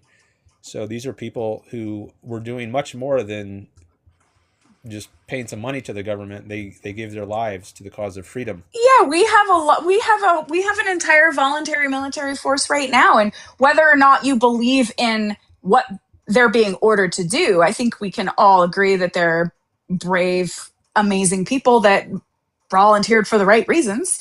But I don't think that same number of people would voluntarily pay their taxes. I think that's a whole other I don't know. Is there a study? Has anybody ever done science on this? Could we do a psychological experiment to see if anybody would collectively actually pay taxes? I think here's my opinion. I think in groups of less than 200, where all the money was kept locally, I think people would, because we evolved to live in groups of that number. And I think we are very altruistic. I know you don't like that, but we are very altruistic when it comes to the people in our own tribe, quote unquote. And I've experienced living in a town of 150 people that's 100 miles from every single other town in every direction. You can look it up. It's called Austin, Nevada. I'm actually still on the website as the president of the Chamber of Commerce there. You could totally just dox me. I don't care. It's fine. Everybody knows who I am. My first and last name is in my username. So I have experience living in a place that big. And I'll tell you what, the people of Austin could probably figure it out. We would probably be able to pay enough to take care of each other. But once you get on a big global scale, we didn't evolve to live in groups of millions and millions of people. And we just aren't. I just don't think humans would. I don't think people would pay. And I think that there's got to be some research on that. If we have any social anthropologists, or I don't know who would even study that. Economists would probably study that. We need some economists to like pipe into this conversation and be like, nah, people are not going to pay, because I don't think people would pay. All right. Well, speaking of pain, I want to mention to my audience, if anyone wants to pay me to come on, you are welcome to do that. So I've been on this call for almost an hour, but it's been going well. So I've kept with it. But if anyone wants to jump to the front of the line, and you can do that by sending me, and maybe do that. It depends on how much, I guess. But Absolutely. I am more than happy to relinquish my spot, and I've had a great time talking with you. And I'd love to hear someone in academia, because I'm reasonably well informed and well read, but I'm still like, I didn't go to college. I don't have a degree. So I would love to hear an academic kind of talk about these concepts with you too. It's really interesting. Yeah, it's interesting to hear it discussed. well, I did have a conversation with the Marxist, a PhD candidate in philosophy, several streams ago. That's on my YouTube channel, Dan Norton 1. I will definitely check that out. I am an admirer of Marx. He loses me at the dictatorship of the proletariat. I think and I don't think we're going to, but I think if anybody were to ever try to institute any kind of a communist system, I think it would always have to be subjected to democracy. But that's a whole other, like, I didn't really come on here to debate politics with you. I really just I wanted to talk to you like about the ethics and morality, and like where you stood on places like, like the niche things like child labor, and like, like if I bought the road between Albuquerque and Santa Fe, and what if I bought it and just blockaded it? Like there's all like, that's the thing. And you can do this to communism too, by the way. Like if we were to switch, opportunity to make money, if you blockade it, no one's going to use your road, then right. But then maybe you were blocking like a main transportation hub for something, and then you could build a factory and you could charge 3 times as much. I mean, I think any time at which there's not meaningful competition, like there isn't multiple roads between point A and point B, private ownership just doesn't make sense, because it's just, there's too much room for exploitation. But I just want to let you know that if our positions were reversed, and I had my positions up on that screen, and all you had to do was call in and ask me questions, you would be able to pick all the holes in my theories, probably more, because you're a professor of philosophy, aren't you? I have a PhD. I'm not Oh, teaching at a university right now. But you have a PhD in philosophy, and I have a high school diploma, a Class A CDL, and I own a restaurant and a motel, but in a very, very, very small town. So, I mean, I think if our positions were reversed, you could pick all the holes. So, and that's kind of what I want your listeners to hear, that. Like, it's easy to pick holes in somebody else's positions. It's much, much harder to defend your own positions. So I just wanted to say that. Like, I acknowledge that your position here is way harder than mine. Okay. Well, I do like talking about ethics. You said you were mostly interested in talking about ethics more so than the politics.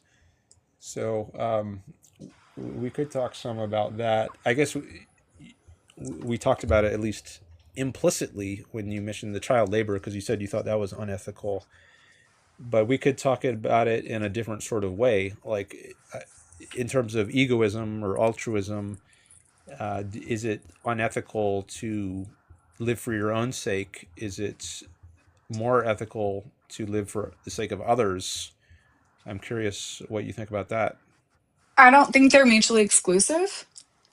I do think that there's a difference between individual motivations and how we want to be collectively as a society. And I'm going to use the death penalty as a way to illustrate this difference between how I feel personally and the society that I want to live in. So personally, if somebody were to do a huge wrong against me or somebody that I know, and you were to put the execution mechanism in my hand and give me immunity for the thing, I would do the thing probably. I'm the kind of person that wants to do the thing, right? But I don't want to live in a society that would do the thing. I think as a society, we need to be better than the collection of our parts, right? So I don't want to live in a society that has the death penalty. For two reasons. One, just because killing people is wrong. And two, because you can't ever be sure. And I think that's a question that we ask in epistemology, isn't it? It's the question of like, how do we determine the truth? What counts as evidence? And then like, can we ever be certain? Is that like a good, I know like my language isn't exactly correct, but I think that pretty much those are the questions that you ask in epistemology. So my answer to that third, can we ever be certain, is no, we can't. And so I don't want to live in a society that has the death penalty, even if personally, like if it personally happened to me, I might want to do the thing. So it's okay for us to be selfish as individuals. I also think we can be selfish as individuals and we can still aspire as a collective to be better. I want to live in a society / community / world that takes care of everyone else, regardless of whether they deserve it or not. You know, like that, like some piece of shit person that does drugs and puts their kids at risk. Like, I think that there should be a bare minimum of care for them, regardless of if it's their fault or not. That's just the society that I want to live in. I don't, you know what I mean? Like, well, that's do you think how your primary purpose in life should be to pursue your own happiness, or is there something wrong about that? No, absolutely not. And for a lot of people, what makes them happy is caring for others. Not okay, everyone. But the reason for caring for others should only be, in my view, as an egoist, is because doing that benefits yourself. Makes you happy. Yeah, because it makes you happy. Because it gives you that sense of fulfillment. That And if it doesn't contribute to your happiness, then you shouldn't do it. You shouldn't help others. Sure, that's fine. Okay. Well. Yeah, like I don't have a problem with some people not wanting to help. And I'm definitely like, I'm no Mother Teresa. Well, is Mother Teresa good? I mean, I don't know. I didn't meet her. I've heard she was an asshole. She did good things. Like, I don't know. I didn't meet her. I'm not gonna make a good bad judgment for anybody except people that I have personal experience with. That starts with myself. I would say that morally and ethically, I'm a complicated, in my view, moral person. The way that I did business in the small town of Austin, Nevada, and you can Google me right now if you want to. I own the Cozy Mountain Motel. I did own Grandma's. My partner is running it now. I did it way differently. And I actually offered my employees at one point, I offered them a co-op. And why did I do that? I did that simply because that's how I wanted to do it. Was I altruistic in the way that I ran my businesses? Absolutely, I was. But why was I altruistic? Because I wanted to be. So I don't know if we can for you to make the distinction of like, do I think that everybody who runs businesses should run them like me? No, actually, they probably shouldn't. I mean, because it's not always the best thing to do. But I think it just has to do with the fact that we just need to separate. It's okay to separate what you would do personally versus the society that you want to live in as a whole. I want to live in a society that takes care of other people. Now, how that works and what that looks like, we can debate all day long. We can talk policy all day long. But the bottom line is my morals and ethics. Yes, I want to live in a society that takes care of people. I don't want to live a privileged life and people around me are suffering. I don't want to do that. Would you say that altruism is bad? No, absolutely not. Why would altruism be bad? Altruism is well, let's define altruism. Yeah, that's how do you define altruism? Why don't you just give me the definition and then I'll tell you if it's good or bad based on how you define it. For the sake of others.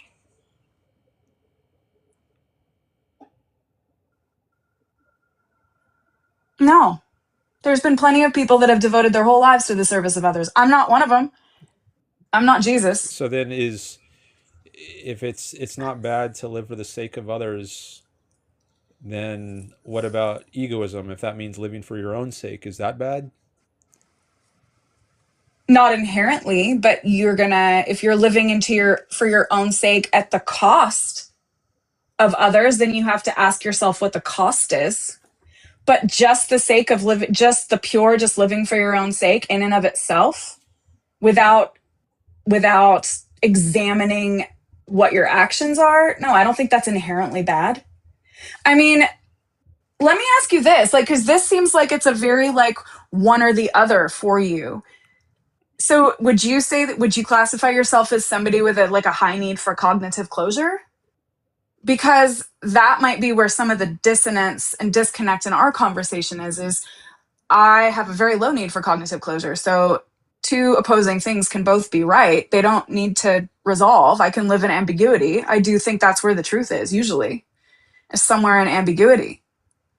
I think, for example, living entirely for the sake of others, like if you live for every single other person equally in the whole world, like that could make you a shitty parent. Like, you know what I mean? Like, because then your kids might never see you.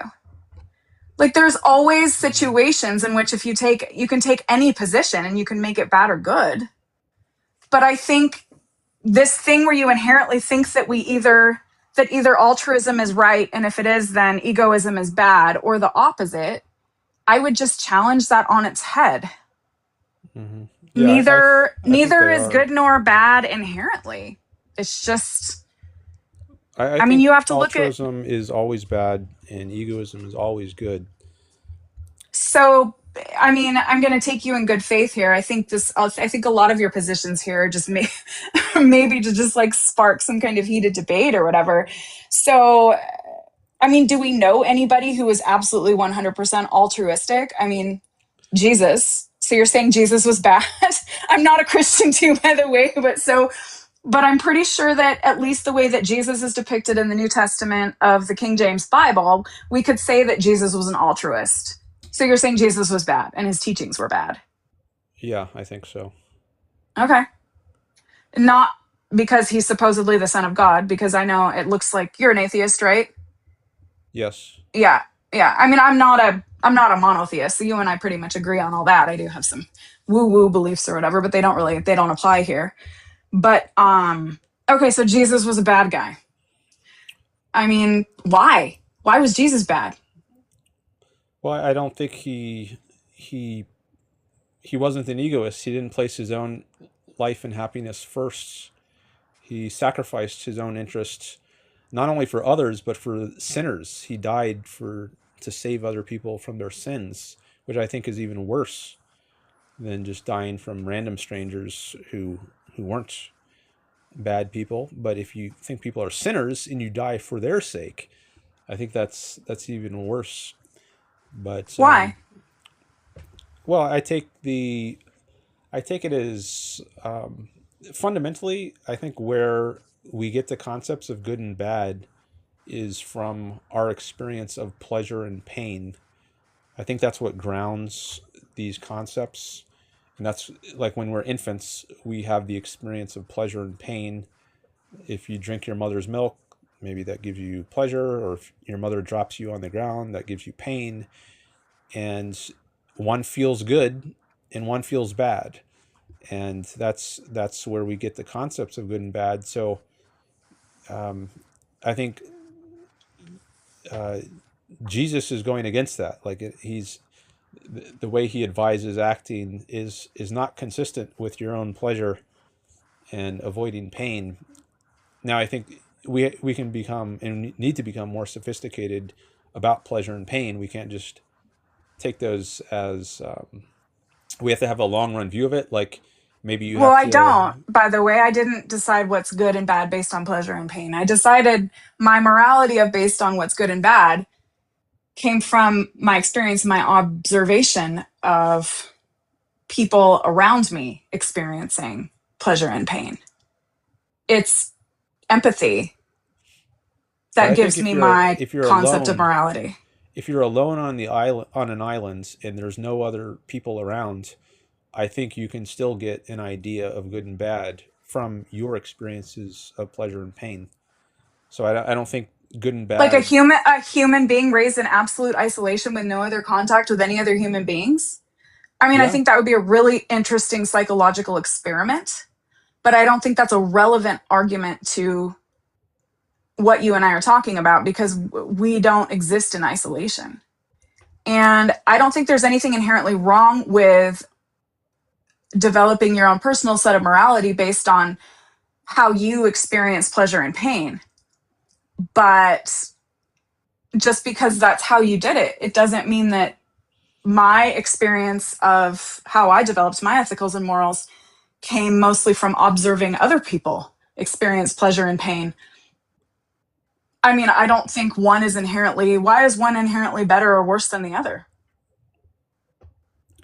Again, I think your high need for cognitive closure here just forces you to snap very quickly into conclusions about things, which aren't necessarily wrong. But I think if you were able to hold contradictions for a little bit longer before seeking out the cognitive closure, I think you could see that the way that you do it is fine and the way that I do it is fine. Jesus obviously based his entire morals off what other people experienced. I don't see how we could make an argument against that. I'm not making an argument against you either. I'm making an argument against neither. I'm saying both are valid. Why does it have to be one or the other? I just think that's the way reality works. I think that's the way reality works for you. No, I think it works this way for everyone. I think just like 1 + 1 is 2. I mean, that's not true for me, but other people it's different. No, that's the way reality works for everybody. So do you doubt that people actually experience empathy? Do you think that all altruism is just performative manipulation to what, gain social status? Or I don't deny altruism exists. I just don't think it's good. You haven't given a good reason, though, that it's bad, except for the fact that it's not egoism. And I'm saying I reject your if-then, thinking. We're not computer programs or whatever. So I'm saying I'm not saying egoism is bad. I'm saying give me a reason that altruism is bad, besides the fact that it's not egoism. Well, what is egoism? And I take egoism to be the pursuit of one's own happiness or pleasure, construed in a very broad sense that includes happiness. And altruism is saying that's not the most important thing. Your own happiness is not the most important thing. And I see no reason to think anything could be more important than your own happiness, which is a kind of pleasure. Maybe some people might tell you that caring about everybody else is the most important thing ever, and if you don't put that first, then you're a bad person. But I don't feel that way. Basically, you're saying that you feel like altruism just existing or altruists are attacking your point of view. I can't speak for other altruists. I definitely can't speak for Jesus or Mother Teresa or whoever else we could put in that category. But I can say for myself, I don't think there's anything inherently wrong with you saying that you're motivated by your own pleasure and pain. I'm much more comfortable around people that speak honestly and straightforwardly, because I have a thing where I'm actually kind of incapable of, and I'll do the whole emotional social mirroring thing where you mirror people's emotional state back to them. I'm incapable of that. And so when people do it to me, it makes me feel a little weird. But I don't see anything inherently wrong with you saying that you put yourself first and your emotional, your pleasure and pain first, and that's how you go through life. But why, if somebody else does it a different way, why is that any worse or better than you? I can only say consult your own experience, I guess. Where do you get the idea of better or worse or good and bad? I think it comes I generally from your experience of your pleasure and your pain. Okay. So basically, you're saying that the only thing you can experience personally is yourself, which is correct. But the leap that I don't get is then you say, so I'm right and everyone else is wrong, unless they agree with me. Like that's. I mean, all I have is my personal experience, and let me tell you what my personal experience is that I'm pretty comfortable with my morals and ethics. My actions and my morals and ethics don't always add up. I can always work on being a better person, but I'm comfortable with my values. But I don't think that you should be exactly like me. And that's where I'm just a little perplexed as to why I would make that leap. Because I'm not saying you should. You are not me, and you are not. Oh, I should. Well, I mean, but you are saying that everybody else should share your values, and I haven't even made the argument because I don't think that it's valid. But let's just make it like I think that you're in an extreme minority. I think that if people were more honest, I think you'd find that more people would be on your side, maybe. So I'm actually not even going to make that claim. I withdraw. Yeah, withdrawn. I think that if most people were 100% honest, the way you seem to be, I think a lot of people would say that they felt that way. I don't see there is anything inherently wrong, but I do question the logic of the fact that why do you assume that you're the one who's right? If anybody has to be right and wrong, why is it you? I think what I'm saying coheres with my experience, and I think it coheres with everyone's experience. But before I say more, let me just, I asked Bree, who's my mod in the chat, you say, can you people come up? I don't know what you mean by that, Bree. So can you elaborate? I'm not sure what you're asking there. I mean, I think everyone is, we are all humans, and we all have basically the same nature. I don't think everyone should be exactly the same. Like maybe some people would be happiest as philosophers. Maybe some people would be happiest as restaurant managers, like it sounds like you've done some. And there's thousands of legitimate professions, but I think everyone needs some kind of purpose in life, some kind of productive career. Okay, can I just ask you a completely random question, but it's about philosophy because you're a philosophy PhD. What do you think about Plato's Republic and his concept of classifying souls? Plato's Republic, geez, it's an impressive work. I mean, he's the first systematic philosopher in Western philosophy who covers all of the branches of philosophy and ties them all together: metaphysics, epistemology, ethics, politics, aesthetics. Now, I disagree with a lot of his views, but I think he at least gets credit for creating the field of philosophy as we know it today to a significant degree. I think he gets credit for that. But then his way of classifying souls, like there's the good lie or whatever. The id, the ego, and the superego, although that's Freud, but I think Plato he also had a tripart division of the soul. There was the warrior type soul, and then there was the guardians, and then there was the philosopher soul, and then the common man, the laborer sort of soul. I think those were like the three main types, and I guess there's a mixture in all of us, but in some of us, one type of soul predominates, and that dictates what your proper role is in society. But I don't buy that. I don't think there are like divisions among human beings, and some are just naturally cut out to be the elite philosopher kings, and others are cut out to be guardian classes or the warriors who, I guess that's like the military or the bodyguards. I think that classification system specifically is what earns Plato the title of the father of fascism and totalitarianism. Because what it does is it says that it's inherently moral to classify people into different groups and ascribe those different groups different values, especially because he used metals to classify people: bronze, gold, iron. I think that we need to read him in historical context. But I don't think we should sugarcoat the fact that he was using his philosophy to justify slavery. He was a product of his time.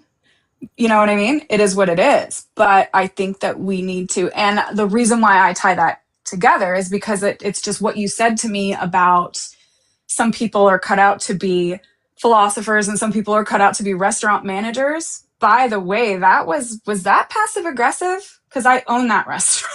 Like, that's a little like, ooh, buddy. You know, I'm also a truck driver by profession. I have a class A CDL. So, but you know, just what you said kind of struck me, and I was just wondering. Now, obviously, you denounced it, so I'm not calling you a freaking fascist or a Nazi or anything like that. I think you're clearly not. But I think we need to be careful when reading that work in particular. I don't have enough education to be able to say if that's the only one. I do think that I'm not the only one who's made that. I think that's a pretty common critique. I don't think I'm original in that critique in any way. Mm-hmm. But yeah, I've heard Plato called a totalitarian, I think. But I wasn't saying like some people are by nature, like genetically cut out to be philosophers or restaurant managers. I was saying people have their different lines of work, whereas some people they're just happiest being a certain profession, and there's no value judgment of like one is superior to the other. It's just people are different. But what I was saying is not different is I think everyone needs some kind of purpose, and that so there are things that are universal to all human beings. But I was pushing back against the idea that everyone has to do exactly the same thing down to the last level of detail. Now, I think an issue like egoism versus altruism, I think that's one of the universal issues. I don't think it's like, well, for some people, it's good to be a Uber driver. Other people, it's good to be a lawyer. Other people, a dentist. Some people altruists. Other people are egoists.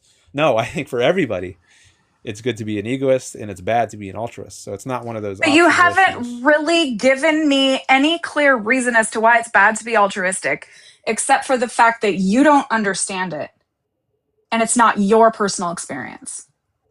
But I think I have said some things about that. Maybe I haven't. I apologize. Could you just repeat? Yeah, just be super clear, and I apologize. Well, I mean, I'll do my best. I don't know if I can. Part of the thing that I do on this live stream is I hone my views, and I get better at expressing or clarifying a point and explaining a point. So I'll try. I'll do my best. But that's honest. Can't guarantee it's going to come across as convincing. But I think everyone has the experience of pleasure and pain, and that's the only way anyone can get the idea of good and bad. So this is not unique to me. This is just human nature. We all come into the world with this pleasure and pain mechanism built into us, and it's not open to our choice. And I think that's the only place we can start to get an idea of good and bad. So everyone can use that I think that everyone has to use that as a basis for their understanding of good and bad. And you can refine your idea of what being good is as you grow up and mature. Like, for instance, you eat a lot of ice cream and you think, oh, well, this is very pleasurable, so I'm just going to eat ice cream all day.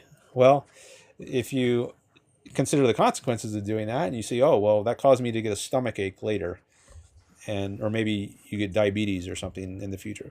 So it's not enough to just consider pleasure in the moment, but if you consider the pleasure in the long run, like your net pleasure in life, I think on nets, what's going to be most pleasurable is not to just eat ice cream all day, because then there's a lot of pain associated with that. Maybe you'll get sick. Do you experience pleasure and pain when you watch other people get hurt or experience pleasure? For example, giving a loved one a gift and watching them open it and seeing how happy they are. Do you feel the joy purely because they're joyful? And how about like seeing an animal suffer, like seeing the Sarah McLachlan the ASPCA and seeing all those suffering dogs and cats, like, does that make you sad? Yeah. That's the only argument that I was making to you, is that the way that I've learned my morals and my ethics is mostly based on my experience of watching other people feel pain and pleasure. That doesn't mean that I'm Jesus. I've also experienced my own pain and pleasure, but it is more intense, and I learn more, and it affects me more deeply, especially other people's suffering. I guess with my own suffering, I've always been like a strong person. I have agency, and I also have some privilege, and I'm usually able to remove that suffering, right? So I don't suffer for very long. But when I see other people or animals suffering, especially if I feel helpless to prevent it, that to me is very distressing. That's like the most distressing feeling to me.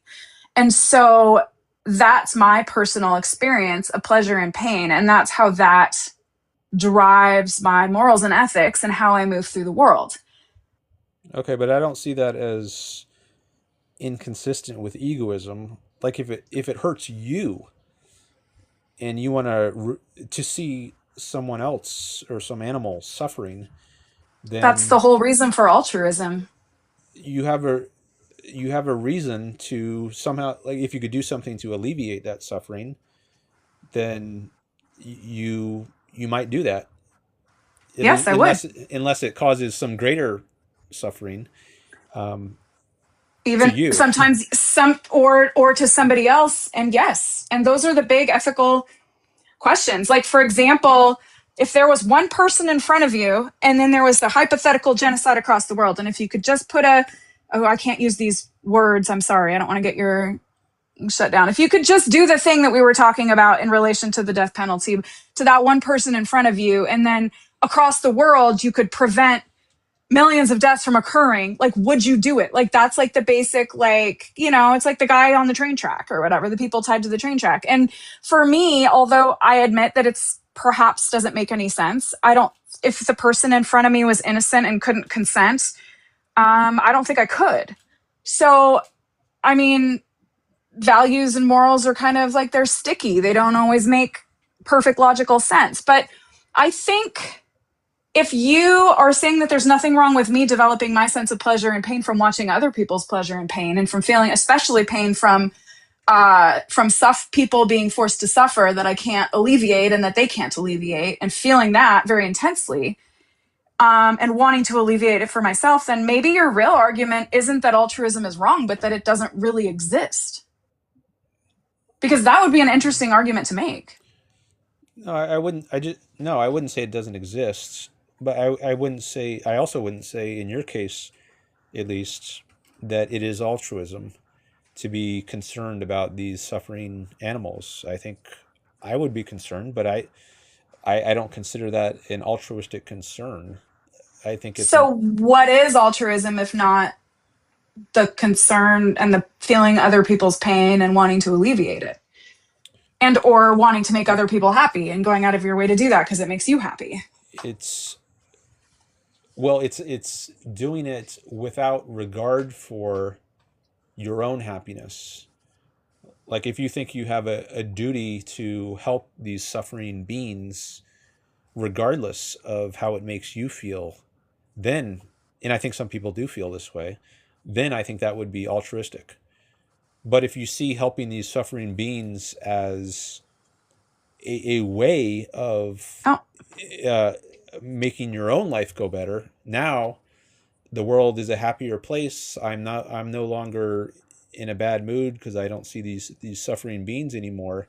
So if that is what's motivating you to alleviate the suffering, then I think it's egoistic rather than altruistic to alleviate the suffering. So why is it important to make the distinction? If in the end the action is the same, the only difference would be how it makes me personally feel, then why is one good and one bad? If the only difference is in how it makes you feel, well, I mean, that's you're huge. saying if I do it to alleviate my own feelings of guilt or pain or whatever, then that's good. But if I do it, even if it makes my situation worse and I suffer, then it's bad. Why? Well, here we might just be getting to a rock bottom sort of principle or Yeah, points. first principles is what I call them, but I don't have the degree in philosophy, so that might not quite be what it is. But that's what I call first principles. When you argue it all the way back to like the basic like right or wrong or, you know, yes or no, then that's the first principle. So I think the question you asked might amount to asking, why is my own pleasure good? And it's at that point where I think maybe there just is no explanation. It's just self-evidence. No, I'm not asking if my own pleasure is good. My own pleasure is absolutely good. Let's not get into that. You'll definitely get shut down. But I'm thinking more, why does somebody's intentions really matter when the consequences are entirely personal? I mean, you're not just saying, I don't think people should be like this. You're literally saying it's wrong. Like that's a big claim. And of all the things to claim that are morally wrong, you're okay with child labor as long as it's not too many. You know what I mean? But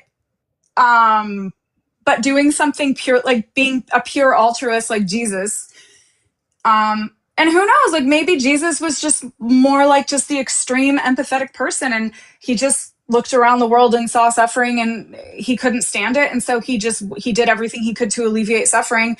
And in the end, that meant dying for people's sins. I mean, well, if his reason, I don't know. I doing can't that, really make arguments in favor of Jesus because I'm not a Christian. I feel like I'm the wrong person to do that. But I definitely wouldn't make the argument that Jesus was the baddie.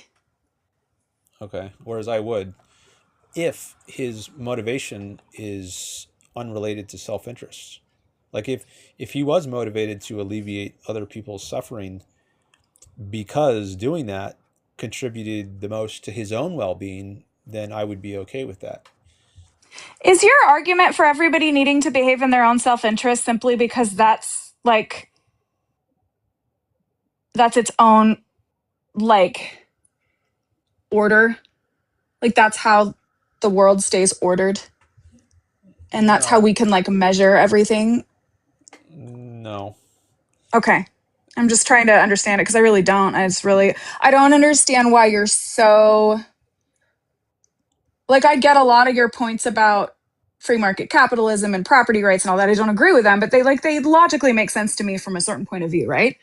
But this whole like hang up on where egoism is this morally superior thing to the point where do you think it's harmful to society when people are altruistic?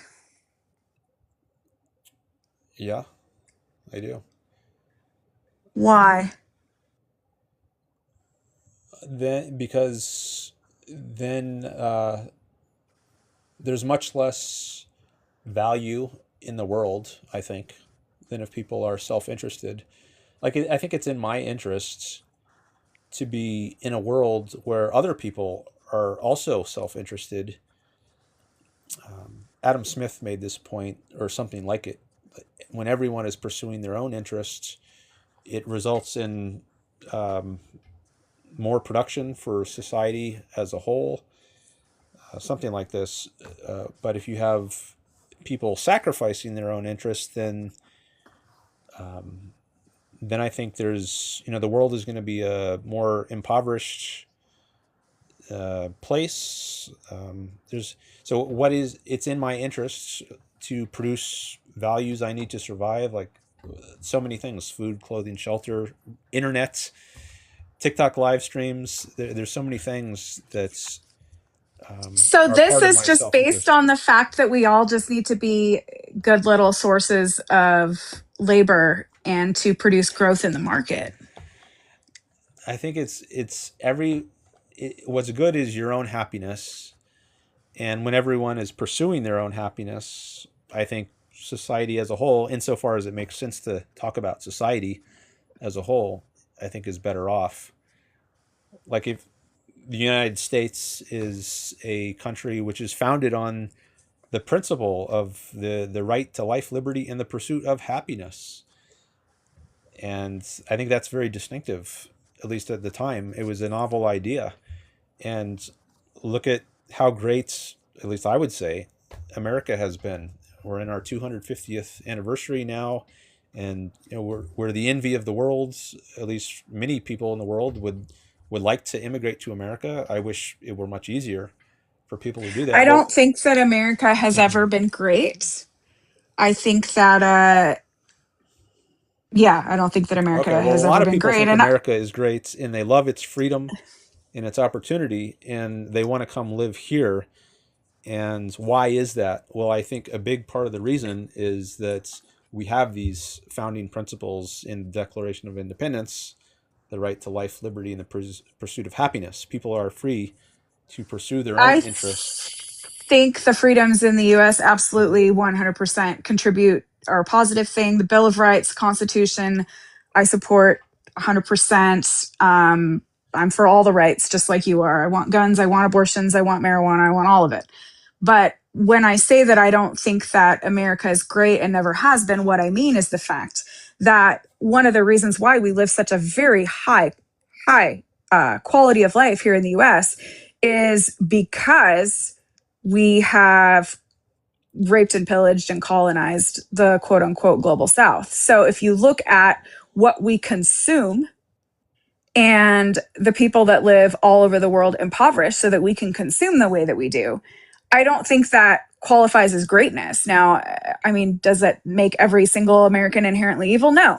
But let's not call ourselves great necessarily, in my opinion, when our standard of living is based entirely on consuming way more than our fair share of resources and the exploitation of the global south. And when the countries that traditionally supply us our raw materials and all our resources and our cheap labor, traditionally when they decide to kind of take back the reins and take control of their own country, there usually is a coup or an assassination, and magically government comes to power in that country that is friendly to U.S. corporate interest, and the process continues. And so I think that we've benefited from that as Americans, and that's why our standard of living is so incredibly high.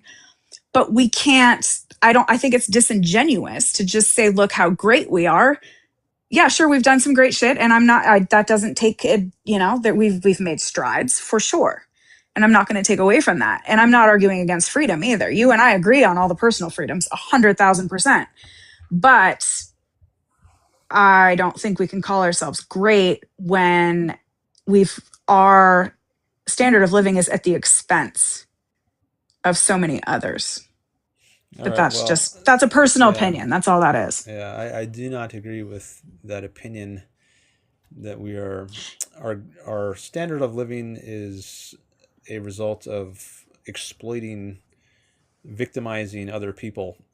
I think that's very incorrect in the main.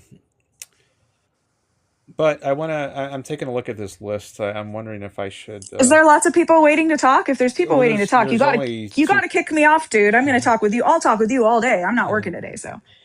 I only got 2 people on the list, but I'm sure they've been waiting patiently for a long time, and I'm sure they have a lot to add to this conversation. So, yeah, I agree, and I'm gonna go ahead and sign off here. But I will look for you on here in the future.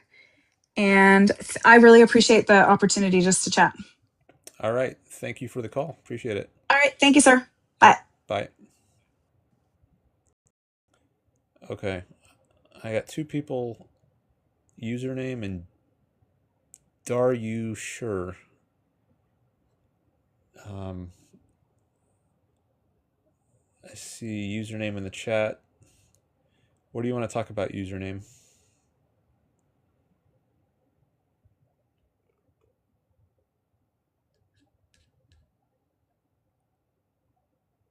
Parasaurolophus is now also in the list. Mainly religion. Are You Sure wants to talk about anarchy and governments.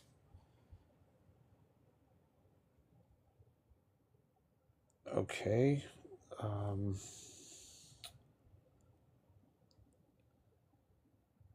Also taxes. Thanks for the follow.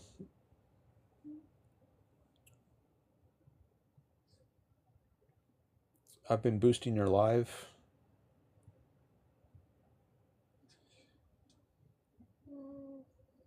I'm scrolling back to look at some of your chats.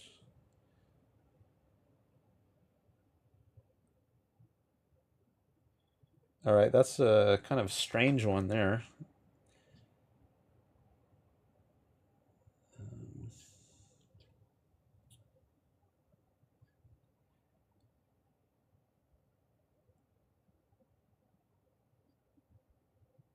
Actually, let me try scrolling on this other window. I've got TikTok open in a couple windows, and it might be easier to scroll in the other one.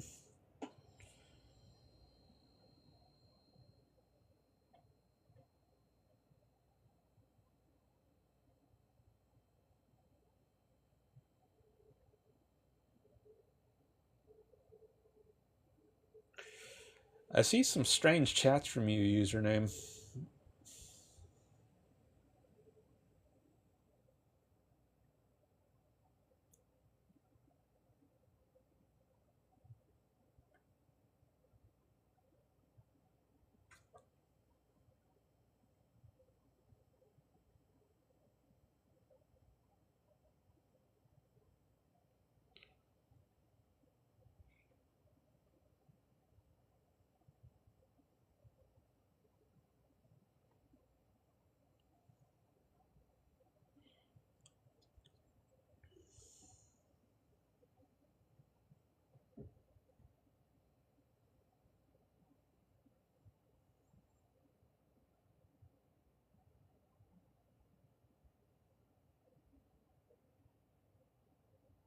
Yeah, I don't think I'm going to take your call.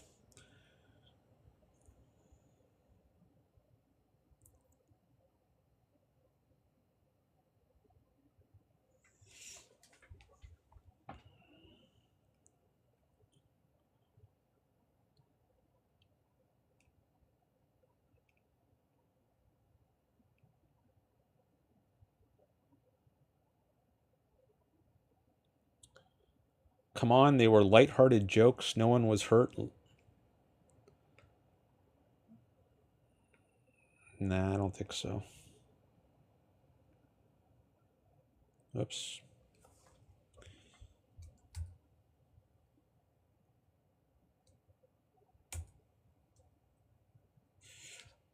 Let's see what else we got here. So, Daryushura wants to talk about, what is it, anarchy and I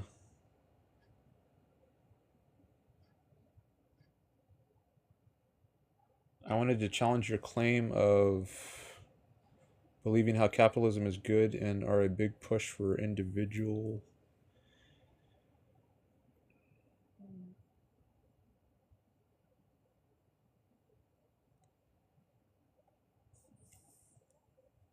Parasaurolophus Chris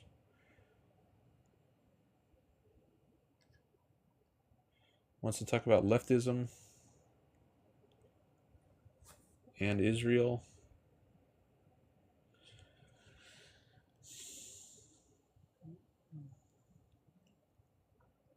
What about Parasaurolophus? What do you want to talk about?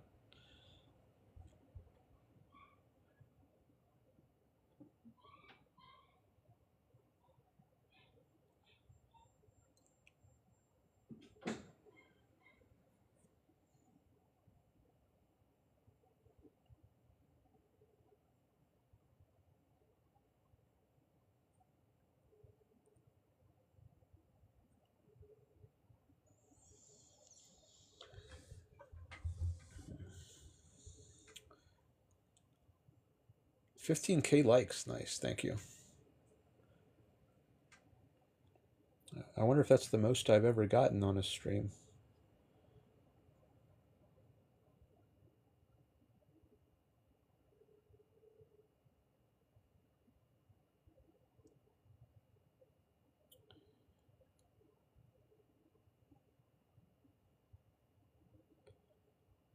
Zane. Let's see. You say you want to talk about Israel. Let me look at some of your chats.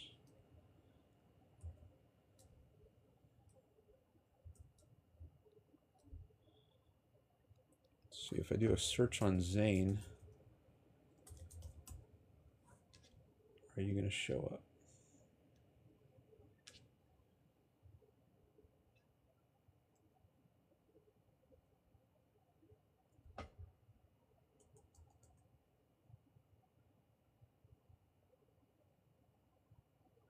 You want to talk about how Israel is bad and is committing a genocide.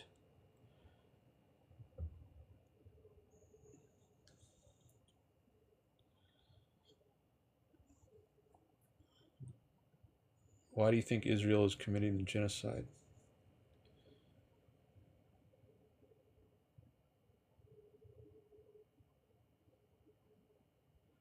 Did you hear that call earlier about Israel? And the bakeries, the attack on bakeries, were you here for that?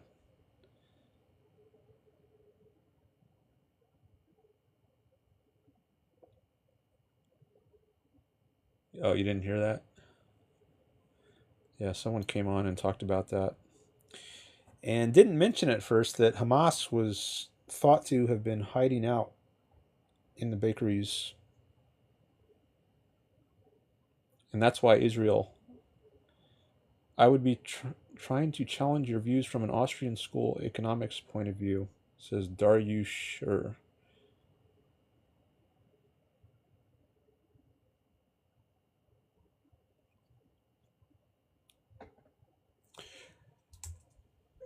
Okay, I'll try a call with Daryushur. I'm in the request and interested in discussing abortion with you, says Parasurfo. Okay. Maybe I'll have to see how I'm feeling after this call. But first I'm going to take a call with Daryushur. All right, here we go.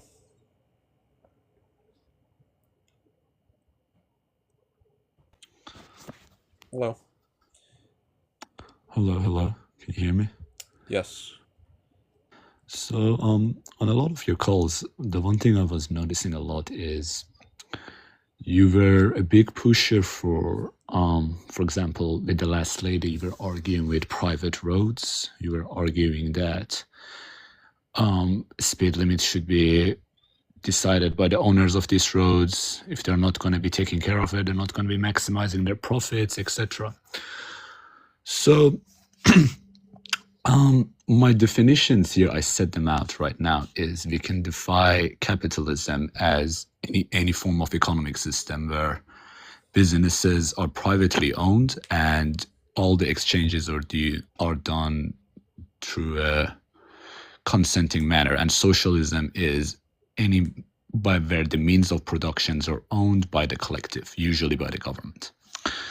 So all I wanted to know is, why don't we take your view of the roads, of how we should privatize the road, and we do not expand that to every other area where the government has a monopoly on, such as the private health, such as health sector, the banks, the printing of money, the ownership of money, such as the government has a monopoly of money. People cannot introduce their own means of exchanges. The government has done that in America, it has been done through the Federal Reserve. I forgot the name. So I wanted to know what your claim is on that. What's your take?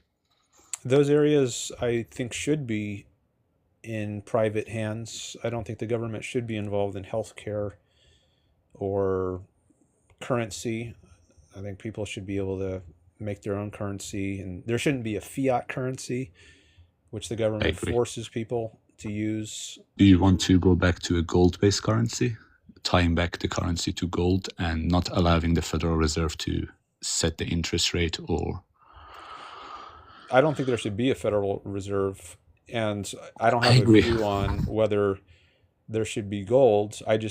My concern is that it's freedom that dictates the kind of currency or currencies, plural, that people use. Maybe some people want to use gold, some people want to use silver, maybe some people want to use Bitcoin or seashells. No, I completely agree, and I think if the monopoly of money did never occur, we would not really see a rise of digital currency, because money historically usually was defined by two characteristics. It had two uses. It had one use being used as a medium, and it has its actual use.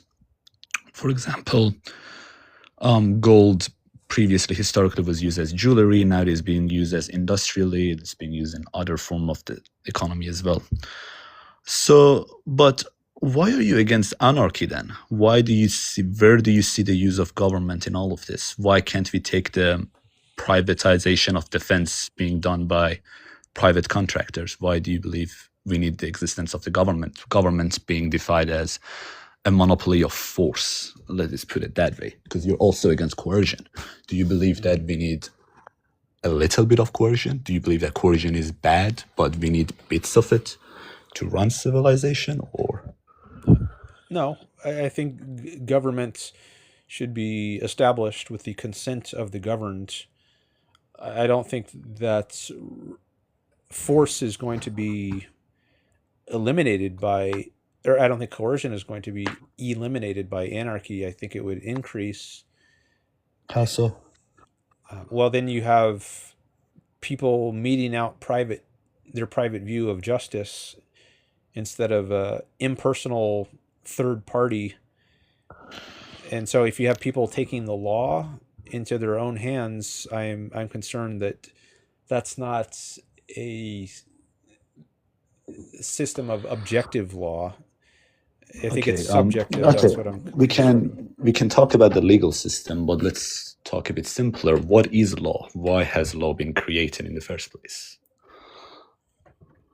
Well, I think that is related to objectivity and making, like, if the law is just whatever a dictator wants, then I think that's subjective. You have to imagine, what is his wishes on a given day, what is okay with him. But if the law is independent of the mind of some authoritarian dictator, for instance, it's spelled out, then I think there's more objectivity. Let's take it a bit more simpler. I mean, before, even much simpler, before any sort of government, and the word of government came to be. I'm not really have a take on your take on objectivism, but what is your belief on this? Law was created to deal with conflicts. I feel like that's a very simple definition. Law, as the first place, I'm not talking about regulations, I'm only talking about law, has always been created to deal with conflicts, and in conflicts of property. That was the first cases of where law came to be, where there were two parties which disagreed on the usage, the ownership of a certain property. I mean, even let's take this analogy. I'm gonna take you and explain this. Like, let's say I live in the Garden of Eden and I'm the only human at that garden. There's nobody else. I can have anything I want to myself. I can have a house. I can have anything. I just need to think about it and I will own that. No problem. So then in yourself, you might say, well, this is paradise. We don't need any laws there. You can have anything you want. There's going to be no conflicts with anybody. But let's just say we introduce another person. Okay, let's just call this another person Friday. Even this Friday is going to have the same abilities as me. She's just able to think about it. She's able to have anything she wants, abundance of fruits, food, everything. But we would still need laws, even in the paradise, even in the Garden of Eden. Why? There is going to be a conflict regarding both the space. Two people cannot exist at the same place at the same time, and the properties of their own bodies.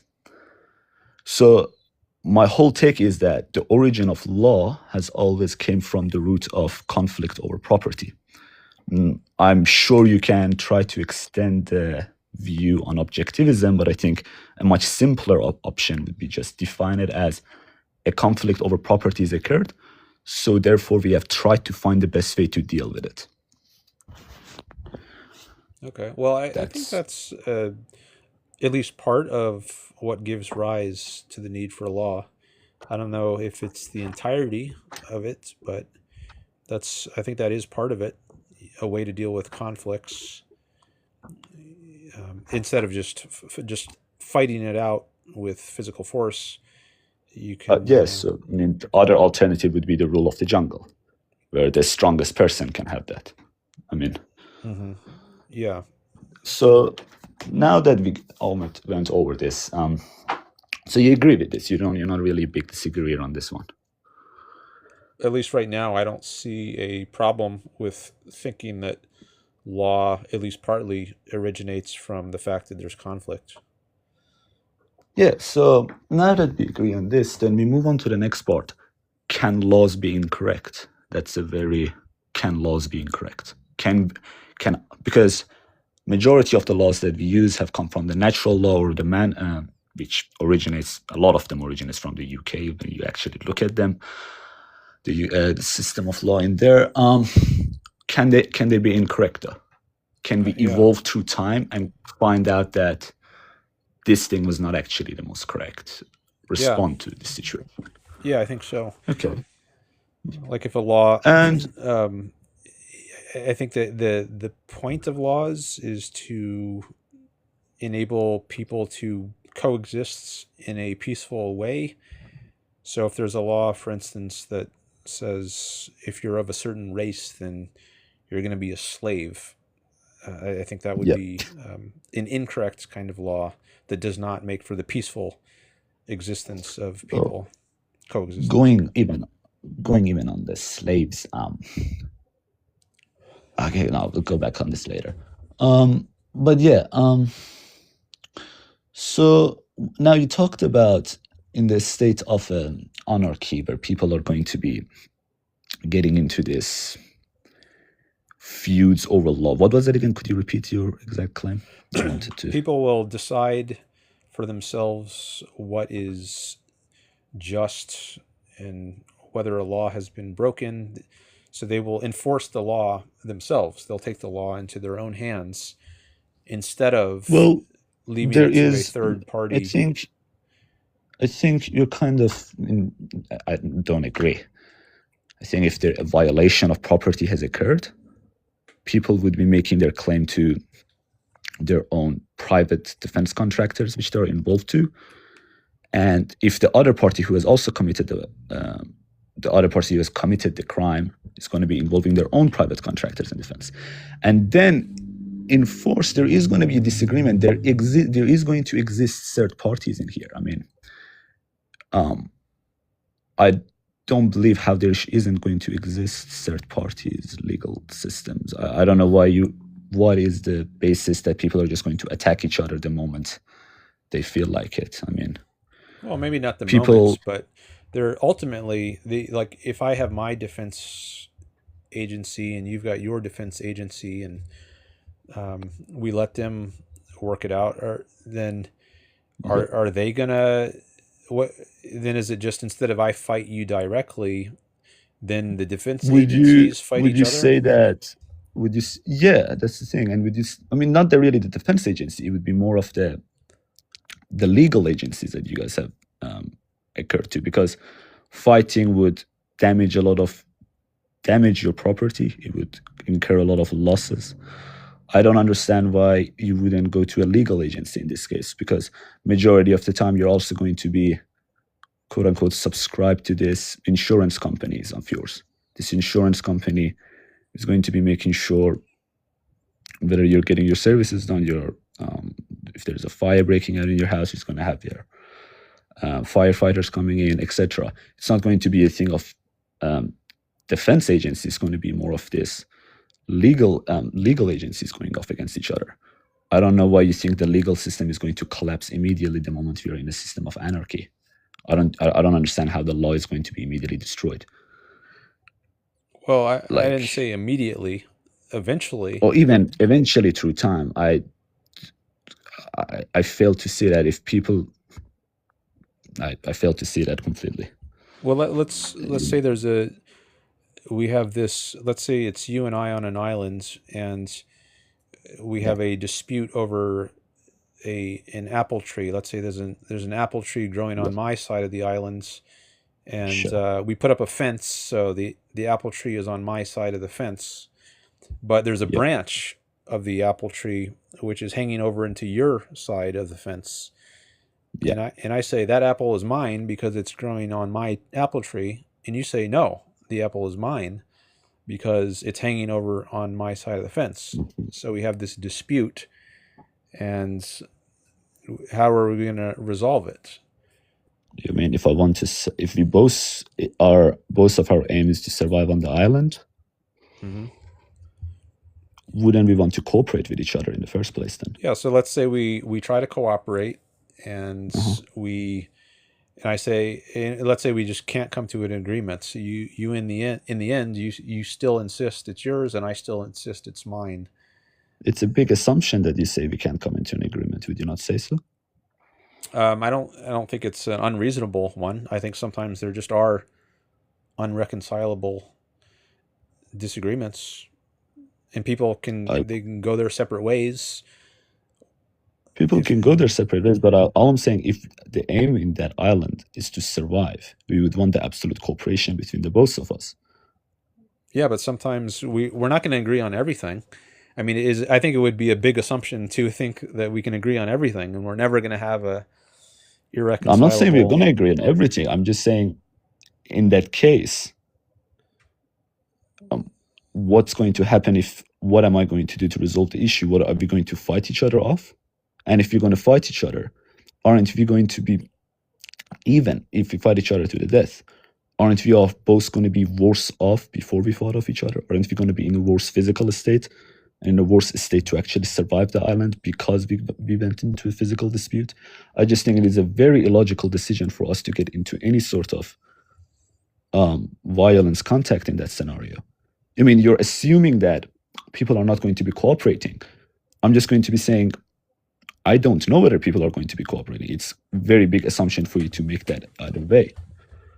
Well, I think it's a big assumption to think that we can solve everything by cooperation. And in the end, we're always going to come to an agreement.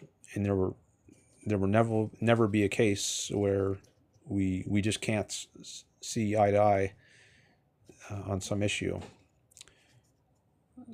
Well, again, the whole thing is who initiates the violation of property first. The evildoer is the person who violates the property of yours. So if the apple tree is yours, just going back into that case, I'm not going to touch the apple tree because it is your property at the end of the day. But if it has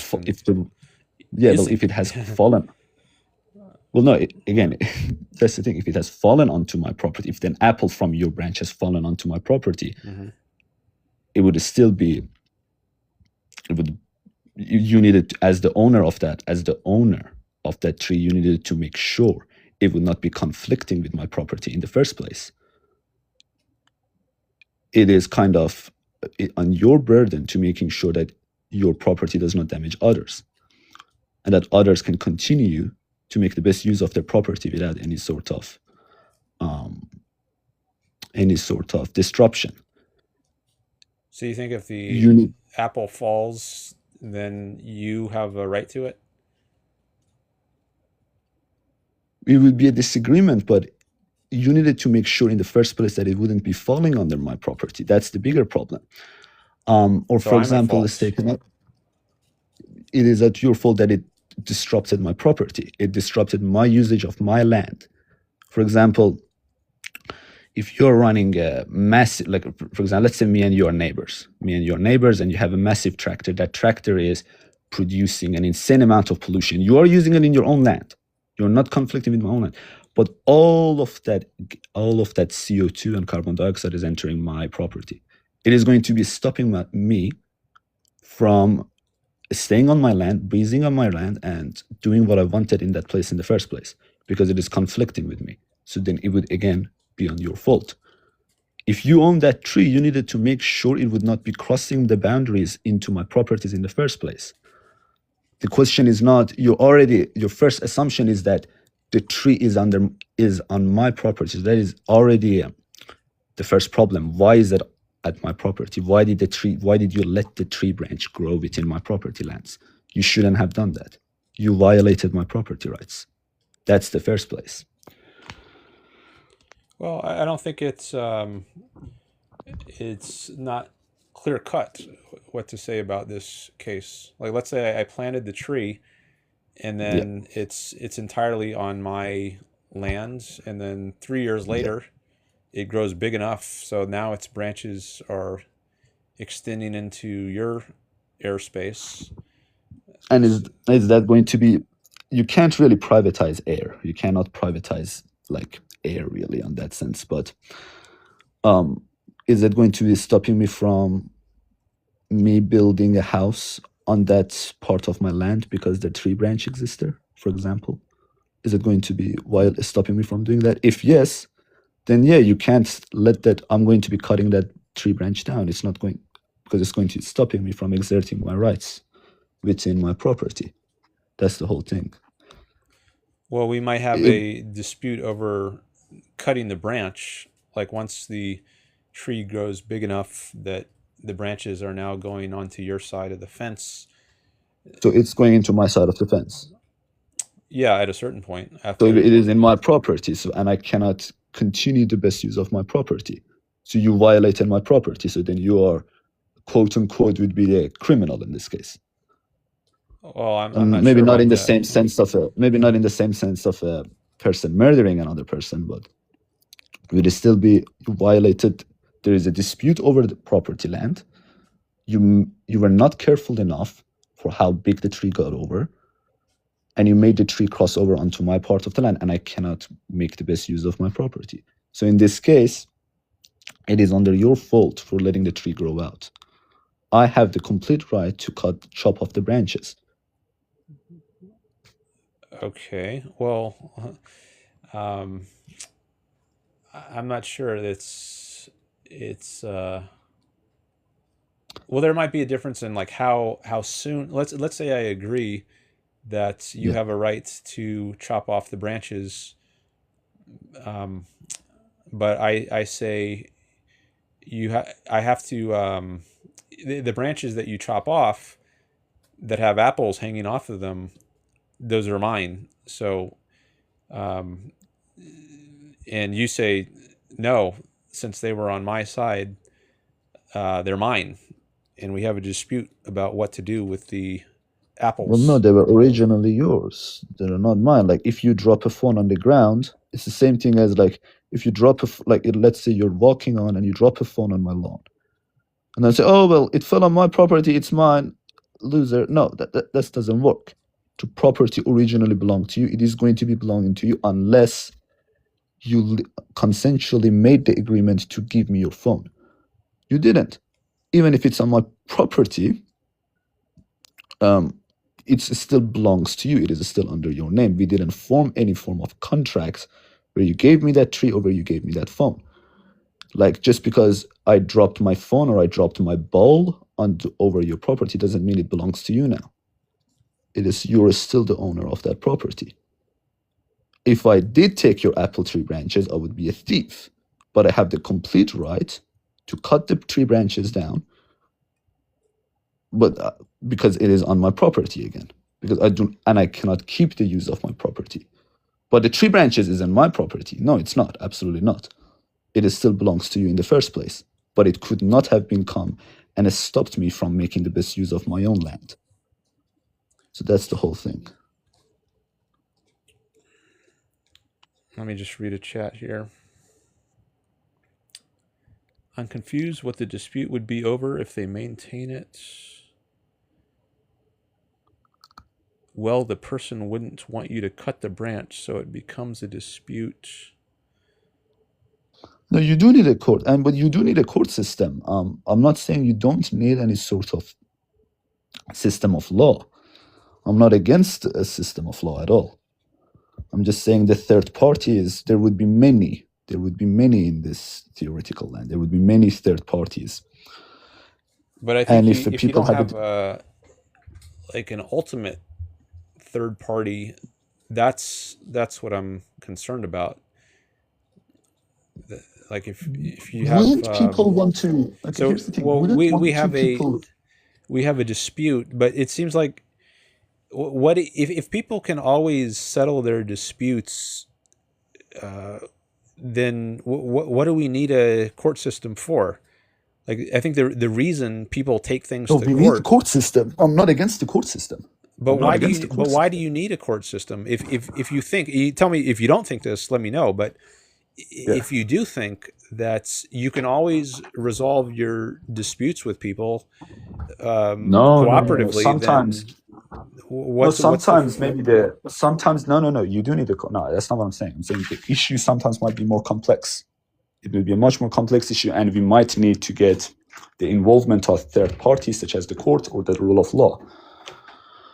But again, I don't believe there should be an ultimatum. I believe there should be many forms of these third parties existing, and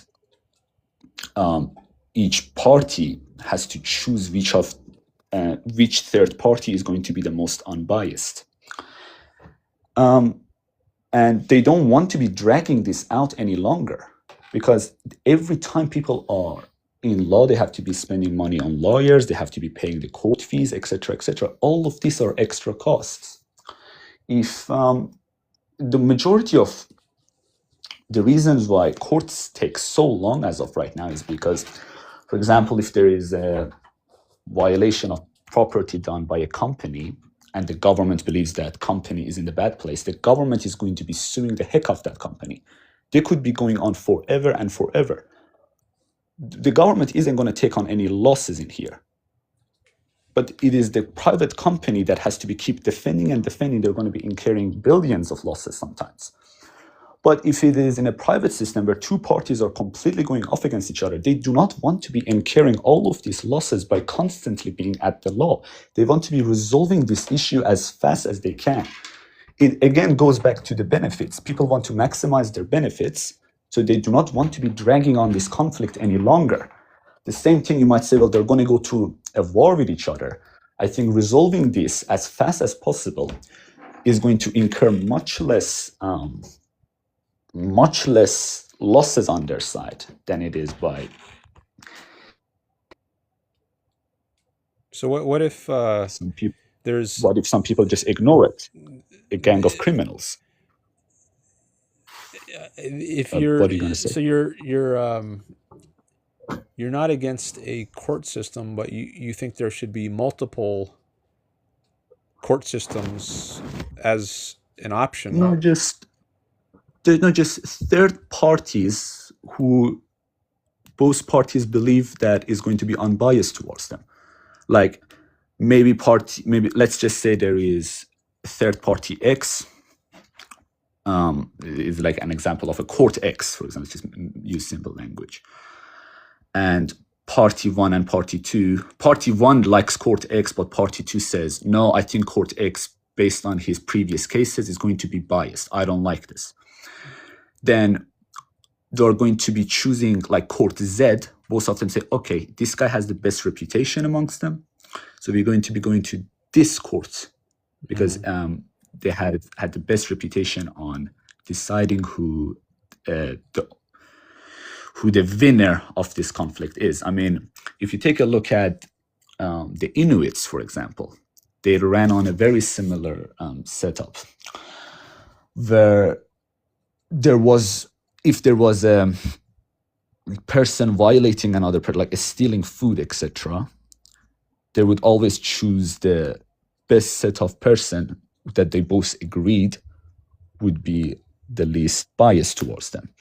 I'm not against the court of law. I just believe there should exist no ultimatum. That ultimatum at the end is going to create some sort of coercion and corruption at the end.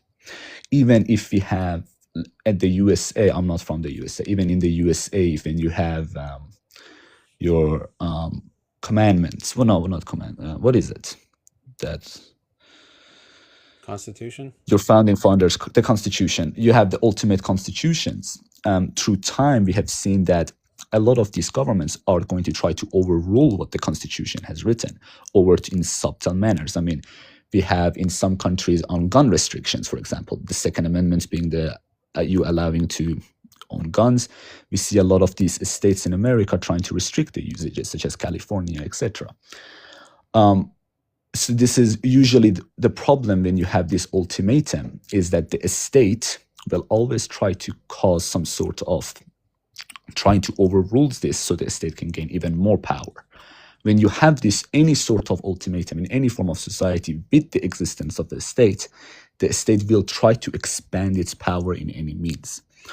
That is my overall claim here. All right. Well, I think there is a place for revolution, like the American Revolution. They overthrew the British government, and they thought so when a government becomes corrupt, then I think it's appropriate to overthrow it.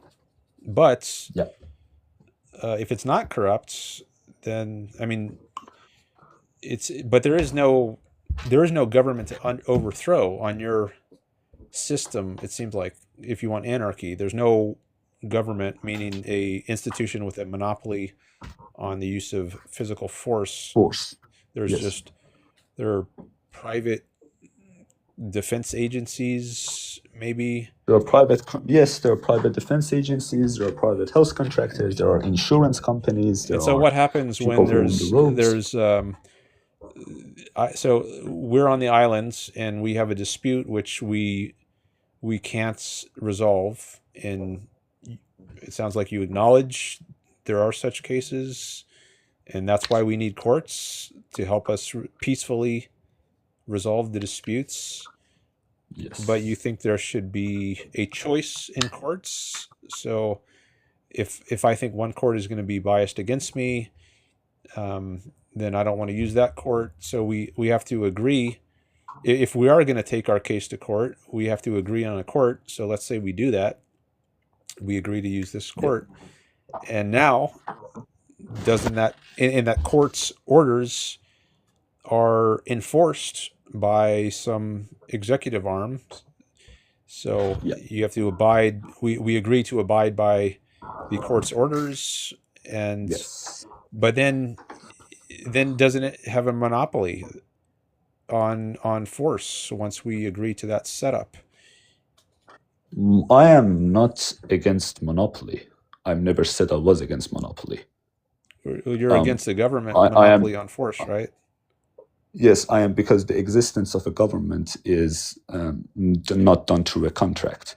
It is coercion. It is by your force. It is done by coercion. I don't think it is. I think it's done by the consent of or it can be at least, and this is what I said earlier, if it's set up by the consent of the governed, I don't think it is established by coercion. We agree. When we're on the island and we say we agree that we will appeal to this third party, which we both think is not biased against us. No, I 100%. Yes. So again, that is not a bad example. But no government has been created this manner. No government in the history has ever been created by the decision of people who are saying, "Oh yeah, this is good." It has always been a government being taken over by another entity, by another government. No. Like, I do not have the option to live. I live in Australia, for example. Okay, I do not have the option to say, I'm not going to be receiving the services of the government. I'm not going to pay taxes, and I'm going to be like living in this barren land without any contract, hypothetically. I don't have the option to do that. I cannot own any sort of land because, again, the land is owned by the government. I cannot own any sort of my own medium of exchange because, again, it is owned by the government. I mean, we don't have to take an actual historical case. We can just talk in hypothetical terms and talk about like whether there could.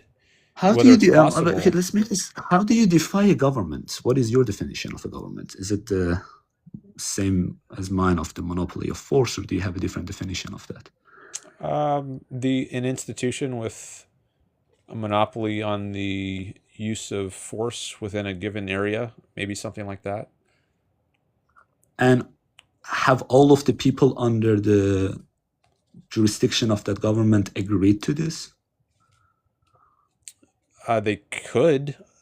If we're talking about historical cases, maybe not, but I don't think it's in principle impossible. One of the core components of any form of contract is being the ability to pull out, being the ability to say, no, I'm not going to be a part of this contract anymore. You sure you might have to pay a certain fee, etc. I mean, but that doesn't exist with the government. You cannot say no. I'm not going to be under your jurisdiction. You are not allowed to do that. You might ask yourself, well, okay, leave the country. You can't even do that. If you do not fall under the tax bracket of another country, you have to pay international taxes. You can look this up. Well, that's under certain the way it is right now. I think that's true, at least with some countries, like with the U.S. I think that even if you leave the country, you're still liable to pay taxes unless you renounce your citizenship.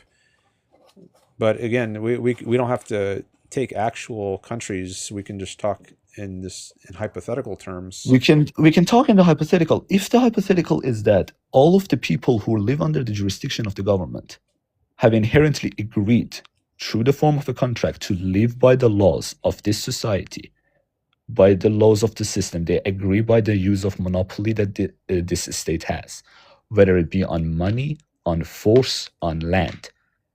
They have voluntarily agreed, and they also have the option to voluntarily leave, paying a set of fees which was written in their initial contract. I don't have a problem with that. That is not a bad problem of a government. There's no problem with it in that case. But this is a very big hypothetical, and I don't think no government is going to reach this case. Like, we go over the sense of, if a government has a monopoly on force, who is going to be checking the government that doesn't do anything bad? Like, I think it's called the watchdog paradox or something. Like, if the government is the final watchdog, making sure nobody is doing anything bad, who is going to make sure that the government is not doing anything bad? Well, ultimately, the individual, like the American Revolution, they decided the British government was being bad, and so bad that it deserves to be overthrown, and to be put by another government with the monopoly on force, and no one watching that again at the end of the day. Well, no, it's always open to the individual to decide whether the government should be overthrown. I don't mind talking on the hypothetical, but historically it has been proved that over time a government will try to overthrow the individual, will try to restrict the individual's power. We have, even in America, as great as it used to be historically, in the 1900s, we have the income tax introduced, another violation of individuals. We had the USA going into many wars using the Americans' taxpayers' money. Again, not agreed by the taxpayers at all. I mean, I don't think you actually agree with any of these decisions by the USA, but we have seen no case of a government existing and then to not try to diminish the individual's rights. I don't think we have ever seen a case of that. Well, we have seen the U.S. government, I think, is a step forward. Not perfect, but I think it's done much more than previous governments to respect individual rights, and slavery is the tragic exception to that. And eventually, based on the founding principles, it got rid of slavery, and it was recognized that that's inconsistent with the principles. You see, like the founding principles of America are very closely related to property rights in the first place. Being able to own guns, being able to have complete free speeches. But, I mean, what is your take on the Civil Rights Act of America? What do you take on that? And I want to say. Well, I don't think the government should be prohibiting people from doing certain things based on race. So Jim Crow laws, I think if they are laws that like force people to use different restrooms or restaurants on the basis of race, so segregation by law, I think that's inappropriate and a violation of people's rights. But I also think integration by law is a violation of rights. Like I think people should be free to be racist if they want. Like if a restaurant owner doesn't want to serve certain people of a certain race, I think it's his right to do that, and he shouldn't be forced not to do that. And people should just boycott him. So again, we see another example of another law introduced by the government. I mean, sure, it might have had good intentions, but again, it how do you say, it violated our freedom of voluntary association. I think that's what it's called. Freedom of establishment. It violated our freedom of establishment. Again, another case where the government, through the lens of actually helping the people, restricts people's freedom, people's individualism. I don't think we have actually seen any cases of a government existing. Sure, you can pick out examples, personal instances where the government has tried to keep up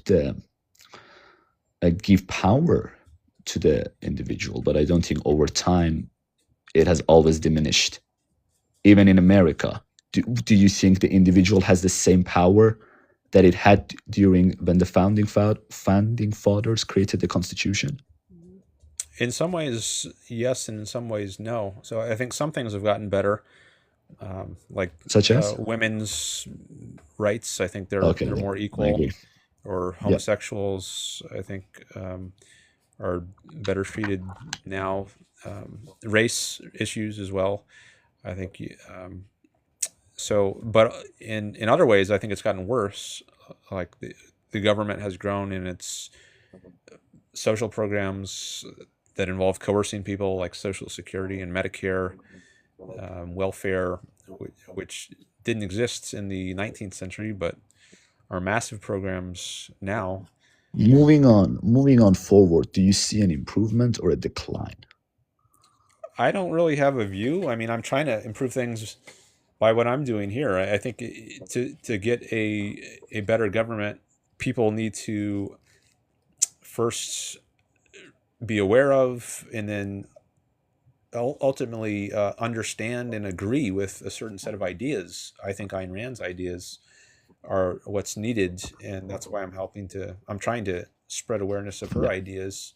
But if people hold bad ideas, like Marxist or socialist or religious ideas, then I think it's going to be harder to get this kind of government and society that I support. So I don't think it's predetermined, like whether we're going to end up with a laissez-faire capitalist society. It depends on what we do now in conversations like this. Yeah, I mean, it's kind of funny because we don't really disagree on a lot of things. We're disagreeing on very minute details. But again, at the end of the day, you have to agree that government, as it has always been, in your hypothetical sense, that is no longer a government. That is no longer constituted as a government. You cannot constitute that as the government anymore. If people have the complete ability to disregard and say, okay, I'm not going to be listening to you, I can exit the contract which you have offered me, you can no longer constitute that as a government anymore. I feel I do not agree with that at all. I think a government, sure I follow you.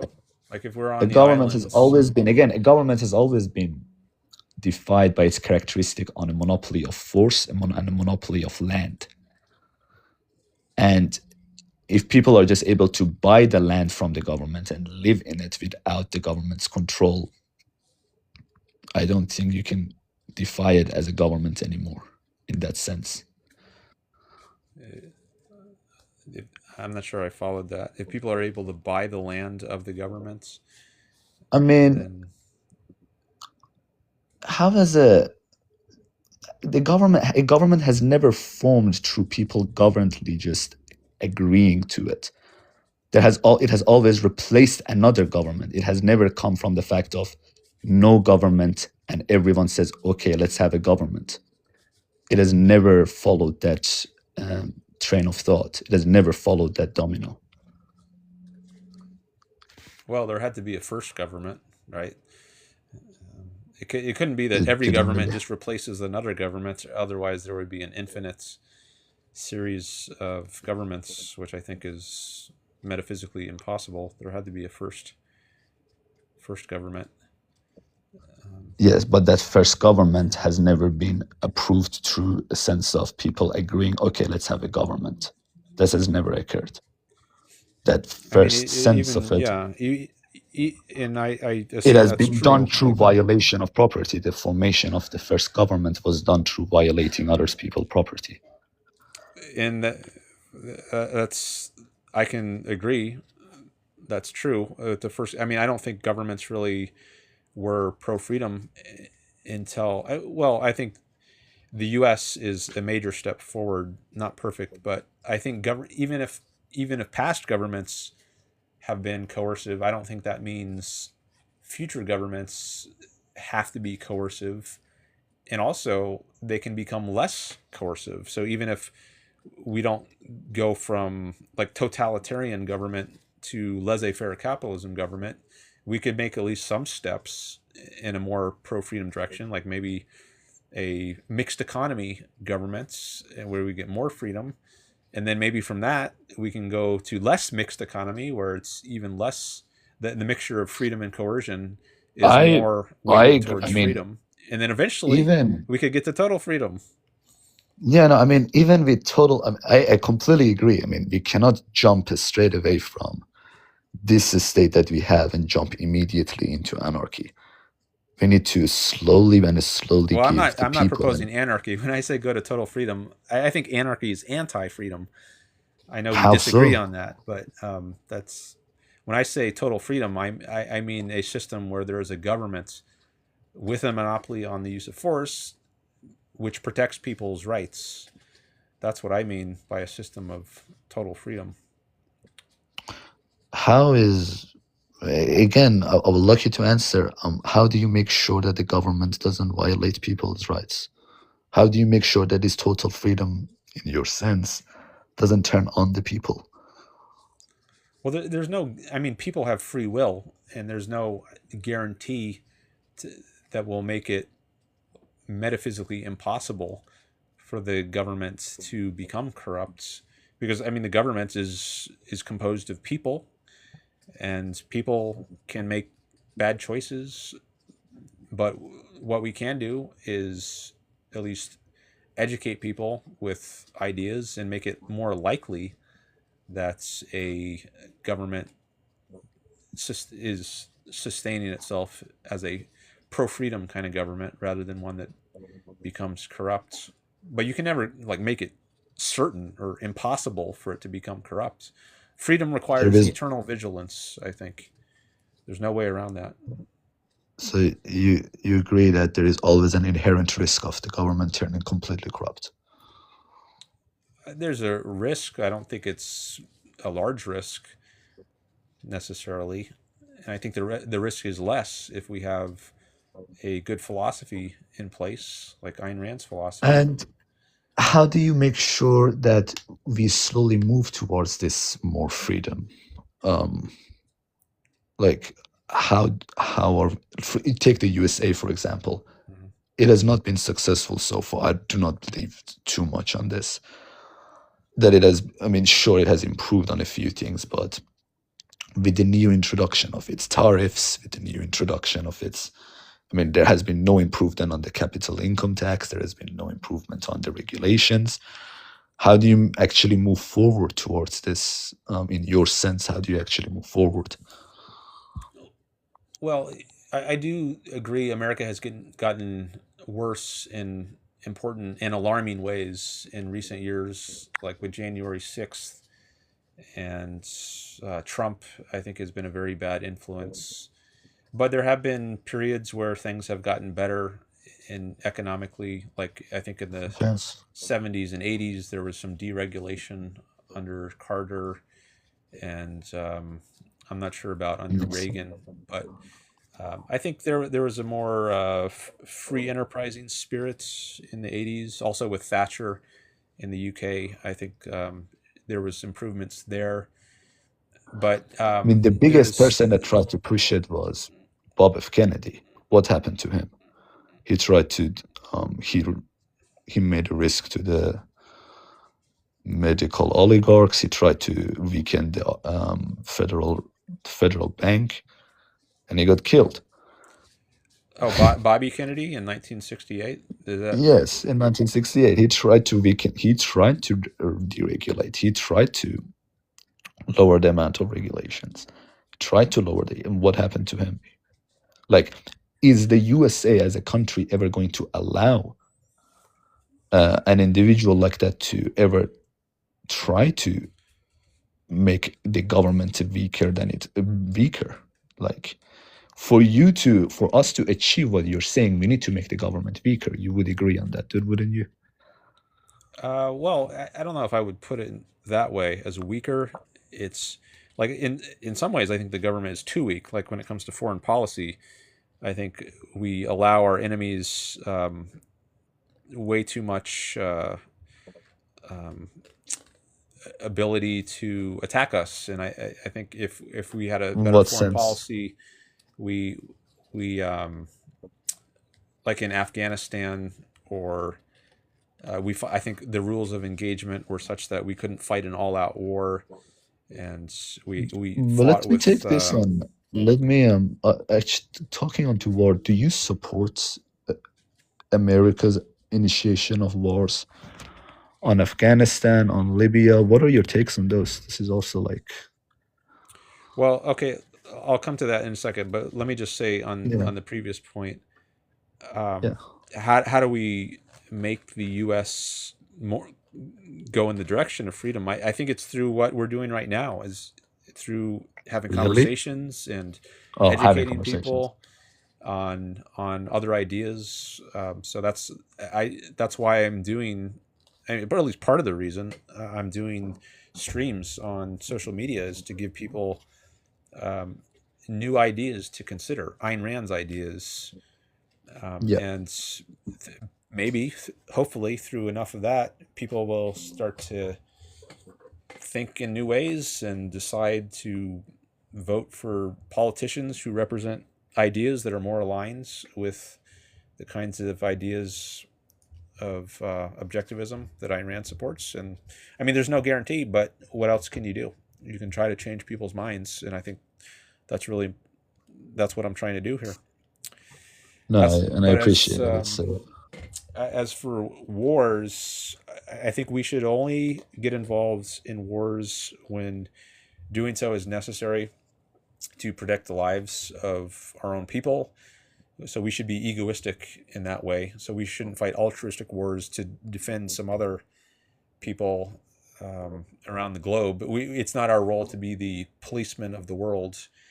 I think that the proper role of the military is to protect our own people. Whether it's the Australian military protects the Australian people, the U.S. military protects the I U.S. agree. people. And so, would you agree that the war that is currently happening on Iran, it is absolutely unnecessary for the American people? Or no? Would you say that Iran is a threat to the USA? I think Iran is a threat to the USA with its nuclear program and its funding of proxy terrorist groups like Hezbollah and Hamas. For how long has Iran been saying that they're developing a nuclear bomb? And have they actually achieved it or not? It has been ages since they have been saying it. Like I see the USA's initiation of war nothing more than this, as these politicians trying to grab even more money as the war initiates. I mean, if you're a politician and you have some shares of this company that is producing steel or like producing any sort of ammunition or resources to the government, you're going to be profiting from the war initiating. This is just a very basic example. I see it. I believe it was an unnecessary war. I don't believe the Iran was ever close to developing a nuclear bomb. They have been saying that since they've a already long killed time. Americans in 1982, I think, in Beirut. I think, I don't know if it's Iranians directly or some. I mean, they're the largest state sponsor of terrorism, and they've already done attacks on American lives directly or indirectly. So then the question is, why hasn't America already overthrown the Iranian government? Why has it taken? How many long has it been? Okay, you got to understand. I am from Iran, and I would like the Iranian government to be dethroned as well. I'm not against the war in its entirely, but looking at it from a broader perspective, I don't see why is America not finished it. Like, if the real intention was to truly wipe out Iran and wipe out the government, which is a threat to the American people, why hasn't this been done already? That's a good question, and maybe part of the answer is the American government or people in it, like J.D. Vance, who does some of the negotiations, I think, with foreign leaders. I think he's a Christian nationalist. If you have that is not. Is he? I think he is. I didn't know that. And I think Christianity is very anti-American. It's very anti the pursuit of happiness. I mean, love your enemy. I mean, that's one of the claims Jesus, one of the counsels Jesus makes in the Sermon on the Mount, I think. And I mean, that's a recipe for disaster. How are you supposed to fight a successful war and destroy your enemy if you're supposed to love your enemy? So yeah, I don't know. With those things, the Christians usually try to take it into context. I'm not trying to do that anyway at all. But no, I mean, in a sense, all I'm saying is the fact that if their true aim was to wipe out Iran as a threat, they would have already done so. They are extending the war as long as they can. I don't understand. Maybe I'm just ignorant. Maybe I'm truly just ignorant on this whole thing. But I'm not understanding the complexities. If their aim was to truly just destroy Iran and remove the threat, I don't think that's their aim. Their aim is to have. I don't think it is either. Unfortunately, I mean, I think that should be the aim. I think the aim should be just victory, but I don't think that is the aim. And I agree with you. If their true aim was to do it, they should have done it by now, and that's fine. That would have been a fine. I agree. They are one of the biggest funders of many terrorist groups in the Middle East. I'm not disagreeing with you on that. But what about Afghanistan, though? Or what? Oh, no, more so on Iraq and their threat of the possible nuclear weapon. Did that give America the right to barge through Iraq? Well, I think that was my understanding is that was based on false information. They had weapons of mass destruction, and that was the justification for going into Afghanistan. But from what I've read, I think my understanding is that wasn't actually the case, and maybe it was just a rationalization for. Well, I think part of the reason I think they went there was because it's a relatively secular country as compared to Iran, which is a theocracy. I mean, religion plays a different kind of role, and there was this big push after 9/11 to say Islam is a religion of peace, and I'm not convinced of that. I'm not either. But if you attack Iran, which is the primary funder of terrorism, then maybe it seems like you're denying that. You're saying religion. You're saying Islam is not a religion of peace. So maybe the U.S. went after what seemed to be a safer target in terms of not provoking global outrage. I've heard this discussed by objectivists like Yaron Brook. I think he's an objectivist podcaster who knows more about foreign policy issues than I am. But I don't think that Iraq war was a good war, based on what I've read about it. I think it was a mistake. Here's the kind of the kicker I wanted to get to. You said due to false information. And at least that's what the government claims it was. It was due to false information or unclear information. If there existed a private defense contract, a private defense system, and they were trying to convince their people who were paying them money in order to support their defense agency, do you think these little bits of information could convince these people to agree to give even more money to the defense agency to push for the wars? No, they would need a much more amount of information, hard, concrete information that the country that they're going into war is a threat to their own national safety, or is a threat to their own safety. When you have a state government, the state does not need to provide this sort of amount of information. They don't need to do that, as we already seen in the Iraq war. At the end, where the war failed, they still had a limited amount of information, or it was false information, or whatever else they claimed it. If it was a private defense agency, this case would have never occurred. They had to have given an incredible amount of strong evidence if they wanted to convince their own people to enter war with another defense agency or with another group of criminals that they believe is a threat to them. Like, this is one of the actual strong claims about privatizing defense, is that this random wars, this occurrence of random wars is not going to happen with private defense agencies. All right. I was a little distracted during that last segment, but maybe we should wind this down soon, I think. So were you saying that if we had private defense agencies, there's less likely to be bad wars? Or in general, yes, because in order for these defense agencies to actually go into a war, they would need a lot of monies. So they would need to convince the people that are paying them to say, this group of criminals are a big threat to you guys, and we need your monies to go into war. And the people who are paying the money will need an incredible amount of information to go into the war, to be able to actually be funded. That's my claim. Well, I don't think that's there going would be a incentive to go to war, because if it's a private agency and they're motivated by profit, does that mean they have a incentive to gin up wars where there don't need to be wars? In order for them to go wars, they need funding from the people that are paying them.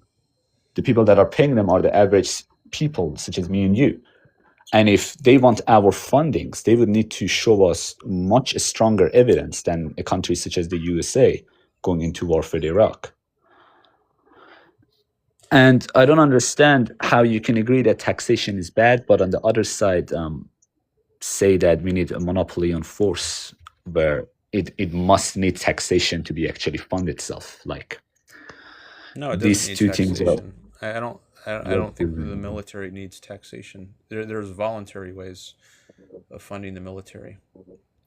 Okay, before going that, can you just address my first claim of the private defense agencies? And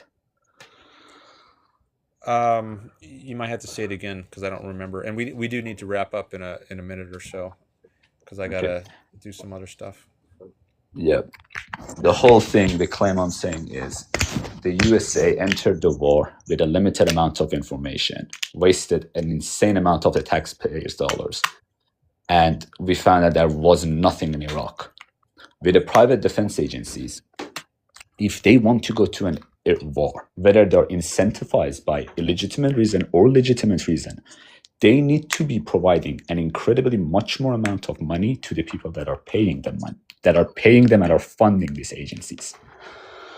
I'm just saying these mindless wars were not going to be happening when we have private defense agencies over a state-owned agencies, or state-owned defense. I repeated the same thing 3 times. Yeah, I was Maybe it's because I'm losing partly because I'm losing energy here. I've been streaming for 6.5 hours, Oh, that is and fair.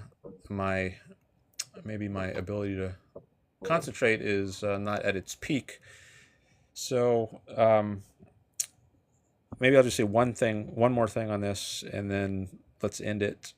So I was saying before that there might be an incentive to get involved in wars where they're not really a good idea, because we have there's a profit motive motivate that the defense agency has to get involved in Yeah. wars. If it's not involved in the wars, it's not making any profits, I guess. But I was wondering Well, when I in order said for it, that, like, well, am I implying there's something corrupt about profit, pursuing profit? Well, no, I don't think that. So that's no, I'm just saying, in the first place, in order for them to even get into the war, they would need people's approval. They would need people's fundings. How are they going to get that if they have, well, actually, you don't if need it is that, not right? If it's a true? private company, then can't they just go to war on their own? Because No, well, how would they gather the funds to go to a war I if don't they're a know. Maybe private through the company? last war they did. Maybe they conquered some country through the last war, and they got But rich. in the first war that they went, how did they get the funds? Maybe they had venture They capital. needed to.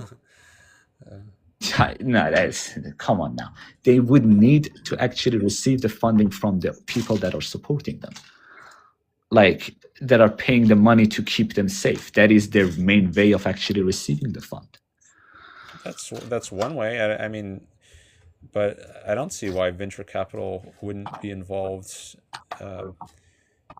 In if they think, well, if I give a lot of money to this private defense agency, maybe they'll go conquer some other country, and then they'll become rich, and then give us a share of the profits. I don't see how what you're describing is any different than the existence of a government in here. Why can't the USA venture into wars and gain even richer from the country that it is reaching and redistribute back to the people? Like, you could use the same argument for any government in existence, such as why doesn't the USA start a war on China, conquer China, and get its resources and get even richer? Like, why can't I use your same logic on governments? Why does it have to be just on private agencies? Like, all right, we'll have to continue that if we do continue another time, because I got to wrap up the stream. No problem. But thank you for the call. I do appreciate it. Thank you for the chat. Thank you for the chat. All right, bye-bye. Bye. Okay. Thank you, everyone, for the follows, the gifts,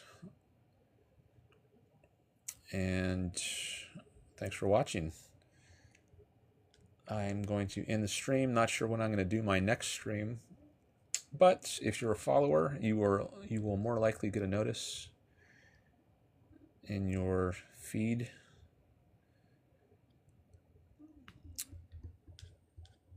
And I'm not sure also when I'm going to do my next YouTube stream. I used to do my YouTube streams once every 5 days. I was pretty regular on sticking to that for a few months, but once I started streaming on TikTok, that changed my YouTube schedule, because I've been getting more viewers on TikTok, so I've been spending more time over here. But I still want to stream on YouTube, just not sure when I'm going to do my next one. Okay, Dan Norton 1. That's my YouTube channel, and maybe I'll see you over there. All right, bye everyone. See you next time.